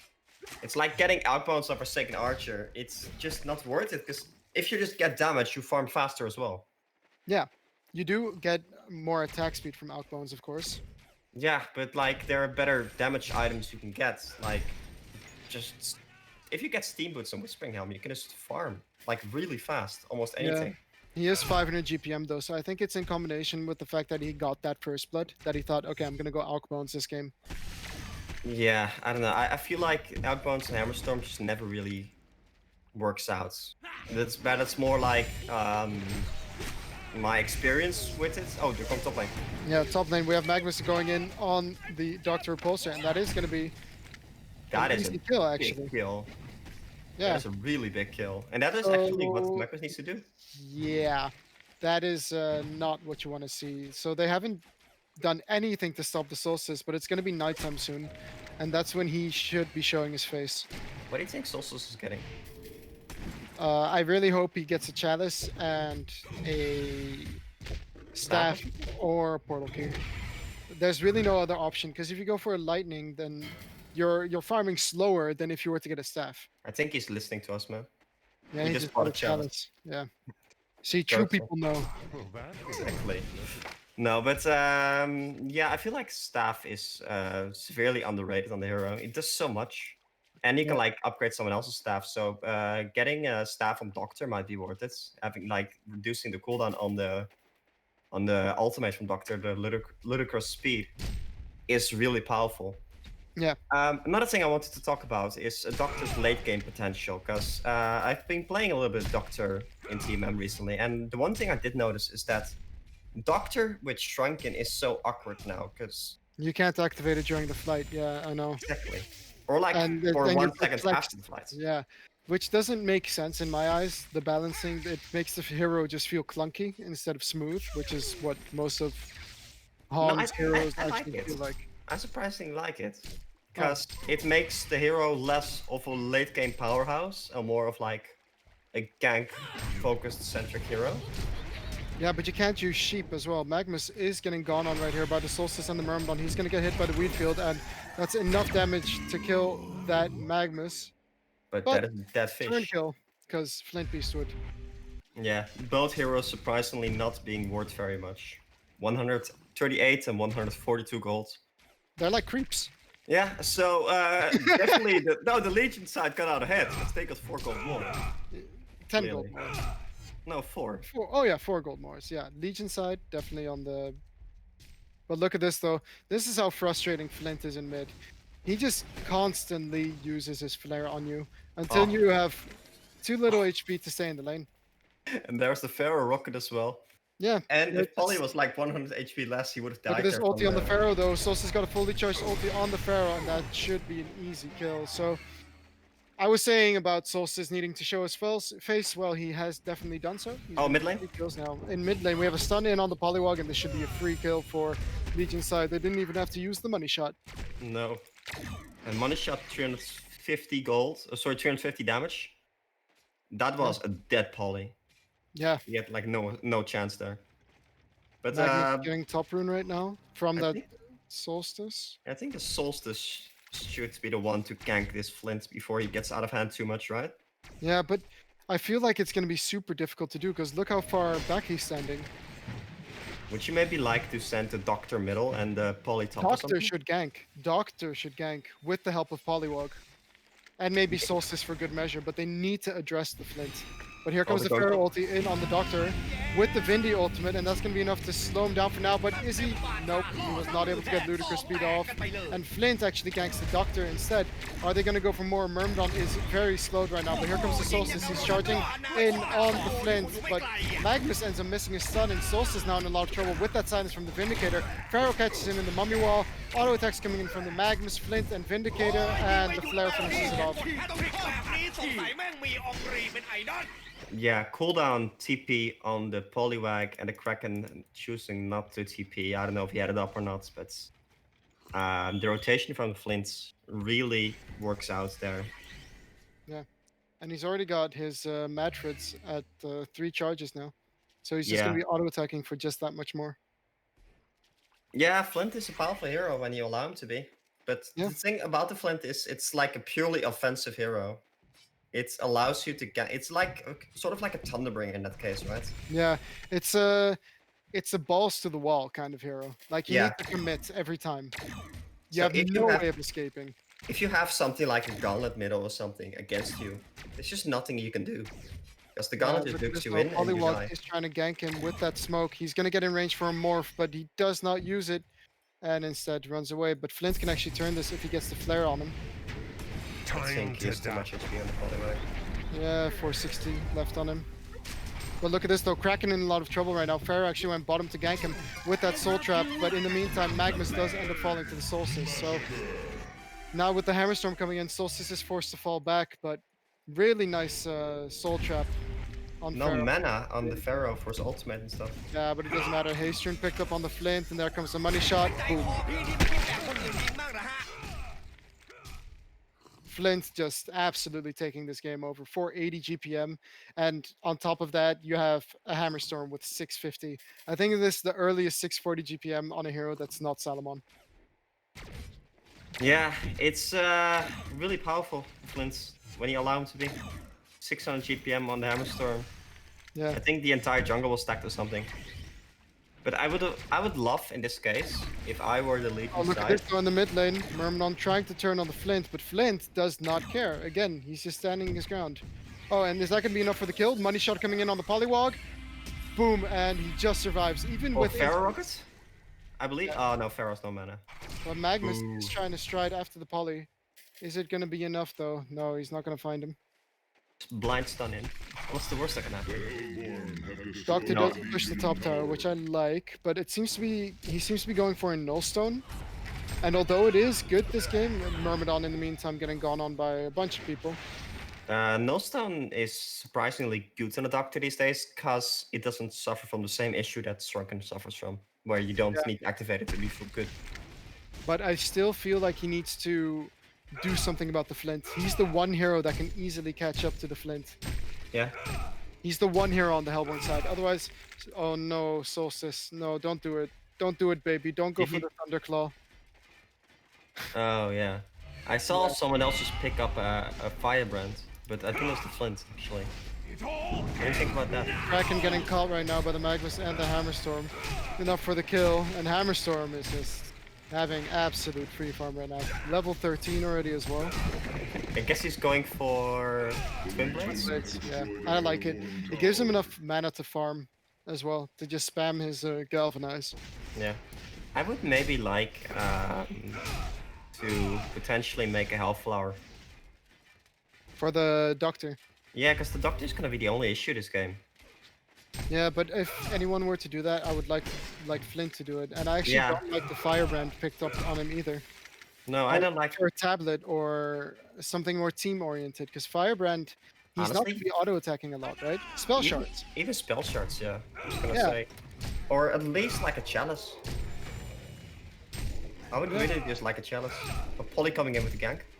Yeah, but alone, he doesn't have enough damage, I think. Yeah, I would love for the Solstice to just buy some smokes and sit on his Flint. Yeah, or Doctor to port.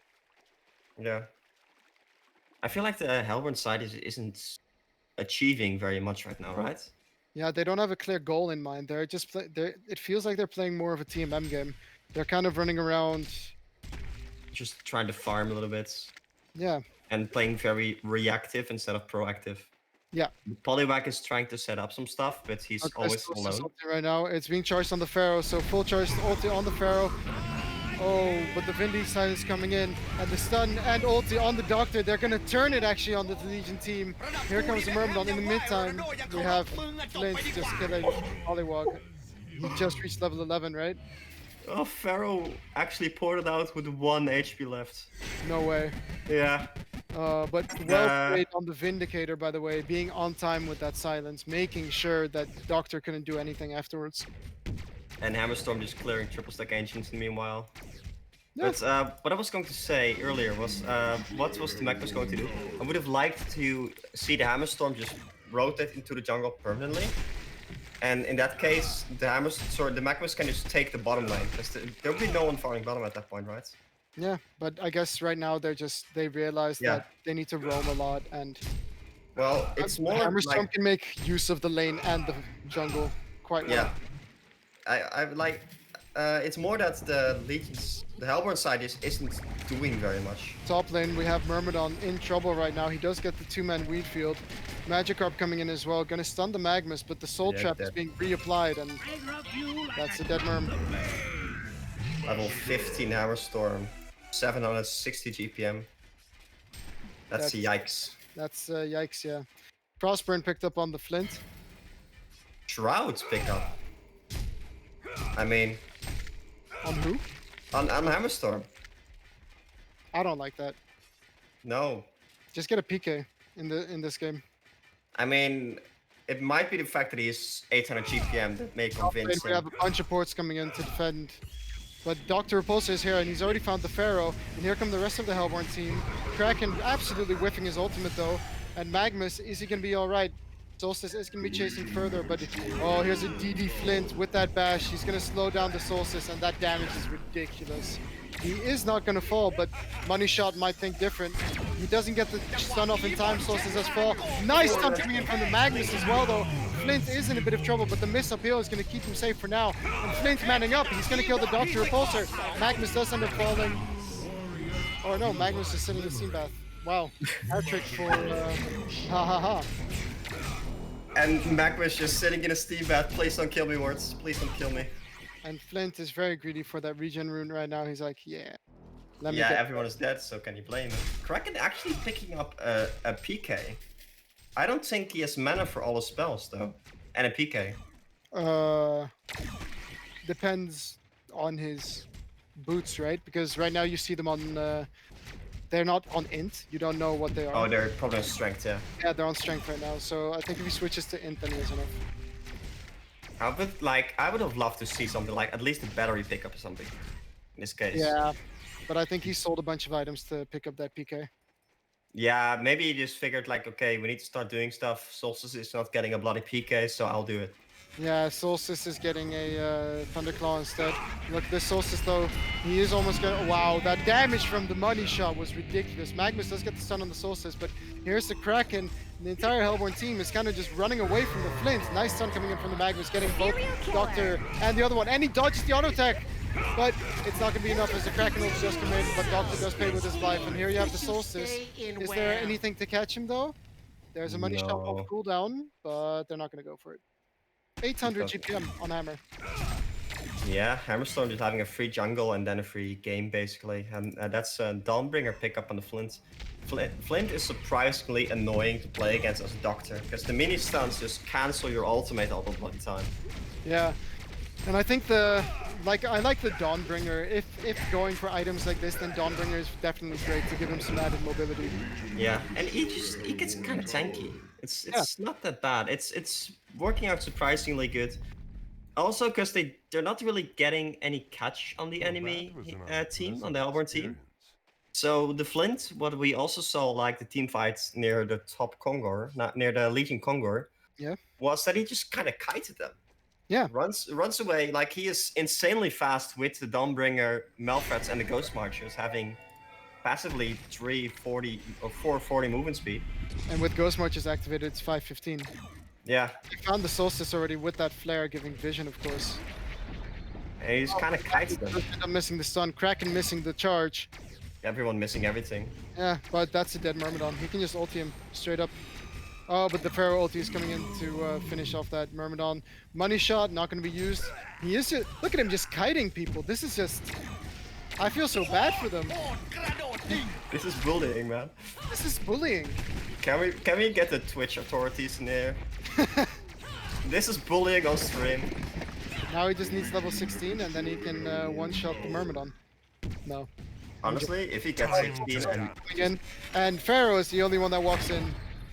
Very, Oh, look at the pockets giving vision. Yolandi with the kill steal.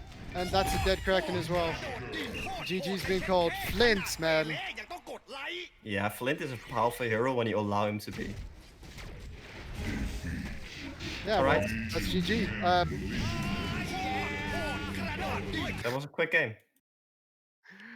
Oh, the power of Flint. So, everybody watching right now, if you see these players, maybe consider banning Flint. Yeah, we do know that Good Luck Bliet really loves to play that Flint. We've seen it a couple of times on him, and I think he has done pretty damn good on it every time. But this game honestly wasn't just the Flint, because besides the Flint, they also had an 830 GPM Hammerstorm. Yeah, for sure. But I mean, just looking at the teams, right? Solstice needed to be the deciding factor, but in the end, because of the way it's all drafted and stuff, Magnus together with Pharaoh make sure that Pharaoh gets a better game. Yeah.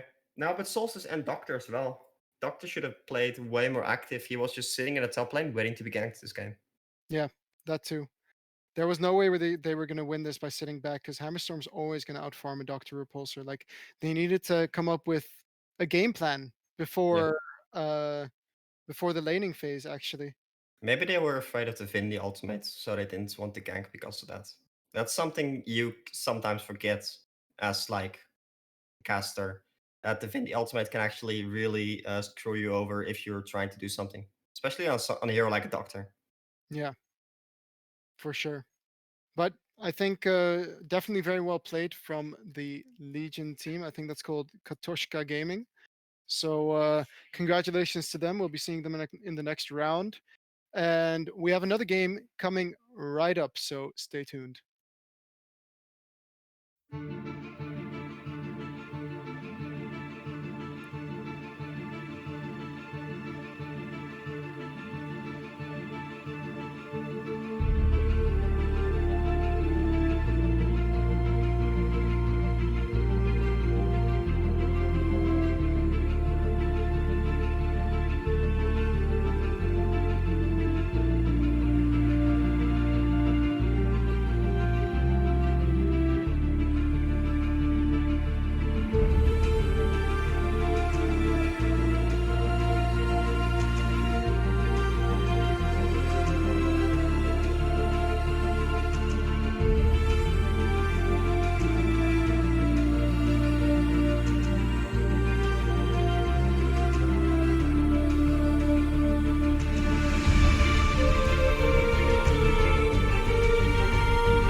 Hello and welcome back to the HoN OMG stream Cycle 1 League Tour.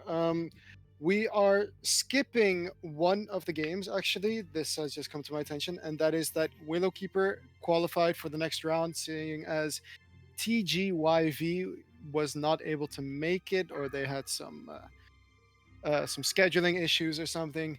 Regardless, we are here now with the last game of the best of 16. It's a very serious team versus Lactose Intolerant, and I love that second name, like for sure. Lactose Intolerant. As Brothers in, unite. yeah.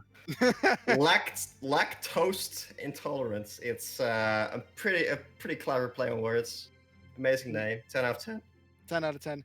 But we do recognize some of these players from High Team M, so I think we're going to get a game on our hands right here. Let's look at the bans. They have a Sandwraith ban, okay, that's normal. An Icar ban, super normal. And a Shellshock ban, even normaler. But actually, Moira is the only one that I actually expected. But for the rest, they must have their reasons.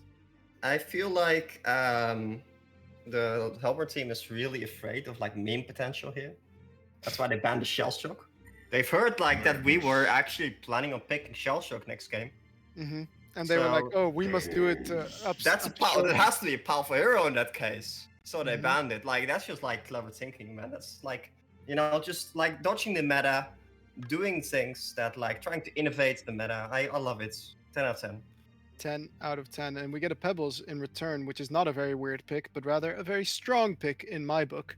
And that is the first pick after the Magnus. So we haven't really seen the Pebbles though at all, right? No, but I still feel like the hero's potential is there. The only reason it's been picked up a lot less is because the cooldowns are quite long. From the stun and shock. Off. Yeah. Yeah.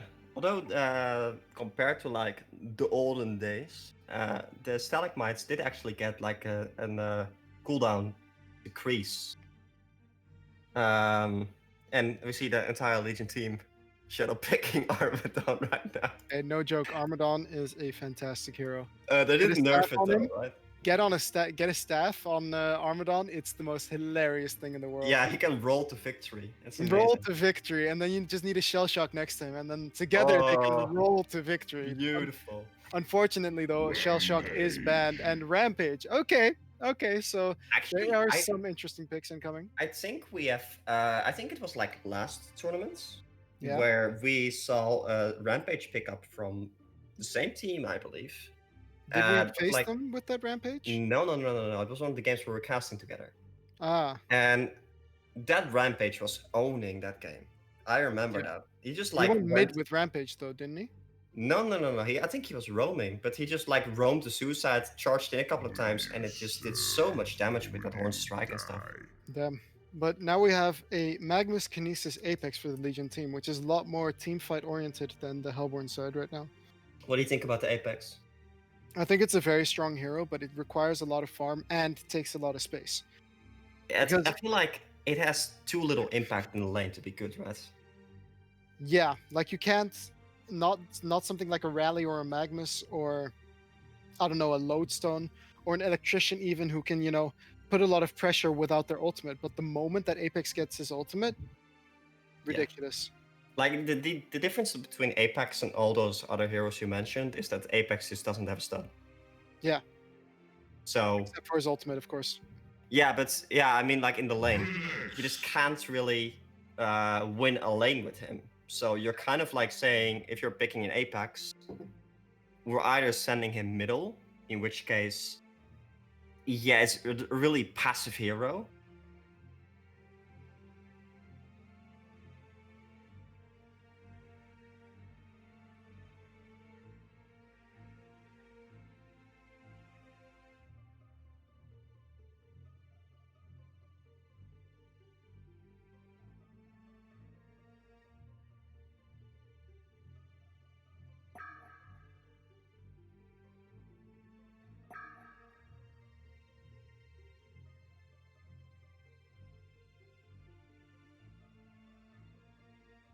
I don't know. Can you... Okay. All right, so I don't know. We had some technical difficulties. I'm back right now, and that's Dutch ownage. joining me right now. So we're back.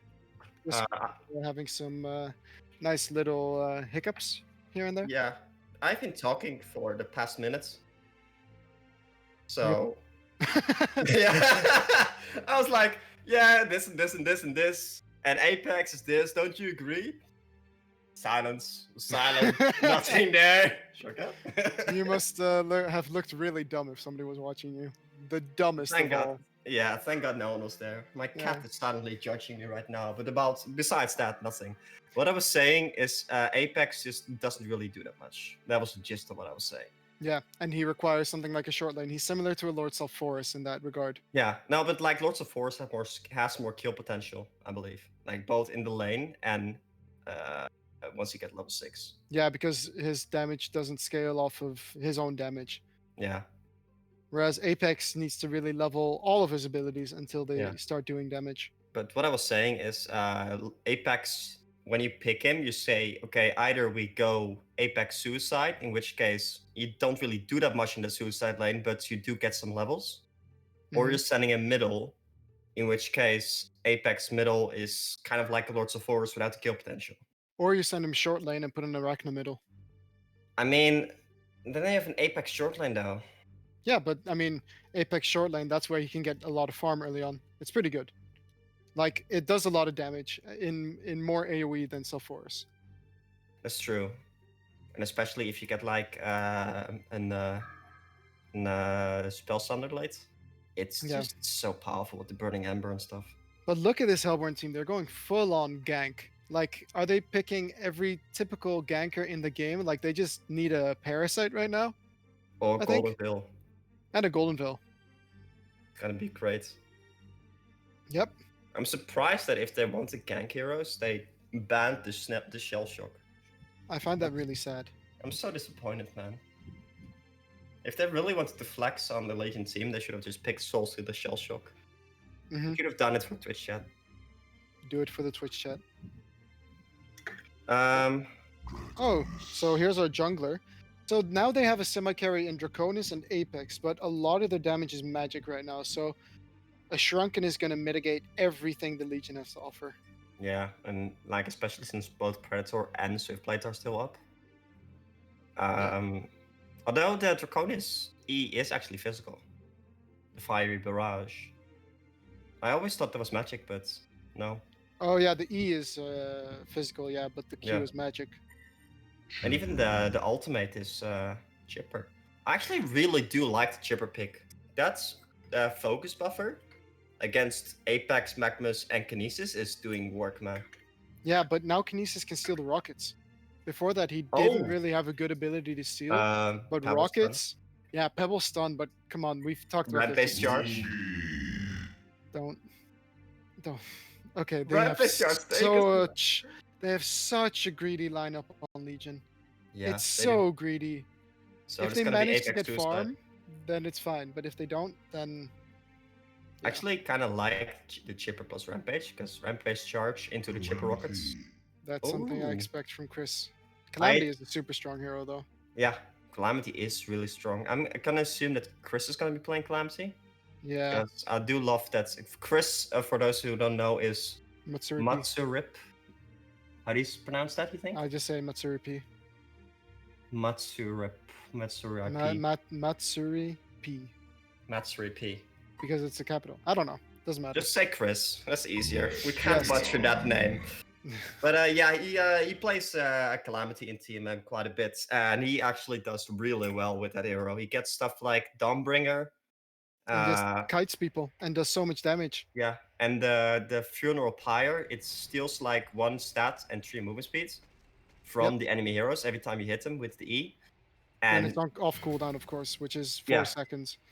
that just stacks up so fast. I would have actually enjoyed it more if it had been a hero with more focus on the Funeral Pyre rather than the Dragon's Path. Like, if the Funeral Pyre was actually a bit more effective and it was less of a magic AoE sort of Yeah, I know. what you're saying. combination hero. Because right now, you can do a lot of damage with auto attacks because of your Funeral Pyre, because you can get like a double auto attack off, right? Because it Yeah. it does your own auto attack again. So if you get items like a Thunderclaw, it reduces the number of charges for that Thunderclaw, Yeah. which is really good. But the other abilities of the hero, like the Firebomb, absolutely garbage ability. Yeah. I feel like Calamity is a bit of a weird hero in that he has two very powerful two very powerful abilities and two very borderline useless abilities in the Q and the ultimate. Yeah, the ultimate does have the potential to deal a lot of damage, but it takes so incredibly You can long. actually direct paths out of the ultimate. Yeah. If you like go to one of the corners, you can just use direct pathing and walk right at the ultimate. Walk right out of the ultimate. Yeah, but the dragons, they deal so much damage. Yeah, they really do deal a lot of damage. You have to like make sure that you're inside the AoE of the dragons, even when you're ranged, which is really frustrating because if you're at max range, you're going to be taking like, I don't know, like 200 something damage per second just from the dragons alone, and that's not even counting the auto attacks. Yeah, sorry. The chipper just called the dragon Keisu because the dragon. We have some action happening in the top lane. Draconis has 3 ogre things. I don't know what is going on there, but this is going to be a pretty free kill for Chris right now. Yeah. The Rampage didn't even need to be there. They picked up the Iron Stone. It's actually a surprisingly decent item with like 60 max health and 15 mana. Yeah.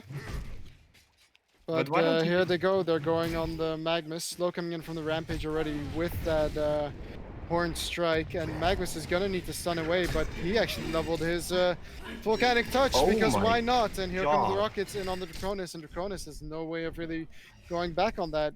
Why isn't Draconis just going jungle? Why isn't Magnus leveling his stun? These are all questions for another time because we can't talk to them right now. Maybe we can get an interview. Yeah, maybe. But now we have Apex versus a Pebbles in mid, and I do think that a Pebbles takes this. Yeah, Rampage. I think he needs to get level 2, and then he's gonna be a bit more active. What do you think about him leveling his E here instead of his ultimate? Sorry, instead of his ultimate. Well, I mean, definitely because of the level. I would have preferred his ultimate as well, Dutch, but... Actually, his ultimate is not even that powerful without the Horse Strike, so... Oh yeah. But anyway, we have the charge now coming in on the Draconis, and Magnus does have his stun leveled now, but what is he going to do? He's actually going to try and block the rockets. Very well played from this Magnus, making sure that his buddy Draconis survives. Yeah, but they don't have any reach anymore now, and Draconis is half HP, doesn't have the flight levels.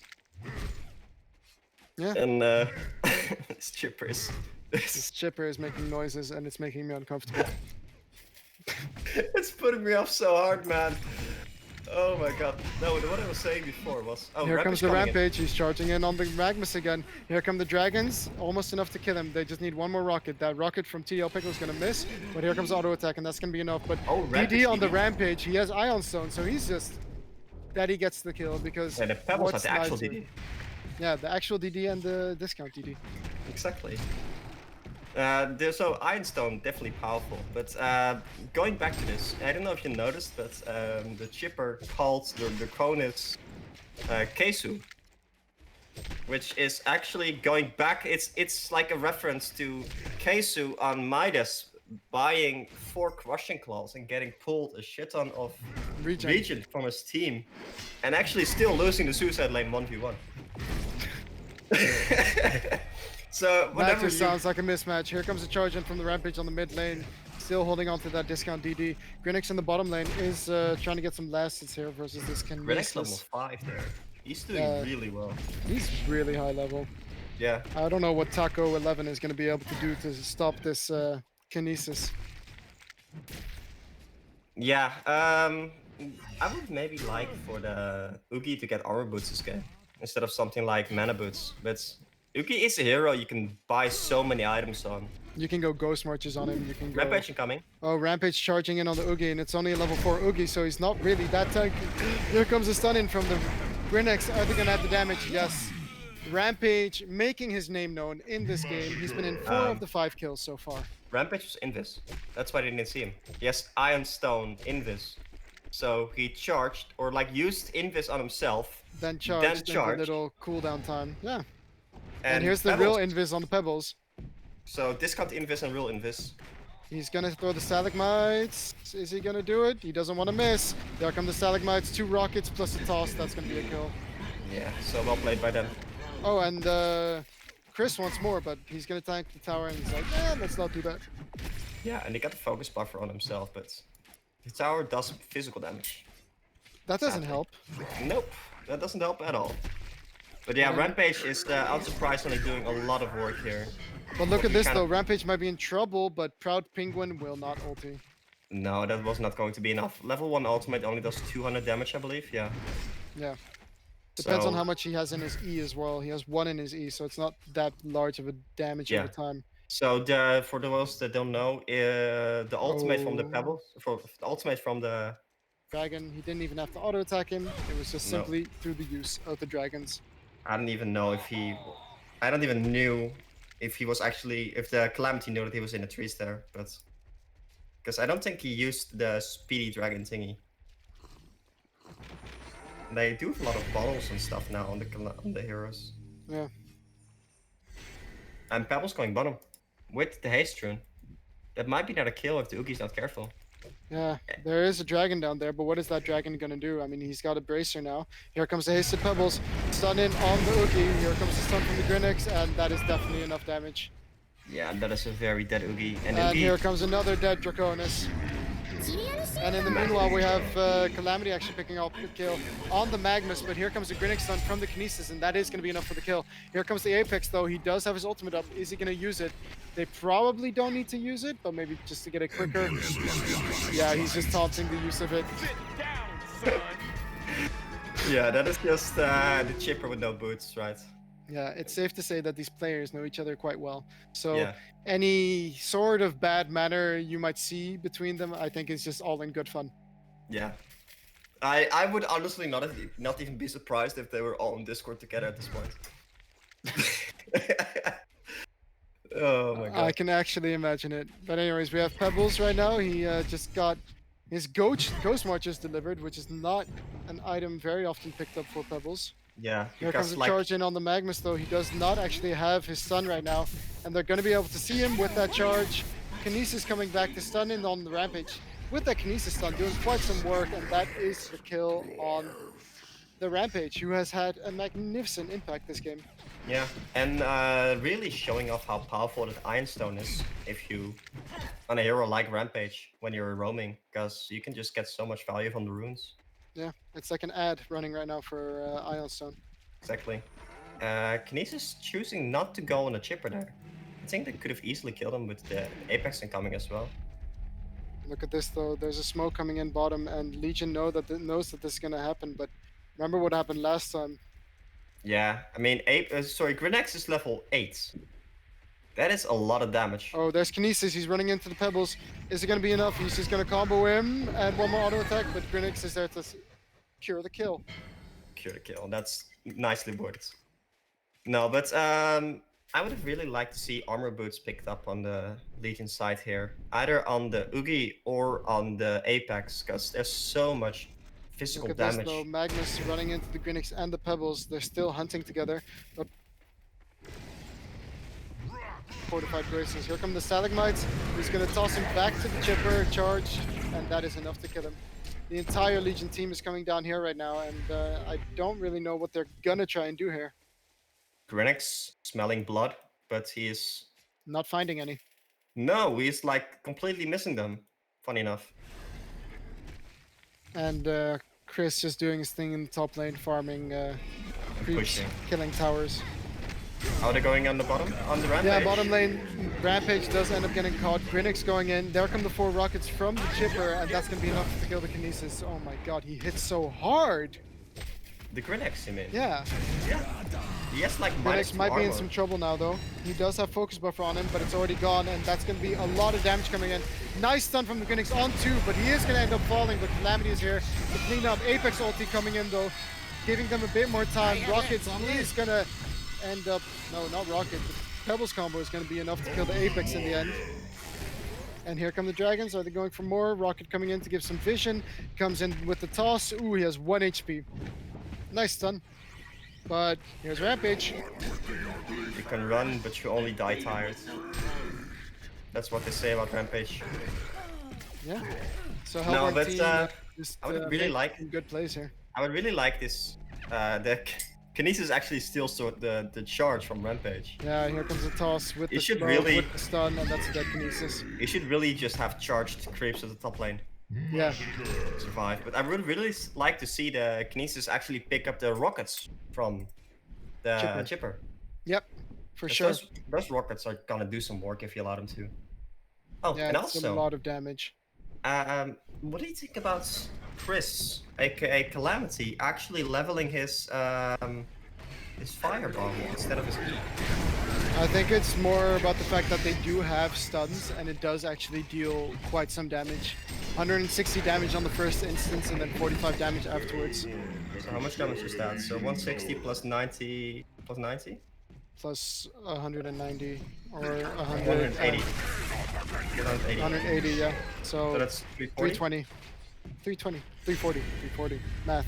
In the meantime, Kinesis died again, unfortunately. Rampage having a discount DD again.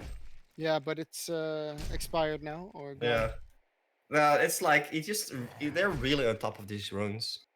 Yeah. So This has really been like the deciding factor. The Yeah. runes and Rampage roaming, and well, the Draconis, Rampage, yeah. his items. The Rampage, just Draconis in general. I mean, this must have been one of the most useless dragon games I've ever seen. Why did he not just go jungle? Yeah, I'm not entirely sure. He's 100 GPM right now, and he probably could have gotten more if he just went to farm woods. Look at these I wards mean- coming out now from the Hellborn as well. They have I the hope so. entire Oh, top Legion lane? woods warded. Top lane, you have Oogie now getting gone on by the Pebbles and the Calamity, and Apex ulti comes in, but it doesn't really do any damage, and here comes the Draconis, but the Magnus ulti is going to be enough to bring down Chris in the end. Calamity. Here comes Grinix though, he's smelling blood, and here he finds it. Kinesis actually killing the tree so he doesn't get stunned, and that's going to end up being the kill on the Pebbles, and Grinix is now forced to run, but Chipper is here with the ultimate, kind of misplacing it, but are they going to be able to kill the dragon? Rocket comes in, he has one more auto attack.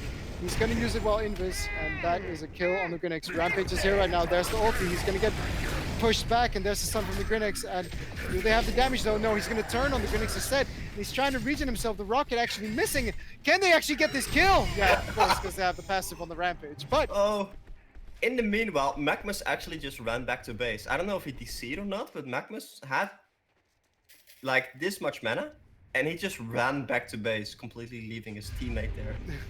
look at this though. They're going in on the Rampage. Here comes Kinesis with his own Rampage charge. Just showing him who can do it better. There's a toss on Calamity, and this Magnus is definitely in trouble right now. He's gonna get the dragons up, the damage is there from the Q. Pebbles is there with the stun, Calamity ulti coming in as well. He's gonna get absolutely melted. That's a Gnome's Wisdom on Calamity, by Yeah, the way. I was going to say that actually. Gnome's Wisdom picked up on a Calamity. Surprisingly enough, I've actually seen it do a lot of work. And if you look at the item, right? It's like a perfect balance between like magic armor and physical armor. But is Calamity really the hero you want to pick it up on? Question. Yeah, I mean, he's filling the carry role right now in this game. But oh, look at this Rampage charging in on the Oogie, but Oogie activates his ulti and he's just gonna try and turn it around. Rampage actually just juking and jiving the Torque waves. Dancing Rampage. Yeah, and Oogie. Here comes the Grinix. But that Draconis, he's super duper tanky with those tracers. I'm kidding, he died instantly.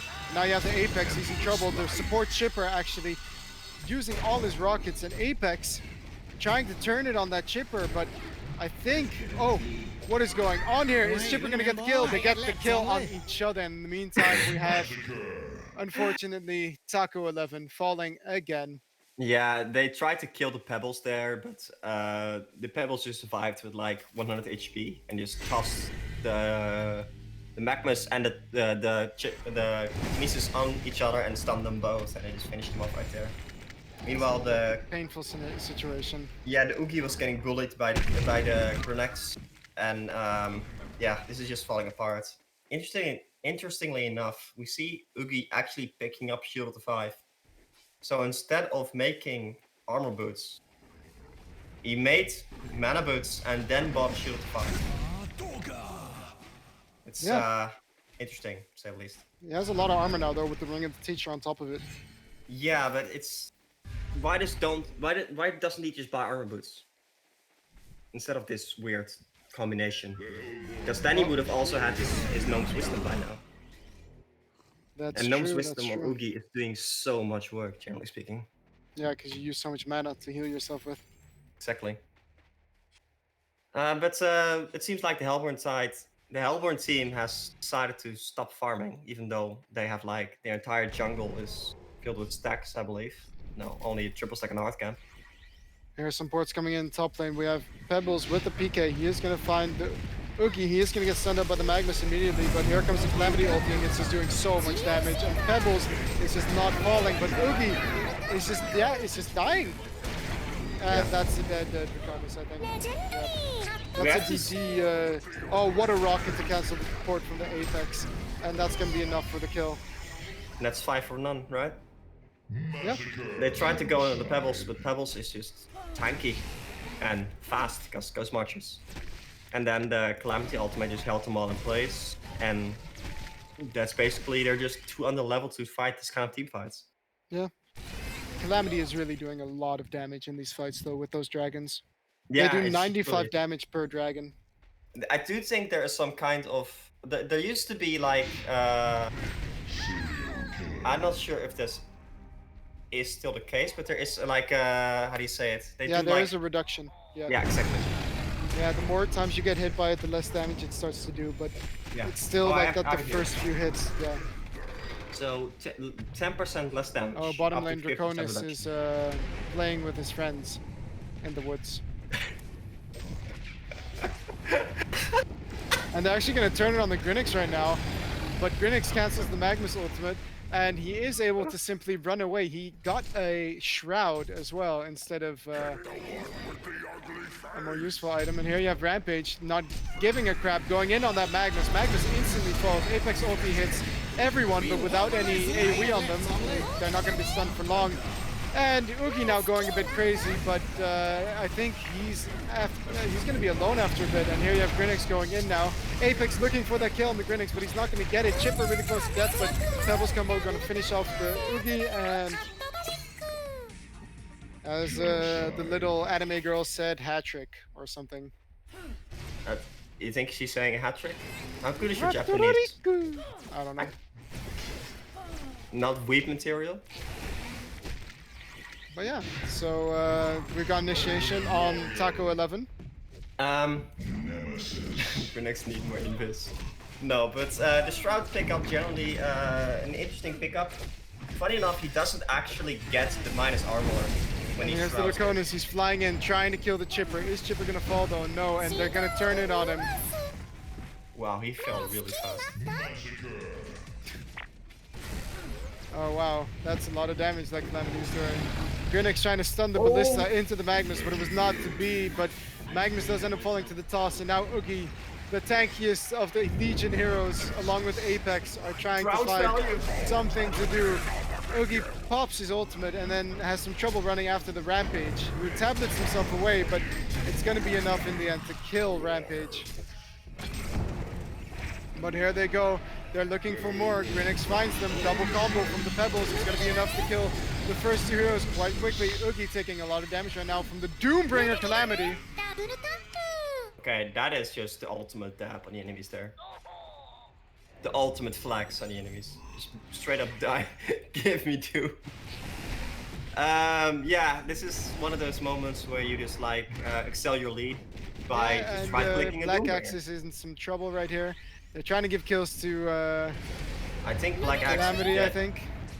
Yeah, more damage. I mean, to be fair, if you want a Doombringer on a hero, then Calamity might be one of the best heroes to buy it on. Yeah, because he double attacks. Exactly. That is a lot of damage. Oh, and now he's trying to kill the... Oh, see, he direct pathing out of it. Yeah. But here comes the Pebbles, not making sure that Taco 11 gets what he deserves. By abusing direct pathing. Yeah. Grenix maybe Grenix falling? is dying. Yeah, Grenix died. He got tossed into the tower range by his ally, and well, And he buys back. Oh, he's so upset. I can feel it. We are one. we are one. But here comes Sean. the Calamity with it. Wow, that damage from the Doombringer. That's gonna be enough for a kill. Draconis is in some trouble as well. Calamity realizing he's not really in some trouble. I mean, if you can get Doombringer on the Apex. Oh my god! Did you see that Taco 11 just disappear? Yeah, that's like 500 damage that he has. No, but if you get like, if you get Doombringer on the Apex, the Q from the Apex does your attack damage in AoE. Yeah. So they can still do a lot of work with that. Yeah, but he needs to level that up to level 4 first, because right now it's only 1 times his attack damage, which is really not that much. There's still plenty of meme potential here. Let's just say that. Yeah. And they're just gonna do Congo right now. They're porting Congo. though on Legion's side. They know this is happening. Are they gonna be able to stop it in time? No, they are not. They just killed it so quickly, and that was a one-shot on Taco 11. I don't know what he did, but He just fucking oh, disappeared. that's an ulti coming in onto the Oogie. He's gonna try and direct pathing out of it like his buddy Taco 11, but he's just doing too much damage. He has 8 charges on his Doombringer right now, and it gives him 330 extra auto attack damage. Yeah, that's a dangerous Calamity. But yeah, I wouldn't say like that the gnomes would actually work, but it's been clearly showing to work. Oh, in the bottom lane. Bottom They're lane. fighting each other. Oh, Apex is trying to heal himself, but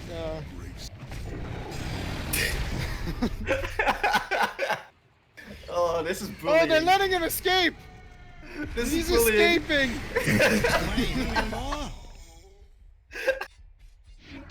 Oh my god, man. You're just toying with each other at this point.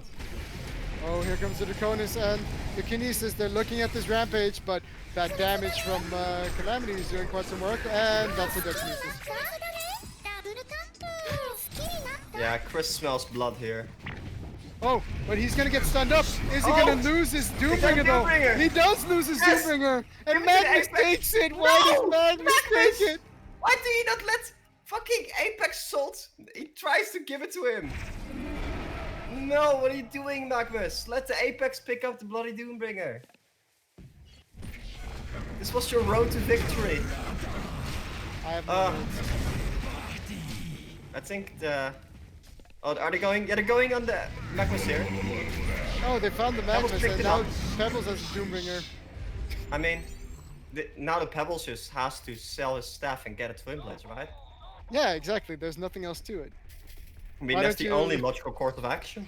There is only one course of action, and it's the one you mentioned. Exactly. Yeah, but I was ready for Apex Doombringer, but bloody Magnus ruins it. Such a shit. Actually, Magnus having 15 deaths. Is that a reverse immortal? No, but almost a first immortal on the Draconis actually. Because Draconis has 0-14 right now. Yeah. So Draconis just needs one more death for that reverse immortal. I mean, you know, aim for the skies. What can I say? Oh, look at this though. Top lane, Calamity could be in some trouble. I mean, he's lost his Doombringer, so he's not that much of a threat anymore. Magnus coming in. They have Apex and Kinesis sitting by. And Calamity getting stunned up by the Magnus. Here comes the Magnus ulti as well, so I think they're gonna have enough damage. Yeah, and they were just toying with the Ugi in the mid lane. Pebbles actually throwing away his enemies from the Ugi to try and save the Ugi. Not successful. The Hellborn have destroyed a Legion tower. I would really love to be in Discord with these guys right now. Just wondering what they're thinking. Anyway, Pebbles has to Doombringer right now. Did you Not see buying the Twin Blades staff yet. on Chipper? Oh, look at this though. Will Pebbles lose it? He's really tanky, but okay, they're not going in on him further. No, they don't have the damage. Like, Pebbles is a lot tankier than the Calamity is. Yeah, with that passive as well, making Yeah, him a little exactly. bit more difficult. Oh my god, he's a siege engine. Look at that tower. Yeah, that's the buff as well, probably, right? Yeah. Yeah. Siege engine. He's a siege engine. Yeah, it truly is. Look at him. He's just oh PK on Magnus picked up by the way, and Oogie right now looking for a kill but not able to find anyone. And Chipper and him having a little there comes the boss. Yeah, I mean they're just basically ignoring this Oogie right now. Token actually picked up on the Grinex. Grinex picking up a Genjuro. Okay, where? That's the dead Grinex. Nice token, well used. I will say. That's the dead Magnus, but he got denied by Klake, or denied by Proud Penguin. That's a really well played deny right there. I have never seen, in my life, I've never seen a Grinex with Genjuro lose a game. Can you say you have? I don't think that I have, but there's not that many games. No, that's not the point. I've never seen a Grinex with a Genjuro lose a game. Me neither. That means it has to be insane. That's the only logical conclusion we can draw from this. I mean, if he wins this game, that means like Grinex with a Genjuro has 100% win rates. Yeah. That means everyone should probably start buying Grinex Genjuro. Yeah, especially if you're playing against But us. aren't there any people in TMM that have picked up Grinex Genjuro? I think there are people. I think it's bannable if you do. Is it? Probably. But look at this, he just got a kill with it. It has to be so good. A lot of agility, a lot of damage. Yeah, it's a damage item and a mobility item. Exactly. Everything you need on Grinex. Oh, here he is though, he's finding the Oogie. Look at that slow from the Genjuro doing work right there. And there's Pebbles getting his immortal with the twin blades now, so That's he actually didn't sell his staff for it. two immortal streaks on the Hellborn In team. one game, yeah. Yeah. But I mean, he didn't sell his staff for the you know, For the twin blades. twin No, blades, but he just got did end up twin getting a twin blades. Yeah. That is like meme potential on point, but also Yeah. not on point. Now he just needs a Rift Charge. Exactly. Or another Doombringer, who knows. I feel like Rift Shot's better. Oh, Magnus channeling that ultimate. Yeah, and he's going on the Chipper as well as Calamity and Rampage, but that was Calamity building a second Calamity. Doombringer. He has a Slay already. He needs only 400 for that Doombringer. Oh, and there's Draconis taking some damage from Calamity and Rampage. That's a 0-18 Draconis. That's a dead Rampage. Wait, how did he die? He died to creeps. And that's another Doombringer picked up by Calamity right there. Yes, of course. Another Doombringer. Oh my god, it does so much damage, dude. This reminds me of like Artillery Doombringer. That was always so much fun. That was very meme worthy. I'm just looking for this Pebbles now to just go in there without a care in the world. Here, Grinix though, he's got the staff upgrade, but he was immediately killed. Oh, what? God, the fucking damage, dude. The Void pickup on the Pebbles, keeping the Pebbles alive there. Yep. He's just waiting for the respawns. If you, like, look at the gold distribution on the top side. There's like no green there. I don't want to look at it, Dutch. There's no green at all. I don't want to look at it, Dutch. Oh my. Bye, Grinix. Wow. Oh, that is- Butna got the kill. What a play from Butna. Can we actually report him for feeding there? I think we can probably report him for feeding. Yeah. That is the easiest ban of my life. Anyway, yeah, that was a quick and interesting and definitely not boring game, because in How long was that game? less than 30 minutes. They have 100 and kills. 100 kills? Yeah, 19 plus 81. Nice. Yeah, Not bad. nice I way to mean, end it. It's better than like 30 kills in 100 minutes. That's what I can say. So yeah, okay. Final thoughts, Dutch, please. A lot of meme potential in this game. Love it. Definitely see that the Rampage actually did a lot of work in the game.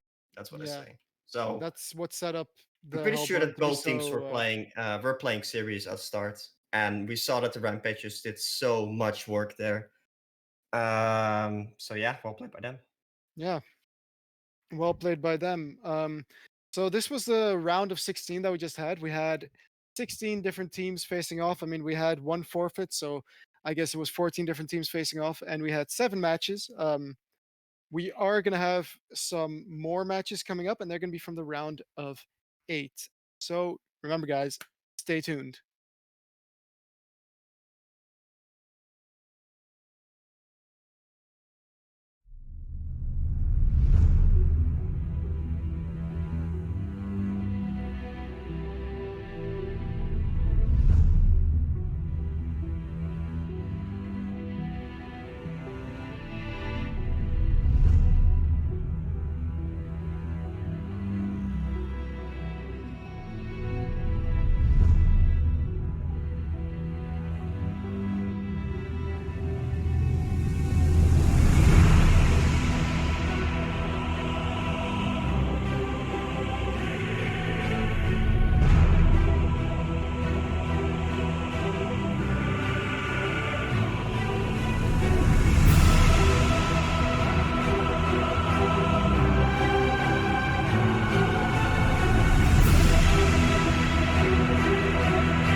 Captain's pick.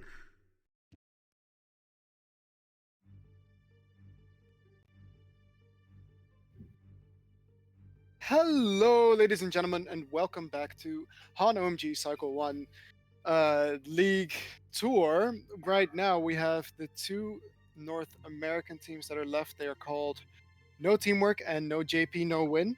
So I actually don't know these players at all, but they were able to put up some fantastic, a fantastic performance earlier. They managed to beat Backdoor Protocol, which we've seen do decently in last tournaments. So, and they also defeated some other high team and players that we know from the EU scene. So, let's see what's gonna happen. Tell me, Dutch, what is your prediction? About this game, about who's gonna Yeah. win. Yes, I think the best team is definitely gonna win this game. the best team. Yeah, I think I agree with you there. and also the losing team, the team that's opposing them, is definitely gonna win as well.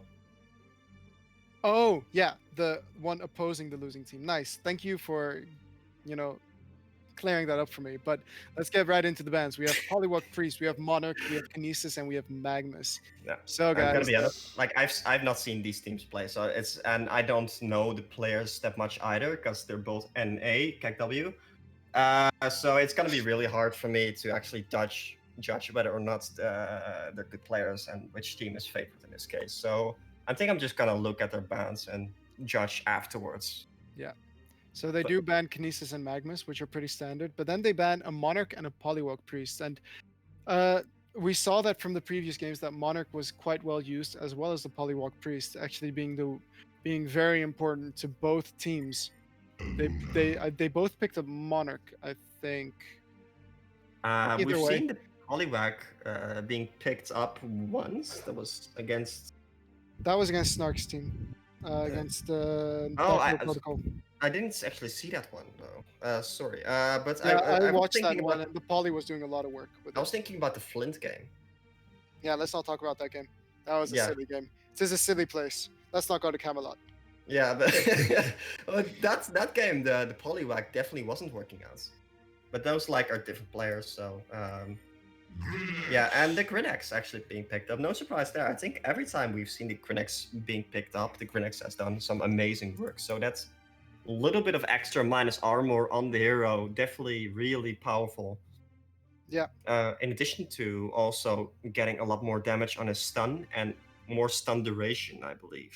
Yeah, but I think it's also due to the fact that he can now pull the medium camp, and it gives him some way of getting some experience. Because back in the day when you couldn't, when there wasn't a camp there to pull for the suicide lane or for the off lane, it was impossible as a Grenix if they put a Revort down.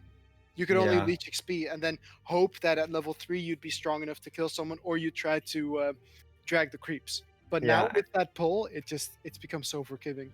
Yeah, the pull also allows you to like manipulate the lane, as in pushing it or pulling it further, Mhm. so that you can like avoid the places where they've placed the Revolt. Yeah. All in all, it's become easier to play the off lane now than it used to be. Yeah, Rhapsody. Why do people pick Rhapsody? Stop. It's a bad hero. There's so many good heroes. They have Lodestone NG combo in lane. There's a Moira available. There's a Myrmidon available. There's I mean a Riftwalker, a they did pick Succubus. Lodestone and a Luna. I both really do like both of those heroes, especially in conjunction with each other, because the Lodestone, if he's going on a target and Luna can assist with a power throw, that's definitely one dead guy. Yeah, for sure. Early game. Prophet. Like Prophet is a better hero than Rhapsody. I mean, Prophet is not really picked up at all either. Yeah, but I still like it better than Rhapsody. I mean, I don't like the Prophet that much. And I honestly, I don't think I've seen Prophet do well at all in the past half year. it's just it's a really good heal. Yeah, it's mainly like the laning presence with the heal. It's like very mana efficient. And it's very annoying with the stun and the mini stuns. Yeah, exactly. But like the deliberate and the prosecution, the Q and the E, they just both seem so low impact. There used to be like a moment where you could like put shared fates down as a huge AoE slow. But they changed that into like just having the shared fate being like in a big area around him now. So it's kind of like I feel like the hero's too low impact. Yeah, I see what you mean, but I feel in the right draft, a Prophet can be really strong because he heals everybody on the team for 150 HP. When It's he puts actually that shared really fate nice down. for doing Conger. Yeah, that too, but it gives 110 attack speed for 4 attacks to everybody in the team in a team fight. True. That's insane. That is ridiculous, and it's 150 HP heal, and he also mini stuns all the enemies. So it's all dependent on positioning with Prophet. Yeah, but that's also kind of the hard issue because like you're so squishy, right? Yeah, but I think it should be played more as a semi-support ever rather than a full support because you do need items for him to Yeah, really like PK shine. and tablets and stuff. Yeah, exactly. PK, tablet, maybe even a Jade Spire. I don't know, something to just give him a bit more flexibility, and maybe a Staff of the Master. What does staff actually do? It reduces the cooldown of the heal and it increases the damage from your auto attacks to 100% instead of 50%. I can't read the last part of the shared fate. Yeah, it's the auto attacks that bounce when Yeah. you're auto attacking. Instead of 50% damage for the bounce attacks, it's 100% damage. And then it says something about movement speeds. Yeah, it's increased to 2.5 seconds instead of 2. Oh, that's uneventful. Yeah, but still. Calamity. Ooh, I We just like saw a that. Calamity. Yeah. But let's see if it actually does work in this game. Yeah, let's see if we can see a Doombringer. Again, yes. I'm pretty hyped actually. Honestly, like Doombringer on a Calamity it's a Hail Mary, but it's one of the few heroes that I can actually work out on. The same thing like with an artillery. It's one of those items that just work on the hero because of like a sort of twin blades kind of effect, right? Yeah. Ooh, Hellbringer. But Calamity, Artillery, and something like a Flint, I guess. Just heroes that have a lot of range, right? Can really use a Doombringer well. Yes, like heroes that can stay out of harm's way. Yeah, like the old Nitro as well, that you could just Ooh. run away Oh. with damage. That was ridiculous. 1.5k range. Old Nitro was so annoying to play against, man. Yeah, new Nitro was also annoying to play against. And Less he's been annoying. banned. He's been banned as well. Oh, interesting. Yeah, the Elmert side actually banned him. Bombardier. We see some really. We haven't talked about the bans at all, right? But we see some really interesting bans from the Helberts. Sorry, from Oogie, the NA Apex. teams. Silhouette Nitro, Madman, Apex, Magepain, Oogie. I think these are just like respect bans, if anything. Yeah, because They like know we each see, other. we see like Malikan, Hammerstorm, Sandrates, what else? Powerful Heroes, Swiftblades. Yeah, like Swiftblade is a hero we'd never let through. Really. Well, I mean they do have Lodestone on the lead side, so I wouldn't be as afraid. Yeah, I know, but still, like a Swiftblade is just for us one of the carries that we've actually struggled the most against, right? Don't give them inside information. It's just a strong hero. I don't go around revealing your secrets, man. What are my So don't secrets? go around revealing our secrets. What are my secrets? You secretly have a crush on Asaf. Yes, that's the truth. You heard it here first, boys. Shokin has a crush on Asaf. No, I'm They just kidding. probably It's not don't know who Asaf is, but it's It's fine. not secret. Oh. No, but yeah, the Swiftblade, like these are all like, in my eyes, kind of weak heroes that they're banning, Yeah. and they're letting the powerful heroes just kind of slip through. But especially something like Malikan, right? Malikan just has such a powerful toolkit, and with the magic armor, I think Malikan is honestly just the most Oh, there you go. the most powerful carry right now because of the nerf on spell shards. Yeah. Do you agree? Along with the only problem is he struggles against physical damage. Yeah, but like you can because it's a strength hero. Strength heroes generally want to pick up armor items anyway, Yeah, like Whispering Helm or like demonic even. an Insanitary, stuff Yeah. like that. Generally, a lot of armor or like a lot of strength items just have Let's get it on. armor built into it. Yeah, but it's never gonna have as much armor as an agi hero who just gains so much agi per level and builds a lot True. of agi items. But like the Legion side just doesn't even have that much physical damage. I mean, Calamity has some, Lodestone depending has on. some. Yeah, well, like Lodestone doesn't really care about armor anyway. Yeah. But depending on how you build yeah. it, I do think they have enough damage though on Legion side for they're that Malikan. gonna run it 2-1-2, it seems. Yeah, I really wouldn't expect anything else. I mean, depending on if it's a Suicide Grenax, I'm pretty sure Calamity could solo that. No, it's not gonna be a suicide. They have Yeah. it's No, I see that, but like if it were a Suicide Grenax, Oh, okay. I think the Calamity could solo that potentially, but Rhapsody, like in theory, it should be a powerful tri-lane hero because like the heal is just so powerful. But because the Statico, the Q from Rhapsody is single target, it just doesn't do that much. And because like the Q is so low ranged, it only has 550 range. Yeah, I know.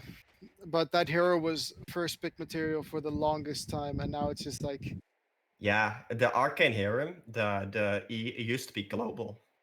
That was Yeah. so good, man.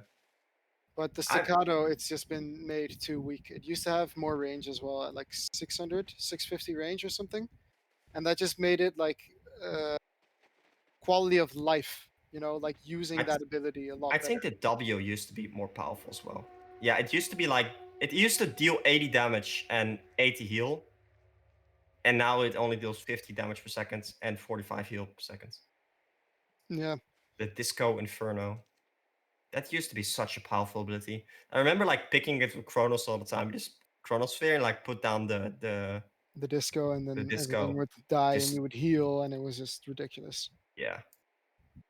But yeah, Rhapsody definitely interesting hero. I But do look at like this kind of mid miss. lane. What do you think, Hellbringer versus Bombardier? I feel like so Bombardier has to be favored, right?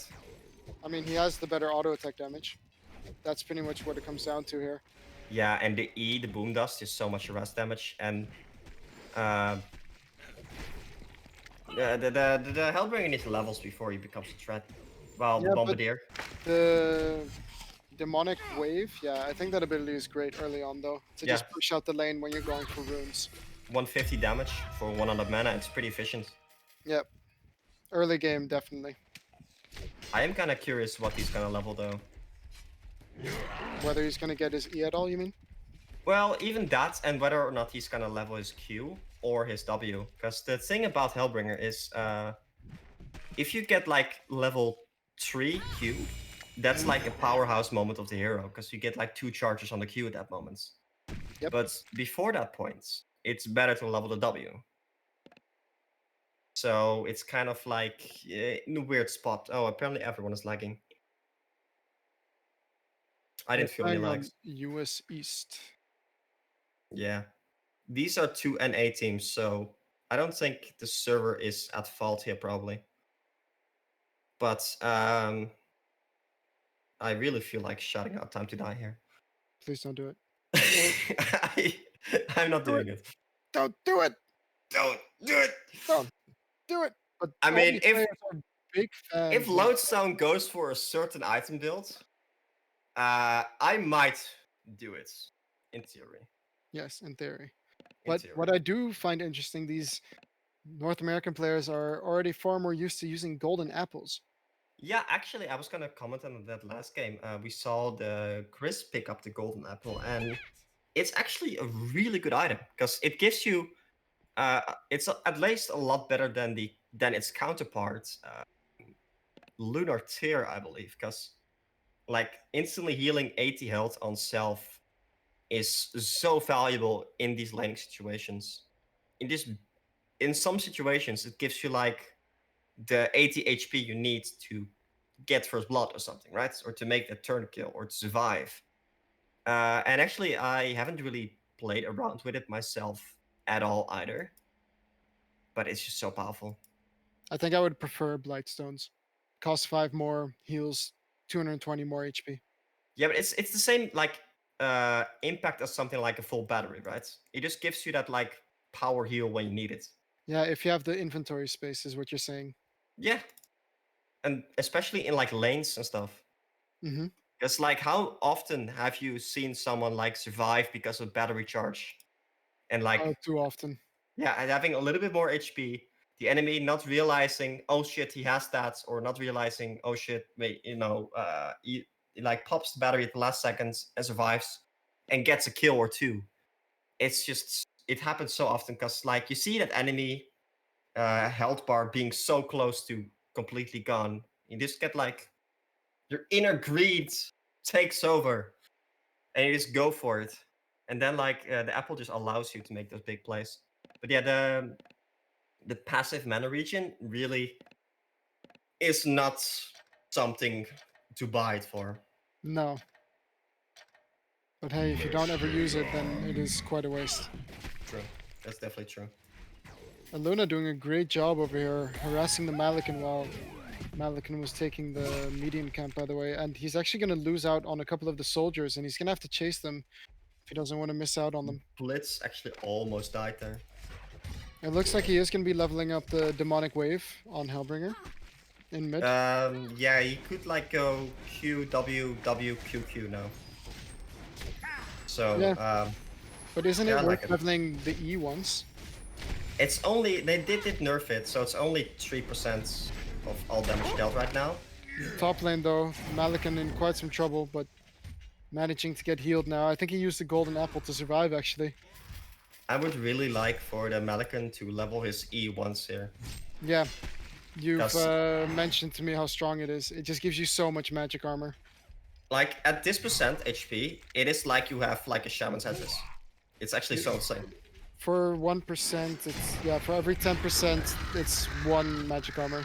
Yeah, so like on average it gives you 5 magic armor, but like the lower you get, the more magic armor you get. Yeah. It's just so good. Like when you're half HP, you get 5 magic armor. Yeah. And especially if you're against like heroes that do a lot of magic damage, like Lodestone, because it is mixed magic damage, and like a Luna, just level it. Not even for the attack speed, but just for the magic armor. Yep. And here we have Illusion Rune for Bombardier. He is going to pick it up. First, going to use his bottle. Efficient use of the bottle over there. I mean, that is kind of greedy because he didn't see the Prophet there. And just kind of running away, waiting for the rune. Yeah. Look at I this don't in bottom lane. Grinix and Blitz trying to man up. Rhapsody now doing his best to keep Blitz a bit at bay. And Calamity might just chase on the tower to deal some damage. I mean, those dragons can just passively deal damage. Yeah. Actually, I just noticed, I was reading Calamity's tooltips. Like, saying something about how not often you see the hero. Look at this though, they're initiating in on the Prophet in top lane. We have a Luna and Lodestone, they're doing quite some damage, but the heal is just turning out to be really strong, and that mini stun, is it going to be enough for the kill on Luna? He needs one more auto attack. He's got his sword up in 6 seconds, but there's going to be a stun up in 3 seconds from the Luna. We have not enough mana on the Lodestone. He's going to power supply, and then he has enough. There it is, but power throw is going to be enough for the Bloodlust, and his Lodestone in trouble now. Nice heal coming up from the Prophet. He's going to survive for now. The head smash coming in as well, but Prophet, he's going to heal, going to get some attack speed. There is an invis though, and he does end up falling to the creep kills, to the creeps. So well played from the Hellborn side, getting those two pickoffs. And this is where Prophet shines, The in heal, these little fights. just so powerful indeed. But I also feel like that was maybe, I didn't see the start of the team fight, but I feel like Luna and Lodestone should always be winning these engagements, right? Depends. If they go on longer, then Hellborn wins them. Because of the heal. Yeah, I guess. That's pretty much the... Yeah, and he didn't end up leveling his E at all. Which, you know, with what you've said about it, I disagree with completely. But look at this though, Luna is in a lot of trouble. He's not going to be able to survive this. He's instantly dead. Like... Yeah, that's just poor positioning from Luna, because the Hellborn side here is like significantly ahead in levels. Yeah, they're so strong right now. That level 3 power throw or sword throw, it does 200 damage plus your sword damage, right? Yeah, plus like 40 damage. So yeah, 20 at this point. yeah, 50 X point. Sorry. So that is in total 250 damage. Yeah, and that's for a level 3 ability. That's quite a lot. Yeah. He did actually choose to pick up the chalice, which I normally never really get. I do like the chalice on him because you can just heal up, and he could choose to just spam his sword throw right now. True, but I feel like if you have steam boots and power supply, you can generally already do that. I play a lot of Malikan, and I never run out of mana. You're a Without very a chalice. special boy. Dutchie. I know, man. I know. My mommy calls it all the time. So they've just decided to make the Lodestone go suicide now. Luna is just sitting behind middle. Not synchronized with the Bombardier. Hellbringer does pop his ultimate, or popped it a lot earlier. Yeah. Top lane, we have Lodestone getting gone on by the Malikan and the Prophet. He's doing his best to dodge the rocket drill. Not going to be successful in that endeavor in the end. But look at this in bottom lane. We have Grinix looking for a kill. Get 100 movement speed? Oh my god, that's so much. Yeah. That's Lodestone for you. I don't like the dual lane Grinix. I really don't. No, Grinix, like... He Grinix needs levels. thrives on levels. Oh my god, did you just see that damage from the Calamity there? Yeah, he's maxing his dragons. No, No, he's not even. He's maxing his E. Yeah. If he maxes it, he should max his dragons. Probably, yeah. Actually, this is like a completely different build from what we saw from Chris the other game. Because Chris actually did not level his E at all. He got it level 1, I mean. And then went for Q plus W. Yeah. But yeah, I would agree that like you need to level the W. Or max the W, I should say. Yeah. But By far the highest damage ability. And, what I was you gonna know- say... Yes, go ahead. So the Funeral Pyre, actually, it gives you the stat buff, not just for 120 seconds at level 4, but for a lot longer, because it says like gives you the movement speed and 3 agility for 1.75% the duration. So that's like you get like 3 agility every time you hit someone for basically 200-ish seconds. That's quite insane. Oh, so you reduce their speed for 120, but you speed it for like 200 seconds. Yeah, 210 seconds. That's 7 minutes. Wait, no, math. Nah, 3.5 minutes. 3.5 minutes. Yeah. Good. Ugh, You tried. they already Here we go. memed us for a minute. There's a sword throw coming in on the Luna. It is gonna miss, just barely, but he's just gonna pop his ulti, and that's gonna be enough for the kill. Lodestone on that low HP is not able to help out at all. And Halburn is just doing a great job of playing this very meticulously, I would say. They have their plan, and that's just to hold on. They don't, give away anything. Mid lane going really well for the Hellbringer as well. He's actually beating the Bombardier and last hits right now. Yeah. And Grenek's getting a really important deny there on the tower. They weren't even really contesting it, they're just auto-attacking the tower.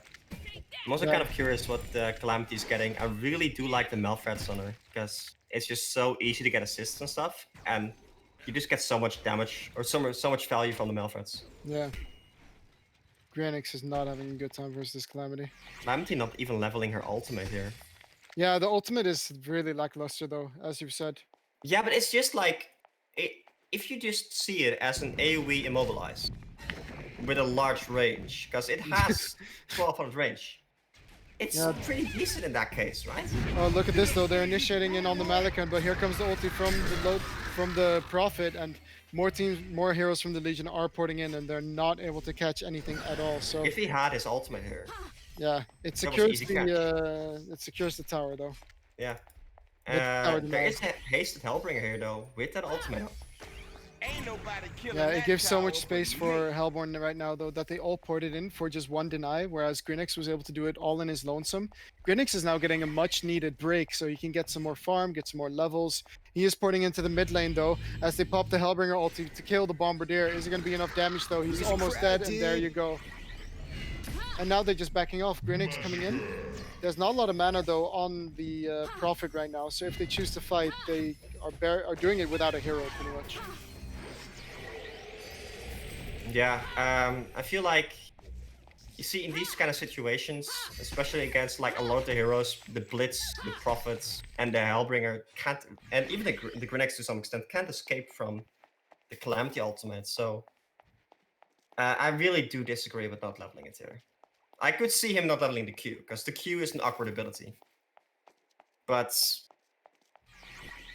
I don't think there's any argument for not leveling it. Or whose ability? The Calamity ultimate. Oh, yeah. At least not a good argument. I think getting it at level 9 is fine, though. He should just focus on getting his farm up right now. He is hitting the Grinix a lot with those dragons. Yeah. I mean, just a little bit more damage against like some lockdown. I don't know. Yeah. Anyway, the Albion team kind of seems a situation. Sorry, they seem to be abandoning two lanes right now for some reason. Yeah, they're abandoning the top lane and they're sending. They're going for a push in mid lane. Without the Malphas being up, I really don't like that though. Yeah, these movements are a bit weird. Malikan could spend a lot more time farming top lane because right now he's struggling with the woods. Yeah, he doesn't have his Whispering Helm just yet. Yeah, but you don't actually need that. Probably going lightning. I actually usually go lightning. This Prophet might be in a bit of trouble. He's going to be speeded, but Bombardier could have chosen to try to ulti there, but... What is the range on the ultimate? 1200. So he probably would have reached that, right? Yeah. Was it the full duration? Grinix getting gone on right now, or rather Grinix going on the Calamity, and Calamity is in a lot of trouble, and the entire Hellborn team seems to be here except for Malikan, and Malikan is top lane, and he's running after a lodestone. Yeah, I mean, I would love for the Malikan to just lane, because you would deny a lot of XP and farm from the lodestone in this case. Yeah. That's kind of what they need to focus on. Don't give them a chance to come back. They need to just make sure to secure their lead. And I feel like as a Malikan killing towers, right? As a Malikan, you're just not really in any danger against a lodestone. No. Because like Malikan has 1.4k HP right now with Steam Boots. Yeah, look at this haste though on the Bombardier, helping ulti coming in, and you have Blitz in the background. So actually, Bombardier is quite afraid, but he should turn around and try to ulti. But he doesn't try. Calamity just hitting the creeps right here. I don't understand it. Yeah, me either. Yeah, I don't understand like a lot of what the Legion team here is doing. They actually haven't scored a single kill this game. I just noticed. No, the Hellborn is playing this in a very controlled fashion. Yeah, but I feel like a lot of this comes down to the Calamity not leveling her ultimate, honestly. Because I feel Yeah, like they you have just, limited catch, right? yeah, That's what I'm trying to they say. miss a lot of catch. And even with like the Bombardier stun, it lasts for 3 seconds. You can actually hit a full Calamity ultimate on top of that then. Yeah. That But is the 420 problem is damage. more that the top lane didn't work out. So, oh, there you go. We have Lodestone and Malikan duking it out for a bit. There's a port coming in from the Hellborn. Yeah. Securing this Malikan's farm for a bit. Malikan playing very scared. Yeah, he shouldn't be so scared. Look at mid lane though. There's a catch on the Bombardier. Blitz slowing him down to full, and that's a dead Bombardier. I do Now, like why the is he Grenade picking up so rotation. far? I don't know. He's playing very cocky. He's trying to get the tower down with bombardment. Is my thought. I mean, the Blitz does have good catch though, so maybe he just wasn't expecting anything. Yeah. But I think he's just trying to kill the mid tower to get some more map control, because that's something they severely lack right now. Interestingly enough, the Calamity did choose to level her ultimate right now. So at level 8. Instead of maxing the dragons. Yeah. And they chose to not level her Q at all. And she's going for a Thunderclaw. What do you think about that? Yeah, like I said it last game we casted the Calamity, it allows you to get one less attack on the Thunderclaw proc. Oh yeah.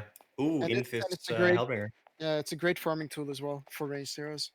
Well, do you really need a farming tool on the Calamity?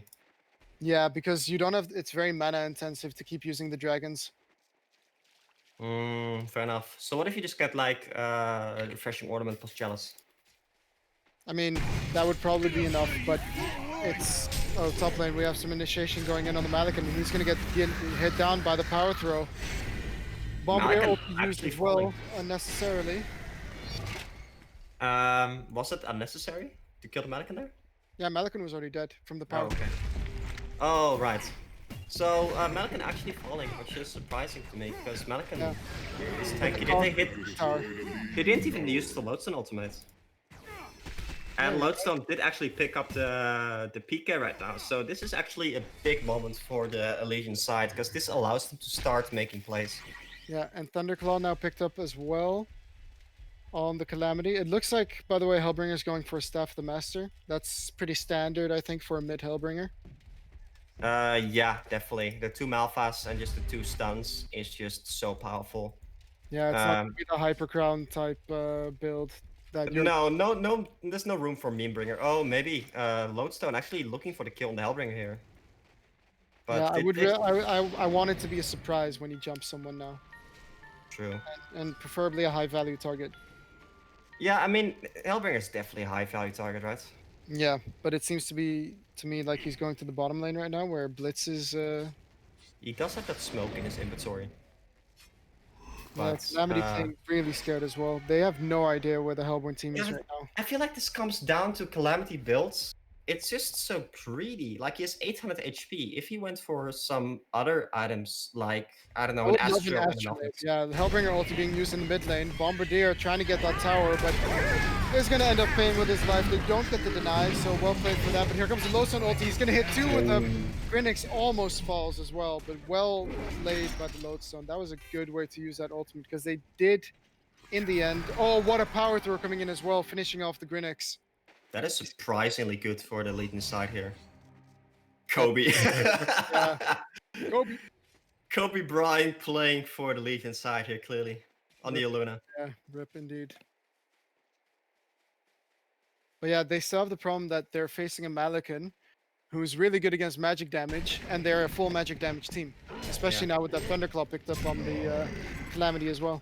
I mean, you have the Lodestone to counter that, though. So I wouldn't be that Yeah. scared about it. But I mean, how long does the Lodestone ulti last, and does it really hit the Malik in every fight? Because I think they want to kill the squishies rather. I mean, you always have to focus the Malikan with the Lodestone ultimate in these team fights. Yeah. Anyway, I'm curious what the Malikan is going for right now, because he did actually manage to pick up the Thunderclaw, and that's a Hyper Crown. I think we've been talking about this a little bit, not on stream, but in the games that we play. I'm not sure it's still correct to buy in Hypercrown instantly on the Malikan, because it used to be really good for securing ancients, for just farming ancients without using your ultimate. But there are no more double ancients, so you I don't like it. need it. I like it. Because, like you said, you can just put it on a creep and have that farm for you. True. That's one of the really niche things about Hypercrown. You use it on a creep, and the creep just like deals damage to the next wave when the enemy wave attacks it. And that way, you just get the money from it. It's a poor man Jumper's name. True. But what I've noticed in every stint of playing Heroes of New Earth and casting it and commentating and just watching, North American teams play so much slower. Look at this though, Los are gonna get caught up by the Grinix. Are they gonna have enough damage to bring him down? He does pop the ultimate, but it's not gonna be enough. And they play slower, you said? Yeah, they play slower. Like, there's been 13 kills right now in 19 minutes. And I think every single game we've had thus far has had more kills than minutes. No, that's not 100 kills in 30 minutes. Yeah. I don't know if that's the benchmark we should be setting for games, but yeah, I feel like it's more the Legion side that's playing passive than the Hellborn side though. And actually, Hellborn side clearing triple ancients here from the Legion side. Thank you very much. But yeah, I think they're playing very carefully, and it might be the nerves as well that they're not entirely comfortable or something like that. But regardless, I think I've always seen NA teams being far more late game oriented than EU teams. Yeah, they didn't like. If you are late game oriented, I feel like you should reflect that into your draft more. I don't feel like Legion team has that much of a late game team. Yeah, Legion team doesn't, but Hellborn does. They have Grinix to keep ganking in the early game to be a menace during the mid game, and then they have a Hellbringer and Malikan who are really strong late game. Grinix, talk about him, he's in trouble in bottom right now, and he is going to get killed. But Hellborn team is taking Kongor at the same time. Yeah, they can easily with Malikan. Malikan choose to pick up that Whispering Helm. It's a very similar build to what I usually go on. So it just allows you like to do basically anything at this point. Yeah, I think he's gonna need to pick up a Shrunk in this game because of the burst, though. Yeah, I would say so. Mainly because of the Bombardier. The Calamity and the Bombardier, yeah, together. He did not yet choose to pick up a creep though. Well, he's playing Farming Simulator. He's not playing Ophelia Simulator. I would actually like for the Malikan to pick up a PK at this point. And like for the Hellbringer to boost staff to the Malikan. Yeah, that would be sick. I would love that. Because Malikan staff, for the ones that don't know, gives his ultimate 14 seconds cooldown. So you basically get like permanent range form. And you get like 14 seconds cooldown on a 2 seconds AoE fear that goes through Shrunken. It is really powerful. It's a perfect initiation tool. Yeah. And it's like strong team fight as well. Yeah, especially because the hero just hits really hard as well. Yeah.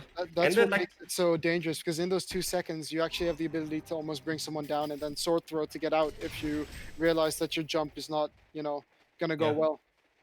And the AoE, sorry, the PK just allows you to hit that AoE fear with big precision, like basically like a Morexus stun or like a Pesty stun.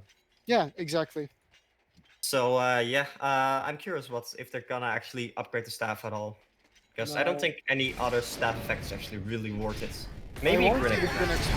Okay, in the mid lane we have Hellbringer and Grinix. Talk about them, by the way. Gonna fall right now, but the two Malphite actually managed to pick up a return kill on the Bombardier. Yeah, and I think it was also the dot from Hellbringer. Yeah. If I'm correct. But yeah, Malphite actually just have a lot of passive damage. It's like they have like a little aura around them that deals like 50 magic damage or something per second. Yeah, they're quite powerful. Maybe they should consider getting a an arcane bomb. It doesn't really do that much though against the Malphite. Yeah, 50% of the target's health. Yeah. It is true damage though, right? Yeah. 5 out of So 2 then. they need to buy the recipe, you know, from the arcane bomb. Yeah, I would definitely argue to buy the recipe, but unless like Hellbringer gets the resto, I don't think it's much of priority. And actually, Hellbringer chose to go for a Neophyte book, so probably a tablet. I think so. I do like a tablet. This I game. would have liked a tablet before the staff. Yeah, but I think tablet is still worth it in the end because the staff getting that early, it just makes you tanky as well. And he's been farming right now. He's actually not really left mid lane so far. No, but like the Hellborn team hasn't really been putting a lot of pressure. Like all you need to do is just have Lodestone buy a smoke and Bombardier sit middle, and that's a kill on the Hellbringer almost every time, right? That's true. But That's they very, very true. Bombardier haven't picking really- up a portal key, which in this slower game I don't like because they're not. They need to make plays, and now he has a tablet. Like, if he was gonna go for this route of playing a bit slower, go for something like a spell shards, so that you can just keep split pushing waves throughout the entire game and get a lot of gold that way. Spell shots against Malikan is pretty good as well. Exactly. Yes, there's high magic armor, so you get more value from it. But yeah, and the Calamity actually choosing to pick up that Hyper Crown. Not the biggest fan on the Calamity. He's still very squishy, but if he picks up a Geos right now, I think it'll be a good pickup. If I were Hellborn team, I see a Hyper Crown pickup, I see a Calamity, well, 1k HP. I would say, okay, let's do Congo. Top lane, we have Grinix finding the Luna, and he's gonna fall immediately. Because that is a Malikan with a Shrunken as well right now. I would just say, okay, we have the Hellbringer push. Let's get Kongor and let's start pushing them, because they're not going to be able to do anything against it. So, yeah. How does Legion respond to this? I think if Calamity went for a Shrunken or something, they would have been in a much better spot. Because then they can actually do something against it. Oh, they do actually spot out the Conqueror being killed right here. And that's a buyback on the Luna. Bombardier going in? Yeah, there we have the initiation Calamity ulti on the Malikan, but Shrunken is going to mitigate everything. It does give them a little bit more time, but... Oh, what an ulti coming out from the low zone, hitting 2. But what a Bombardier ulti to follow it up. Hellbringer and Malikan super low. Malikan trying to man up, but the double power throw is going to be enough. There comes the double Hellbringer ulti. Grinix now initiating as well, but he's going to fall low as well. Look at the Legion team. They're actually coming back in this, and Blitz almost falls, but the damage is just too much from the Hellbringer. Grinix 1 HP. There is a buyback coming out from the Lodestone, but what looked to be such a good fight from the Legion side turned out to be a lot worse. 4 for 2 in the end, with a buyback coming out from the Lodestone. Yeah, the entire Hellborn's team was like 100 HP at some point, so that's just really unfortunate. Yeah, and the funny how Malphas. much Hellbringer heals there. Yeah, the Malphas is doing so much work in these team fights. It's just the power of the Malphite. Yeah, and they really should have just pushed the tower at top because they do extra damage to towers as well. Yeah, and for the ones that wondering why he isn't just pushing the tower right now, the Malphite actually cannot attack. Oh, and he's just feeding like 400 gold there to the Lodestone. Thank you very much. But yeah, the Malphite actually cannot attack towers when the Hellbringer is not close. Did I say you could run away? Yep. It's a little anti-backdoor thingy, I guess you could say. Mm-hmm. But yeah, that was an interesting team fight. The Malikan actually got cock-blocked really hard by the Calamity ultimate. Yeah, he used the Shrunken, and it made so much of his Shrunken duration just run out. Yeah, because and he was stuck in there. Didn't die cut out of it. Should have learned. Should have watched. Should have watched. I think you can only direct paths out of it on the corners though, so it's kind of awkward. And actually they're going in again. Hellborn, they don't care. They're going right back to Congo. Shrunken's back up. Grinix is doing the scouting. They see it now though, and Grinix is just using his ultimate to cancel PKs to secure the Kong, and that's a good play. And a triple stack. Thank you very much. I mean, Malikan doesn't mind. Yeah. Malikan definitely appreciates that, I guess. But yeah, interesting. I would have really loved for the Hellbringer to upgrade the staff for either the Grinix or the Malikan at this point. Yeah. Or the Prophet. 4-second heal. Go. I mean, If the Prophet had a PK, maybe. Right. Yeah. Or like Ghost Watchers, pounding the auto attacks. I mean, this is just going to be a bit easier now for the Hellborn team to push. Their own Kong is up in 1 minute, actually, so they could look to clear that out and then take the token and push. Because they have the Kongor buff for another 2 minute 10. Is that gonna be enough? It might be. I think it's up in like 1 minute or something, right?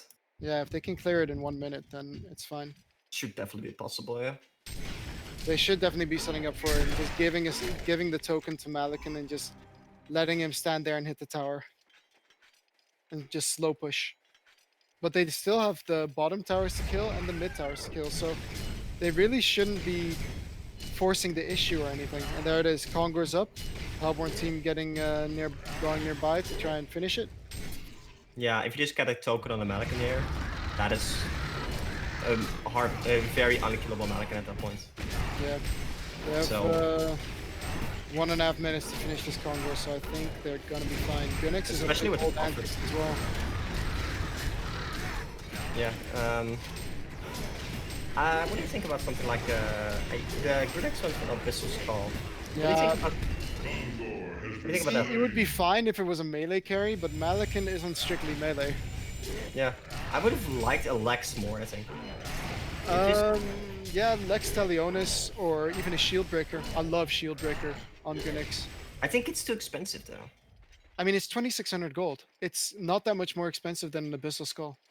Yeah, but a Lex is like 1100, and it gives you the same amount of minus armor and only a tiny little bit less damage.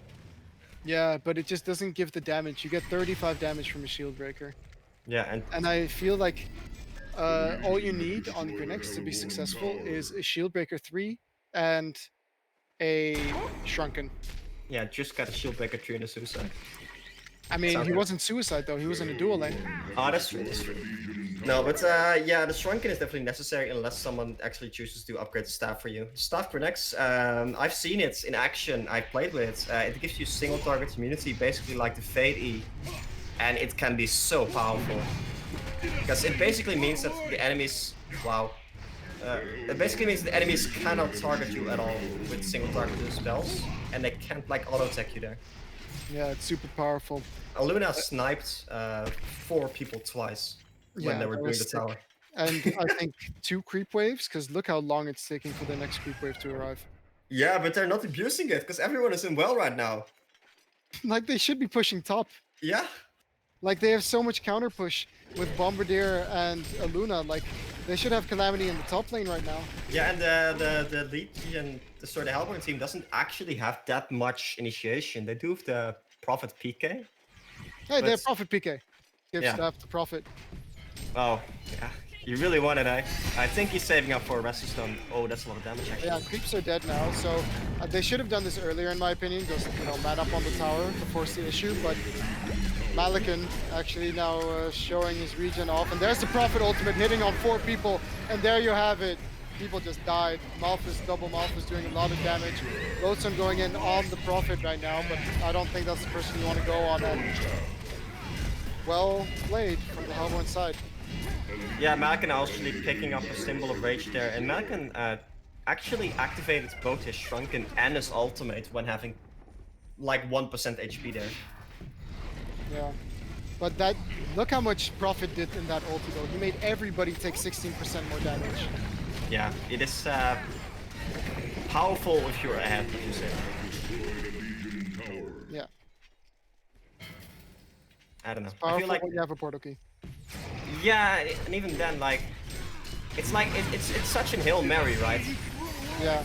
Because you are still a squishy support without like a leap or something to save yourself, or like movement speed or whatever. So you're kind of going in expecting to die when you go in like that. Yeah. Unless everybody is like perma-stunned, because still no one on the Legion has a Shrunken, which is also, in my opinion, Yeah.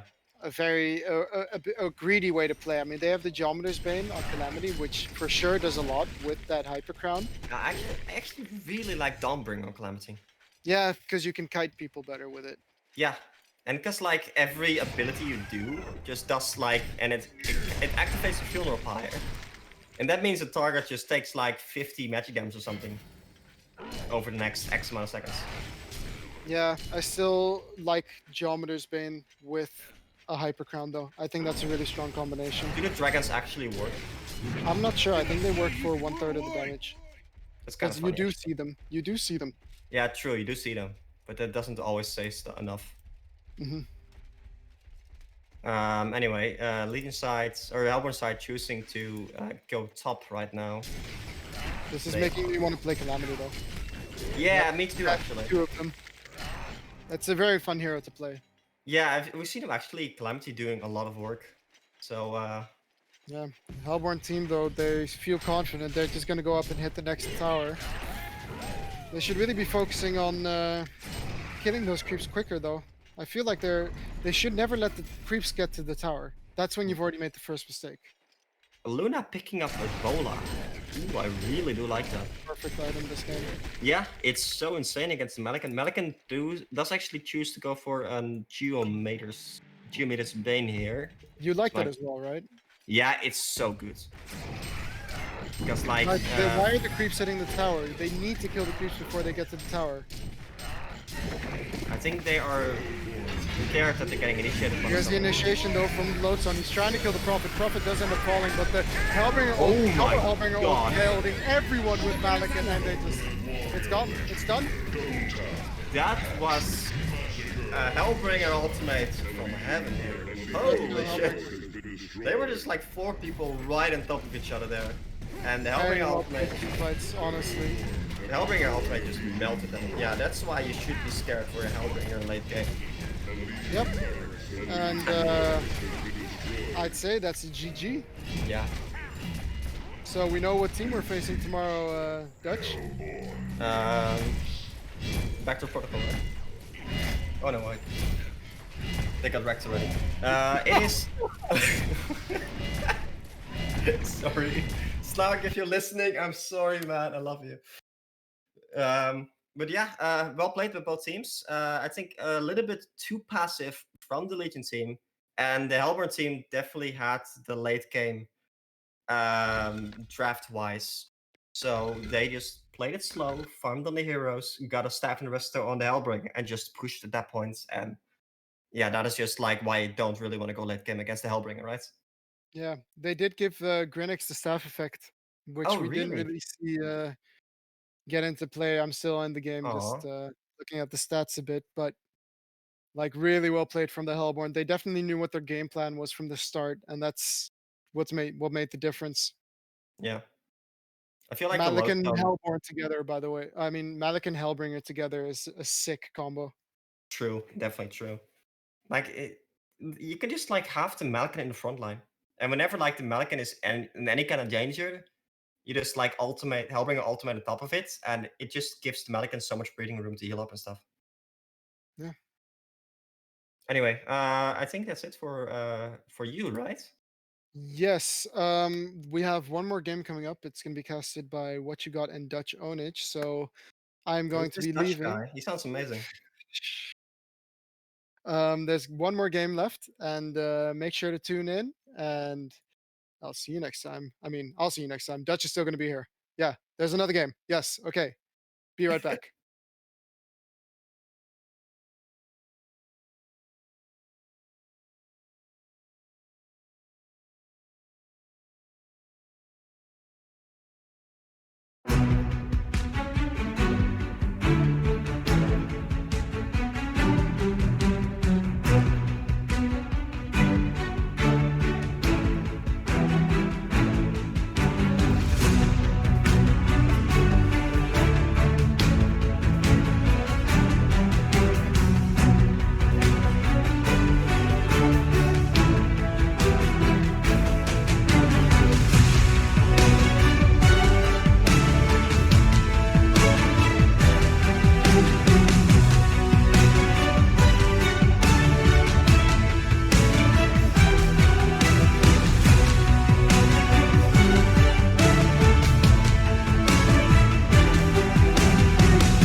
captain's pick.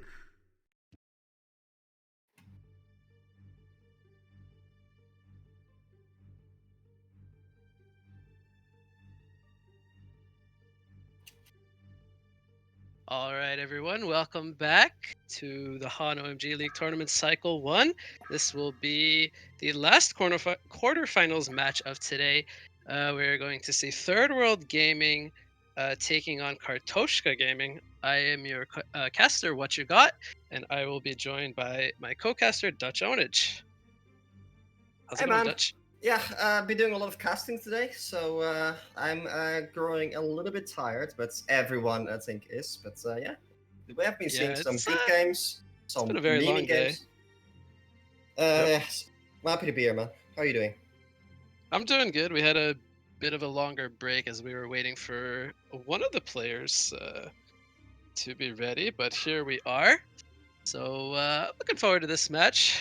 A lot of names I recognize, and we're already underway. So we'll take it away. We got Aluna and Andromeda banned out by the Legion side. Magnus and Grinnex banned out by Hellborn. These are starting to be the trend, I would We say, that actually we've seen today. we have seen the Grinnex do very well recently, right? I don't know if Yeah. you have seen the last few matches. I'm not sure if he's lost any games today, actually. It seems like he's been doing really well. Yeah, like the Grinnex got some buffs last patch with minus armor on his W and like a little bit more damage and stun duration on his Q. And it just seems to be so powerful right now. Yeah, I agree. I think it's definitely worthy of a ban. Now, I want to say something. Do you think we're going to see any jungling from either of these teams? We did see, I think, like 1 or 2 games so far today, but like not by any means like the majority of games. No, and actually prior to these games and prior to some scrims me and my team did, I actually thought that jungling was going to be sort of the meta because the jungle seems so powerful right now. But it doesn't seem like that is at all the case. And it's maybe because like Grave Lockets and Somas are still so powerful or something like that. But no, I've not seen any jungler really do very well at all. Okay. Glacius.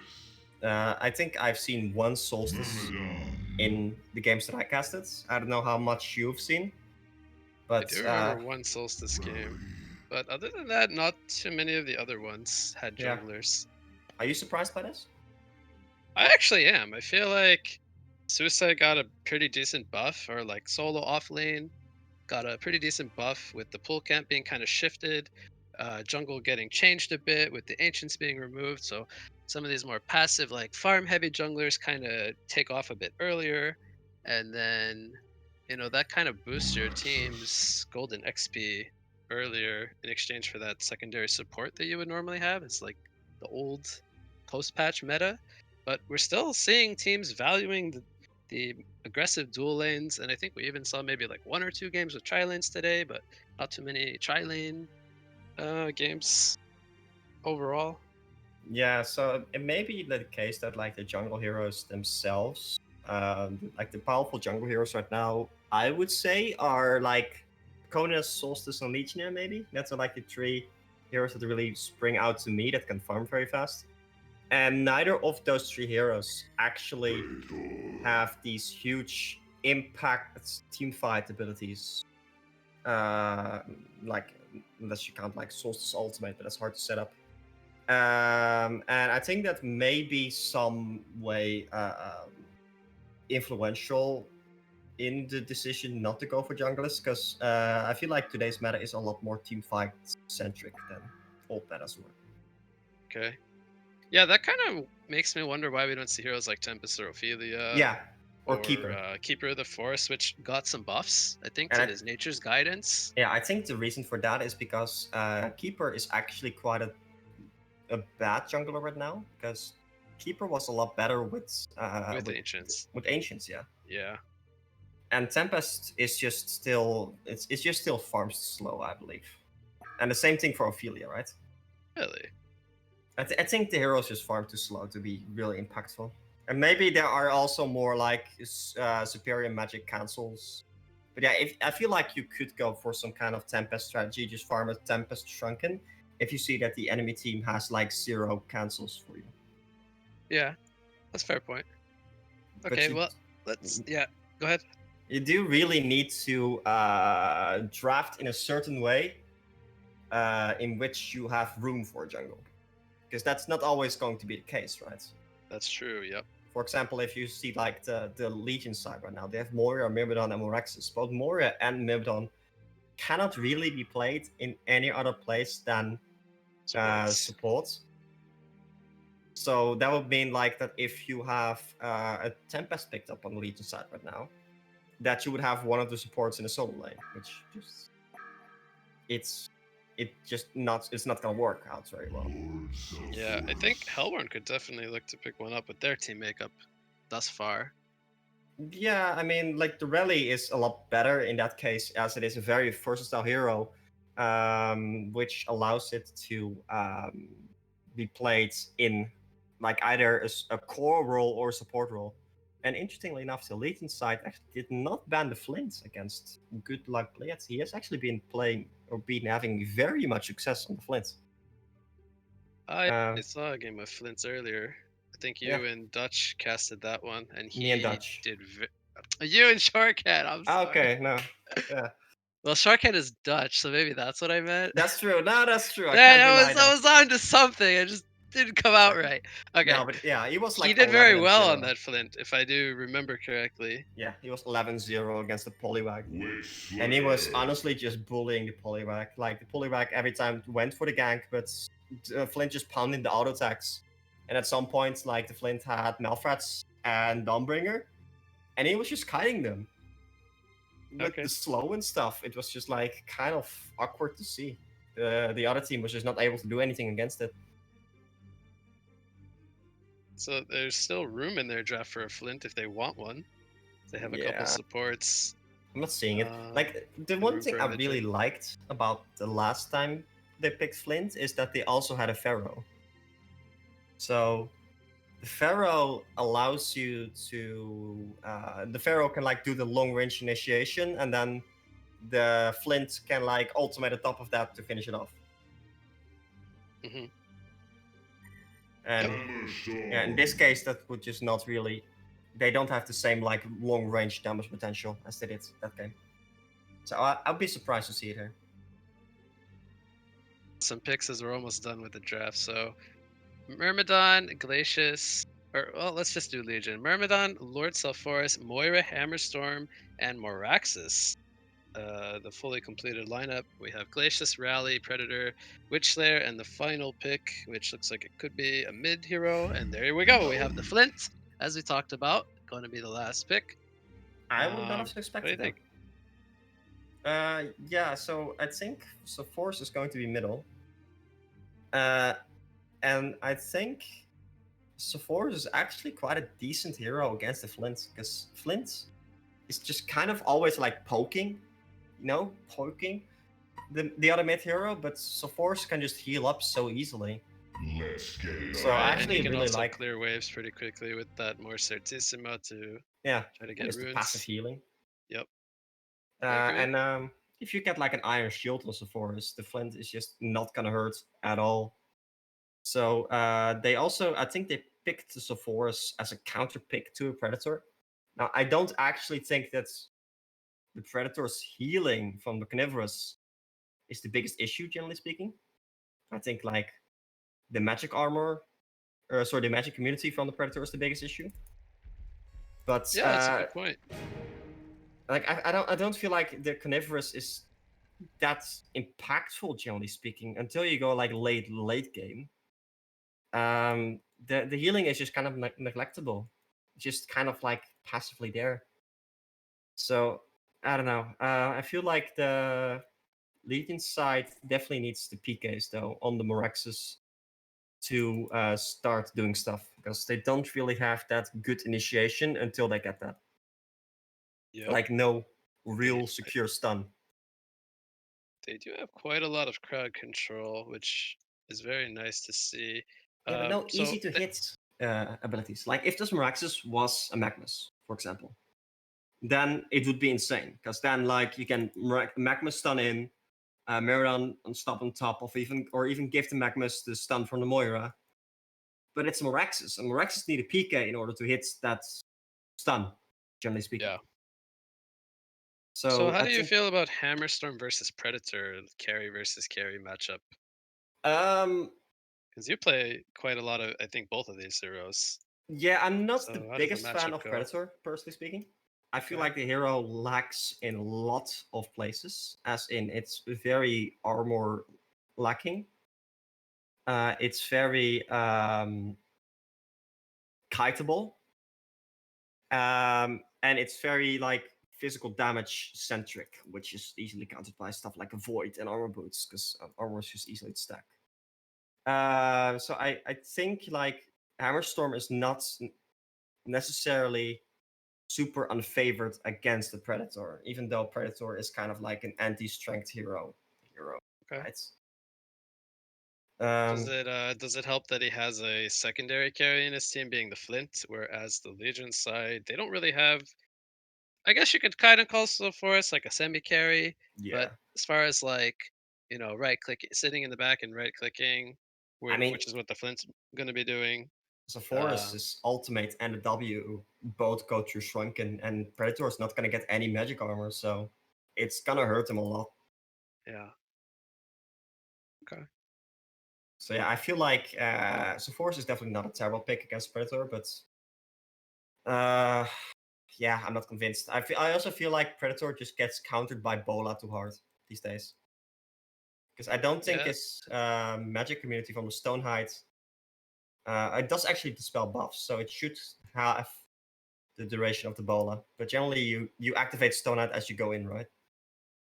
Yeah. So which hero on the Legion side should look to get that? Because I'm The not Bola. quite seeing. Yeah, I'm not quite seeing like the clear candidate, and I guess it'll come down to who gets good Rally enough farm Flint. to pick it up. Oh, sorry, the Legion side. I'm stupid. The Legion side, yeah. So, Force could get it easily. Moraxis could Okay. get it. Although Moraxis is usually going for stuff like Hellflowers. I've seen that more often. Shrunken Head, something similar. I've seen Hellflower being picked up a lot. Oh, and they're going Tri-Lane top.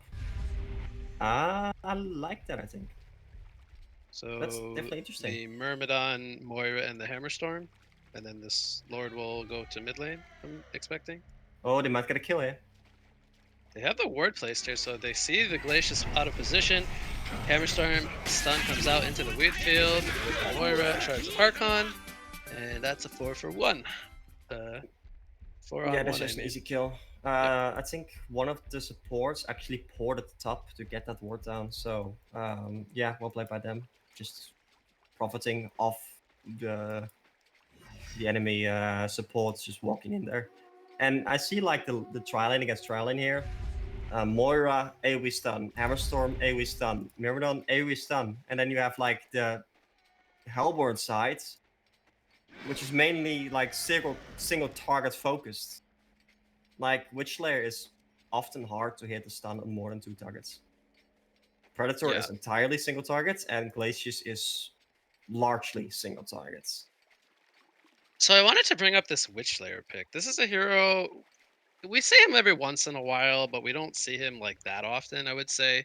And it looks like in this game he's going to be more of that secondary support. As I say Witchslayer, he's going to get caught here out of position. Charge the Harkon is going to come out. Wheatfield is going to connect. Hammerstorm stun to follow, and the auto attacks will be enough for the kill. Credit goes to Myrmidon. But yeah, as far as like position for like secondary supports goes, how do you feel about Witchslayer filling that role? But not only that role, he putting him in a tri-lane. How do you feel about the Witchslayer? I feel like Witchslayer is situationally useful. Like against a doctor, I would consider picking up a Witchslayer. If you really need that lockdown, single target lockdown. Because Witchslayer with a PK is some of the best initiation in this game in general. Because the mini is like 0 cast time. And it's like a 3.5 seconds stun, quote unquote. So yeah, like if you have if they have a single core and you really want to lock down that single core, I like Witchslayer, but Witchslayer is a weak support, kind of like a Vindy in this case.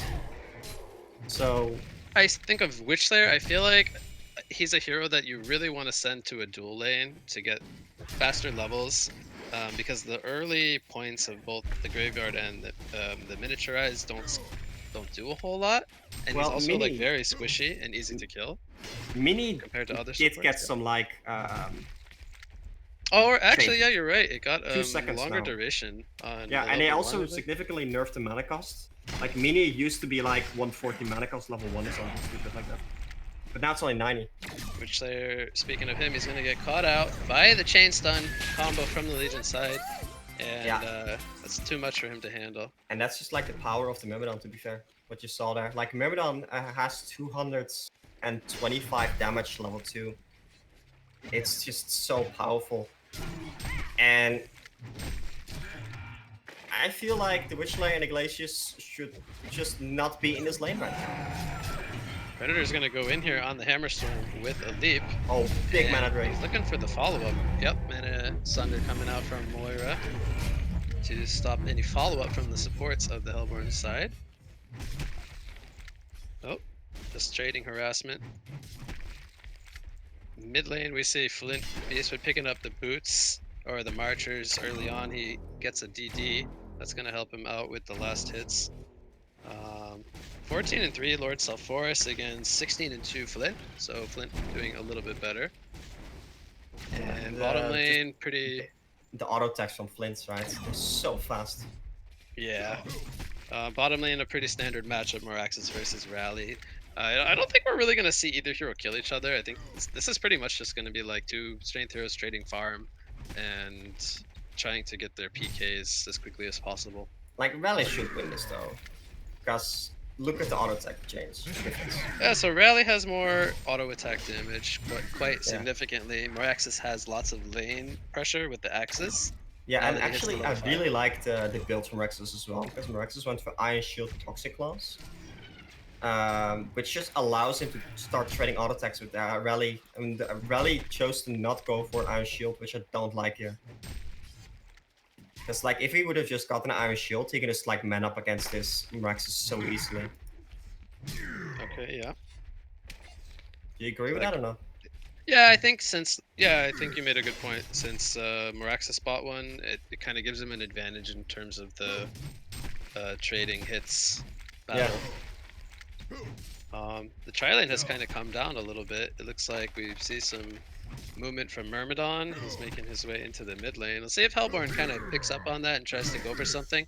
Predator gonna go in with a leap here, but the Witchslayer Graveyard Stun is gonna miss. Now they're turning their attention onto Moira. Hammer Stun stuns the backline of the two supports, so they don't have any follow-up damage to bring down either hero. They kind of went like 50-50 committed on each hero. Didn't really get the spells to line up correctly. Didn't work out. It's almost like you should maybe focus one hero instead. That's a very good point. You might be onto something here. I think the Graveyard Stun missing there was a big factor to them not being able missed? to chase. Hammer getting into a very offensive flank position. And Sulfuras falling there to the Flint. Yep, so Sulfuras goes down in the mid lane. Meanwhile, Hammerstorm getting right-clicked on by Predator. Who is that Glacius goes down first, but it does cost Hammerstorm his life, so that's a trade that Hellborn will gladly take. And like you said, they got the kill on Lord Sulfuras. Flint 1v1ing him there in the mid lane, so two favorable exchanges, taking out both the mid and the tri-lane farmer for the Hellborn side. Yeah, that's a little bit surprising to me. The Flint actually managed to kill the Sulfuras there. I guess this just the auto attacks just really pounding in or something. I feel like the Lord Sulfuras should never be getting low though. Right? Did the illusion rune play a part of that? Because I didn't see when he activated it, but that does give him the cooldown reduction or the mana cost. Was it the mana cost and cooldown reductions to both his slow and the ultimate? So maybe he got into two slows in quick succession, which allowed for him to bring him down. Yeah, that's probably it. But yeah, I mean, Sulfuras. Like Flint actually picked up the Ghost Marcher, so he does have like a high attack damage right now. But prior to this, if the Force just had the Iron Shield, the Flint would basically do like almost 0 damage with his attacks. So I feel like the Force should be in a more comfortable position than he actually is. And those Force did get 1 kill. He did get the Iron Shield, like you pointed out. You wanted to see him do. Oh, wait, So never mind. that's Flint, good. Force actually had Bloodlust. Oh, I really? remember now. Yeah, Force got Bloodlust. Did we? Yeah. Against Oh. Glacier's top lane, they should have been dominating this lane like really Yeah, hard. that's right. So he had like an early bottle. most likely. Rally Yeah. coming in middle. Yep. Not gonna go for a slam here as the money shot. Yeah, it was on cooldown and it didn't have mana. Yep. Money shot gonna be enough for the kill, so Flint gets the kill credit there. I actually did see that the Flint did not pick up a chalice last game. Last game that he played Flint. I really did not like that. Because all your spells are just so mana intensive. He does pick up the apple, which I have been seeing more of than the lunar tier. It seems like apple has been pretty popular. You picked And the I feel apple for the burst healing. Oh, they're going top. Top lane, Predator leaps in onto Moira. She's going to throw out the Shards of Harkon. It's going to stun 2 out of the 3 as Predator is immune. Here comes the miniaturization onto Glacius. Hammerstorm getting turned on, and it's going to be a 2-for-0 exchange as nobody from Hellborn falls. I think there was a TP from Rally. Aided them with the Compel as he got the kill credit onto the Hammerstorm.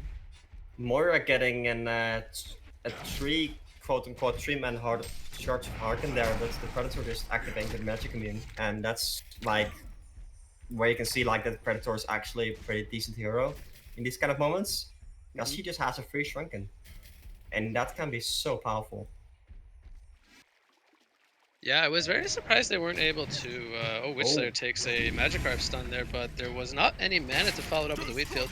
Lord Forest gets the kill with the Force Artissimo, but Rally comes in to get revenge for on the Myrmidon with the Compel into Seismic Slam combo. So 1-for-1 exchange.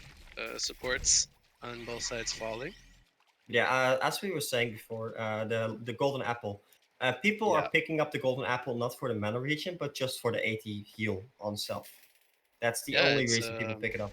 I heard you comparing it to like a power supply, so it's kind of similar to having like 2. In this case, Flint has both of them. He gets to kind of pick and choose to use 2 burst heals. Which it's just very kind nice. of like having 80 extra max HP. You could see it as, right? It's like in that moment when you need it, you just kind of have a little extra burst healing. And it's just really powerful if you use it right, and the enemy generally starts overextending. Bottom lane, no, they're not gonna catch him. Do they have the damage? Hammerstorm with Ghost Marches. No, why do this to me? Oh, they're going in. They're gonna find the Witchslayer. Witchslayer gonna tank a Magikarp stun, but the Compel is gonna stop the Wheatfield from connecting. A nice job from Rally, and they're looking to turn it onto Hammerstorm, but they don't have spells up just yet. I feel like the Witchslayer could have been up there. They had no spells left, and that was like if he just stunned there, Rally used his ultimate, and that's one dead target.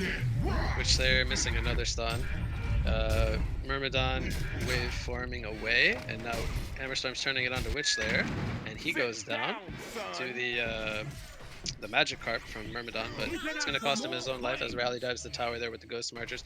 Now Hammerstorm, he does have a stun, but does he have the... Yes, he gets the last auto attack as the Compel came out the same time, kind of stopping him from getting in range, but he chased him down. Top lane, we see double tap coming out for Glacius. I missed that completely. So we have action in multiple lanes, but looks like they brought down both the Moraxis and the Moira again. And that's a triple stack that I need in medium camp. I wouldn't actually hate to see Glacius just ultimate the triple stack, since Predator is gonna have issues farming it anyway. Yeah, like the Glacius ultimate, it just doesn't do that much since you have 700 HP, right? Although you do have a Flint, maybe Flint can start farming it. I don't know. I've actually seen possibly. some mid players on the Hellborn side. What they sometimes do is they push out the mid lane. I've seen this on a Pyro player. So he just pushed out the mid lane. Then right before the rune, he went to the medium camp and the hard camp near the Hellborn side. They stacked both of those camps. And then once he had level 7, he just started farming both of them. And he was like 500 GPM or something. And that's something you can only really do on the Hellborn side, because the Legion side of those two camps are just like slightly too far away. Yeah, it's a little bit farther, I believe, from the Legion's mid lane. Yeah. Yeah, that's a good point. I guess you would need to not have a jungler, which in this case neither team does. Yeah. And you need to have like a hero that can actually farm that scrap. Oh, but another nice waveform coming out from Myrmidon as he avoids the compel stun. And Myrmidon is going to hit the wheat field, following up the hammer throw onto the Witch Slayer. So Witch Slayer going down again. Did you see what happened there? Witch Depends Slayer what you mean. minied the Skeleton King instead of the Hammer Storm. Really? Yeah. Okay, I did not see that. I mean, I think he was dead either way, but still funny. Yeah, people are probably just tired. Can't really blame them. I think like if you... Initiation mid lane, Lord Forest. Oh, the slam I believe actually missed, but they might have enough damage regardless. I guess credit for the kill. Yeah, Flint going for that Malthreats again. So Flint actually has like 100 base damage right now. The build really works out. I've seen people. I've seen him go for Dawnbringer last time instead of something like a spell shard, which I'm more used to from players going. But the Dawnbringer harassment from Raxus up here in the top lane. The Dawnbringer really worked out last time. I'm surprised. Yeah, I'm curious what he's going for now. So which piece did he buy first? Was it the Firebrand or? Yeah, Firebrand. Okay, so you're expecting to see a Firebrand coming out? Yeah, like especially against like the Legion side, which is also the weakness of the Legion draft. Well, they might catch Flint here as Myrmidon gets a nice Magikarp stun, and Undying comes out from Lord Forest. Witch Slayer gets a 2-man graveyard stun, throws out the mini onto Lord Forest, and they trade Flint for Lord Forest. Good positioning by the Witch Slayer. But what I was saying was, it was the weakness of the Legion draft is that they don't really have any initiation until they get the PKs. Yeah. And that shows, because there's an 800 HP Flint sitting in the mid lane just pounding in the auto attacks. If you have that Magnus, or something similar to a Magnus that can just initiate from a little bit further away, it becomes so easy to kill Flint. Yeah, their best initiation tool is, I want to say, their carry, Hammerstorm, and he's not going to be looking to set up kills. Moira, that's maybe? kind of when they present themselves. And the Moira and the Myrmidon are a little bit easier to avoid if they're the ones initiating in the beginning. Like, if you have the Moira as the only initiation, a Moira with 700 HP, you can just like press your Q on the Moira as the Flint, and the illusion is just gonna die from that. Yeah, and that's the Firebrand pickup. So the tower does go down for the Hellborn side. Lord Force unable to deny it, I believe. It was just killed by creeps there. So rally going in. Yep. Charge to Harkon, stuns onto Rally, but they're looking to turn it around now. Moira does avoid the compel stun, but she does go down to the Witch Slayer stun. Oh, only one kill for Hellborn side. And they're going top lane as well now. Looks like they already used their spells. Moraxis is very low, but he's looking to turn it around, trying to get in range for a Quake stun. He gets hit with a nice imprisonment from Glacius, and Glacius doing lots of damage with that Glacial Downpour. Can they bring down the Lord Forest? It is going to cost Glacius her own life, but it is a was it a 1-for-1? No, 1-for-2. As yeah, Glacius a went 1-for-2 down for Lord and Moraxis. The one thing I'm seeing is that the Hellborn side is really active with those assistant TPs. Every time the Legion side tries to do something, because of their lack of initiation, they have to chase a lot further than they really would like.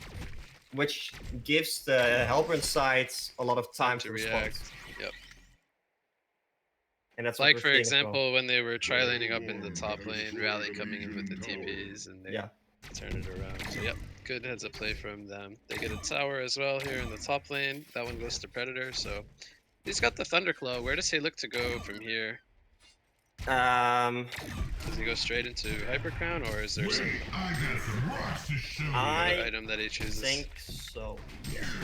Okay. Because it's hard to farm as Predator without the Yeah, I'm Thunderclaw and without the big Hyper. fan, I think, of Hyper Crown straight up on Pred, and then Yeah. he's able to clear stacks really quickly. I don't know if you've And- like played around with Hyper Crown a lot, but one of the things I love about Hyper Crown, I've not seen too many people do, is you can actually just put the Hyper Crown. Oh, you're going middle. Go top of it. Yep, more access here, gonna get it with the Graveyard Stun. He puts the shield up, it doesn't proc it. Or now it gets procced, actually. Predator is gonna get hit with an Arcane Vortex right before the TP is able to port him on home. That's gonna cancel it, and now he's in a world of hurt. Hammerstorm coming in here with the right clicks. Rally gonna go in. They get a two-man combo, and that's gonna be 2 kills. Rally's gonna get stunned here by Meraxis. Witchslayer Silver Bullet brings down Meraxis, and now Lord Force is on the chase. So this fight was disastrous for Hellborn's side, as it's not over just yet. Witchslayer living on life on the edge here. They're gonna turn it around onto Myrmidon. More Certissima gonna be avoided here, but Witchslayer, I think he will go down to the life tap. And now it's Rally versus Lord. So I said it was disastrous, but it ends up being a 4-for-4, I believe, when it's all said and done. Yeah, the Rally would have actually had a 4-man ultimate there if it wasn't for that pesky Moira, which actually stunned when he the picked it. Rally right as he portkeyed in with the Shards of Harken. Oh wow. So the So a Shards of little bit Harken of was used there unfortunate timing. yeah, it was used to stun the Predator. But they were all like super grouped up for a huge slam. Or slam van Haven, as you would say. Yeah, so Rally just got his PK, and now he looks Well, like he'll be yes. going for a staff as he picks Yeah. up a glowstone. Yeah, I'm I fine with that. very often see Rally players pick up that staff first. Mhm. But I really don't like that. Although I do it as well, because like staff and Rally is just so much more fun. It's just Yeah. so much more fun. The scene is, it's like seeing that big slam just feels good, right? I agree. Oh, they might Myrmidon find gonna the come Myrmidon up here and ward the Hellborn's Ancients, but that was spotted by And a that's, ward of sight here, so they're gonna yeah. know immediately, and they're gonna take it out. And that's a PK and Witchslayer. Now, this is the moment where you're happy you picked up Witchslayer. Because the Yeah. moment that Witchslayer gets a PK, that's the moment that Witchslayer becomes a threat. Oh, and they're gonna go on the Hammerstone. Yep, they catch him here with the Rally Portal Key, and that's a pretty important kill, as it slows down Hammerstorm, who still is actually the top farmer in the game. Yeah. I I'm really believe he was surprised by close how to well 500. this Rally is doing this game. Yeah, he's 717 and 412 gold per minute. He was 1v1 against a Meraxis, so definitely having the better time this game. But Meraxis not doing too badly. He did just, I believe, pick up his portal key. And you might get a picks kill up here. a Veiled Rod here. He's gonna run into Flint Beastwood. This might be a kill, or Flint might be a little too tanky actually. He Two can land enough TPs coming axes in, in three the TPs. before the TP's going in. Here comes the Immobilize, I think. Oh, he's so close to dying. Lord Certissima is going to take him out. It's going to cost Meraxis his own life. Now they're turning it around onto Lord Forest. Witchslayer is going to go down to the Lord Certissima as well. Double tap comes out for Lord, but he can't get out of that one, as that's the whole team from Hellborn's side. Yeah, well played by the Meraxis, I guess. Like just smoking up, but the Flint is being like slightly too tanky there, and with the Firebrand pickup right now, or sort of Frostburn, I should say. And it just becomes like the Flint just becomes so fast, right? And that's the thing about the Flints. You're just like the thing about this build that I like, I should say. It is so fast. With the Ghost Marchers and the Frostburn and the Malfrats, he has 420 movement speeds passively right now. And he just runs away from anything that's trying to hurt him. And the only reason they're actually able to bring him down right now is because like Meraxus has picked up the PK. So it just comes down to a good build from the Flint, in my opinion. And we see the Hammerstorm picking up a Firebrand. I so despise this build. You've no Oh, idea. he picks up the Twin Blades. I believe that's pretty standard. What would you have rather the Firebrand been? Shrunken? Shrunken Head? I mean, anything but Firebrand, really? Especially since you have the Twin Blades, right? Right. Like, I would have loved for Sim to see, a lot of smokes happening. Yep, actually. a couple Veiled Rots here by the Hellborn side onto Rally and Witchslayer. Now, there's a lot of grouping up going on here by the Legion side, so this could backfire. Do they... Oh, they're going to find Hammerstorm here. Miniature Acidation comes out. They're stacking a lot of the spells, but it looks like it didn't matter in the end, as they had too much burst between those two heroes. Rally is going to run straight into the Legion side. Witchslayer decided to port on out, which was probably the smarter decision. Asking for mercy is not going to do anything there. I don't think he had the TP up, so that's why Nope. he It's still on cooldown. chose to run as he did. But Still worth big it. picture, it's still fine. They got the Hammerstorm, so it slows him down even more. And now Predator's taking over the top GPM with 490. He goes for the Firebrand.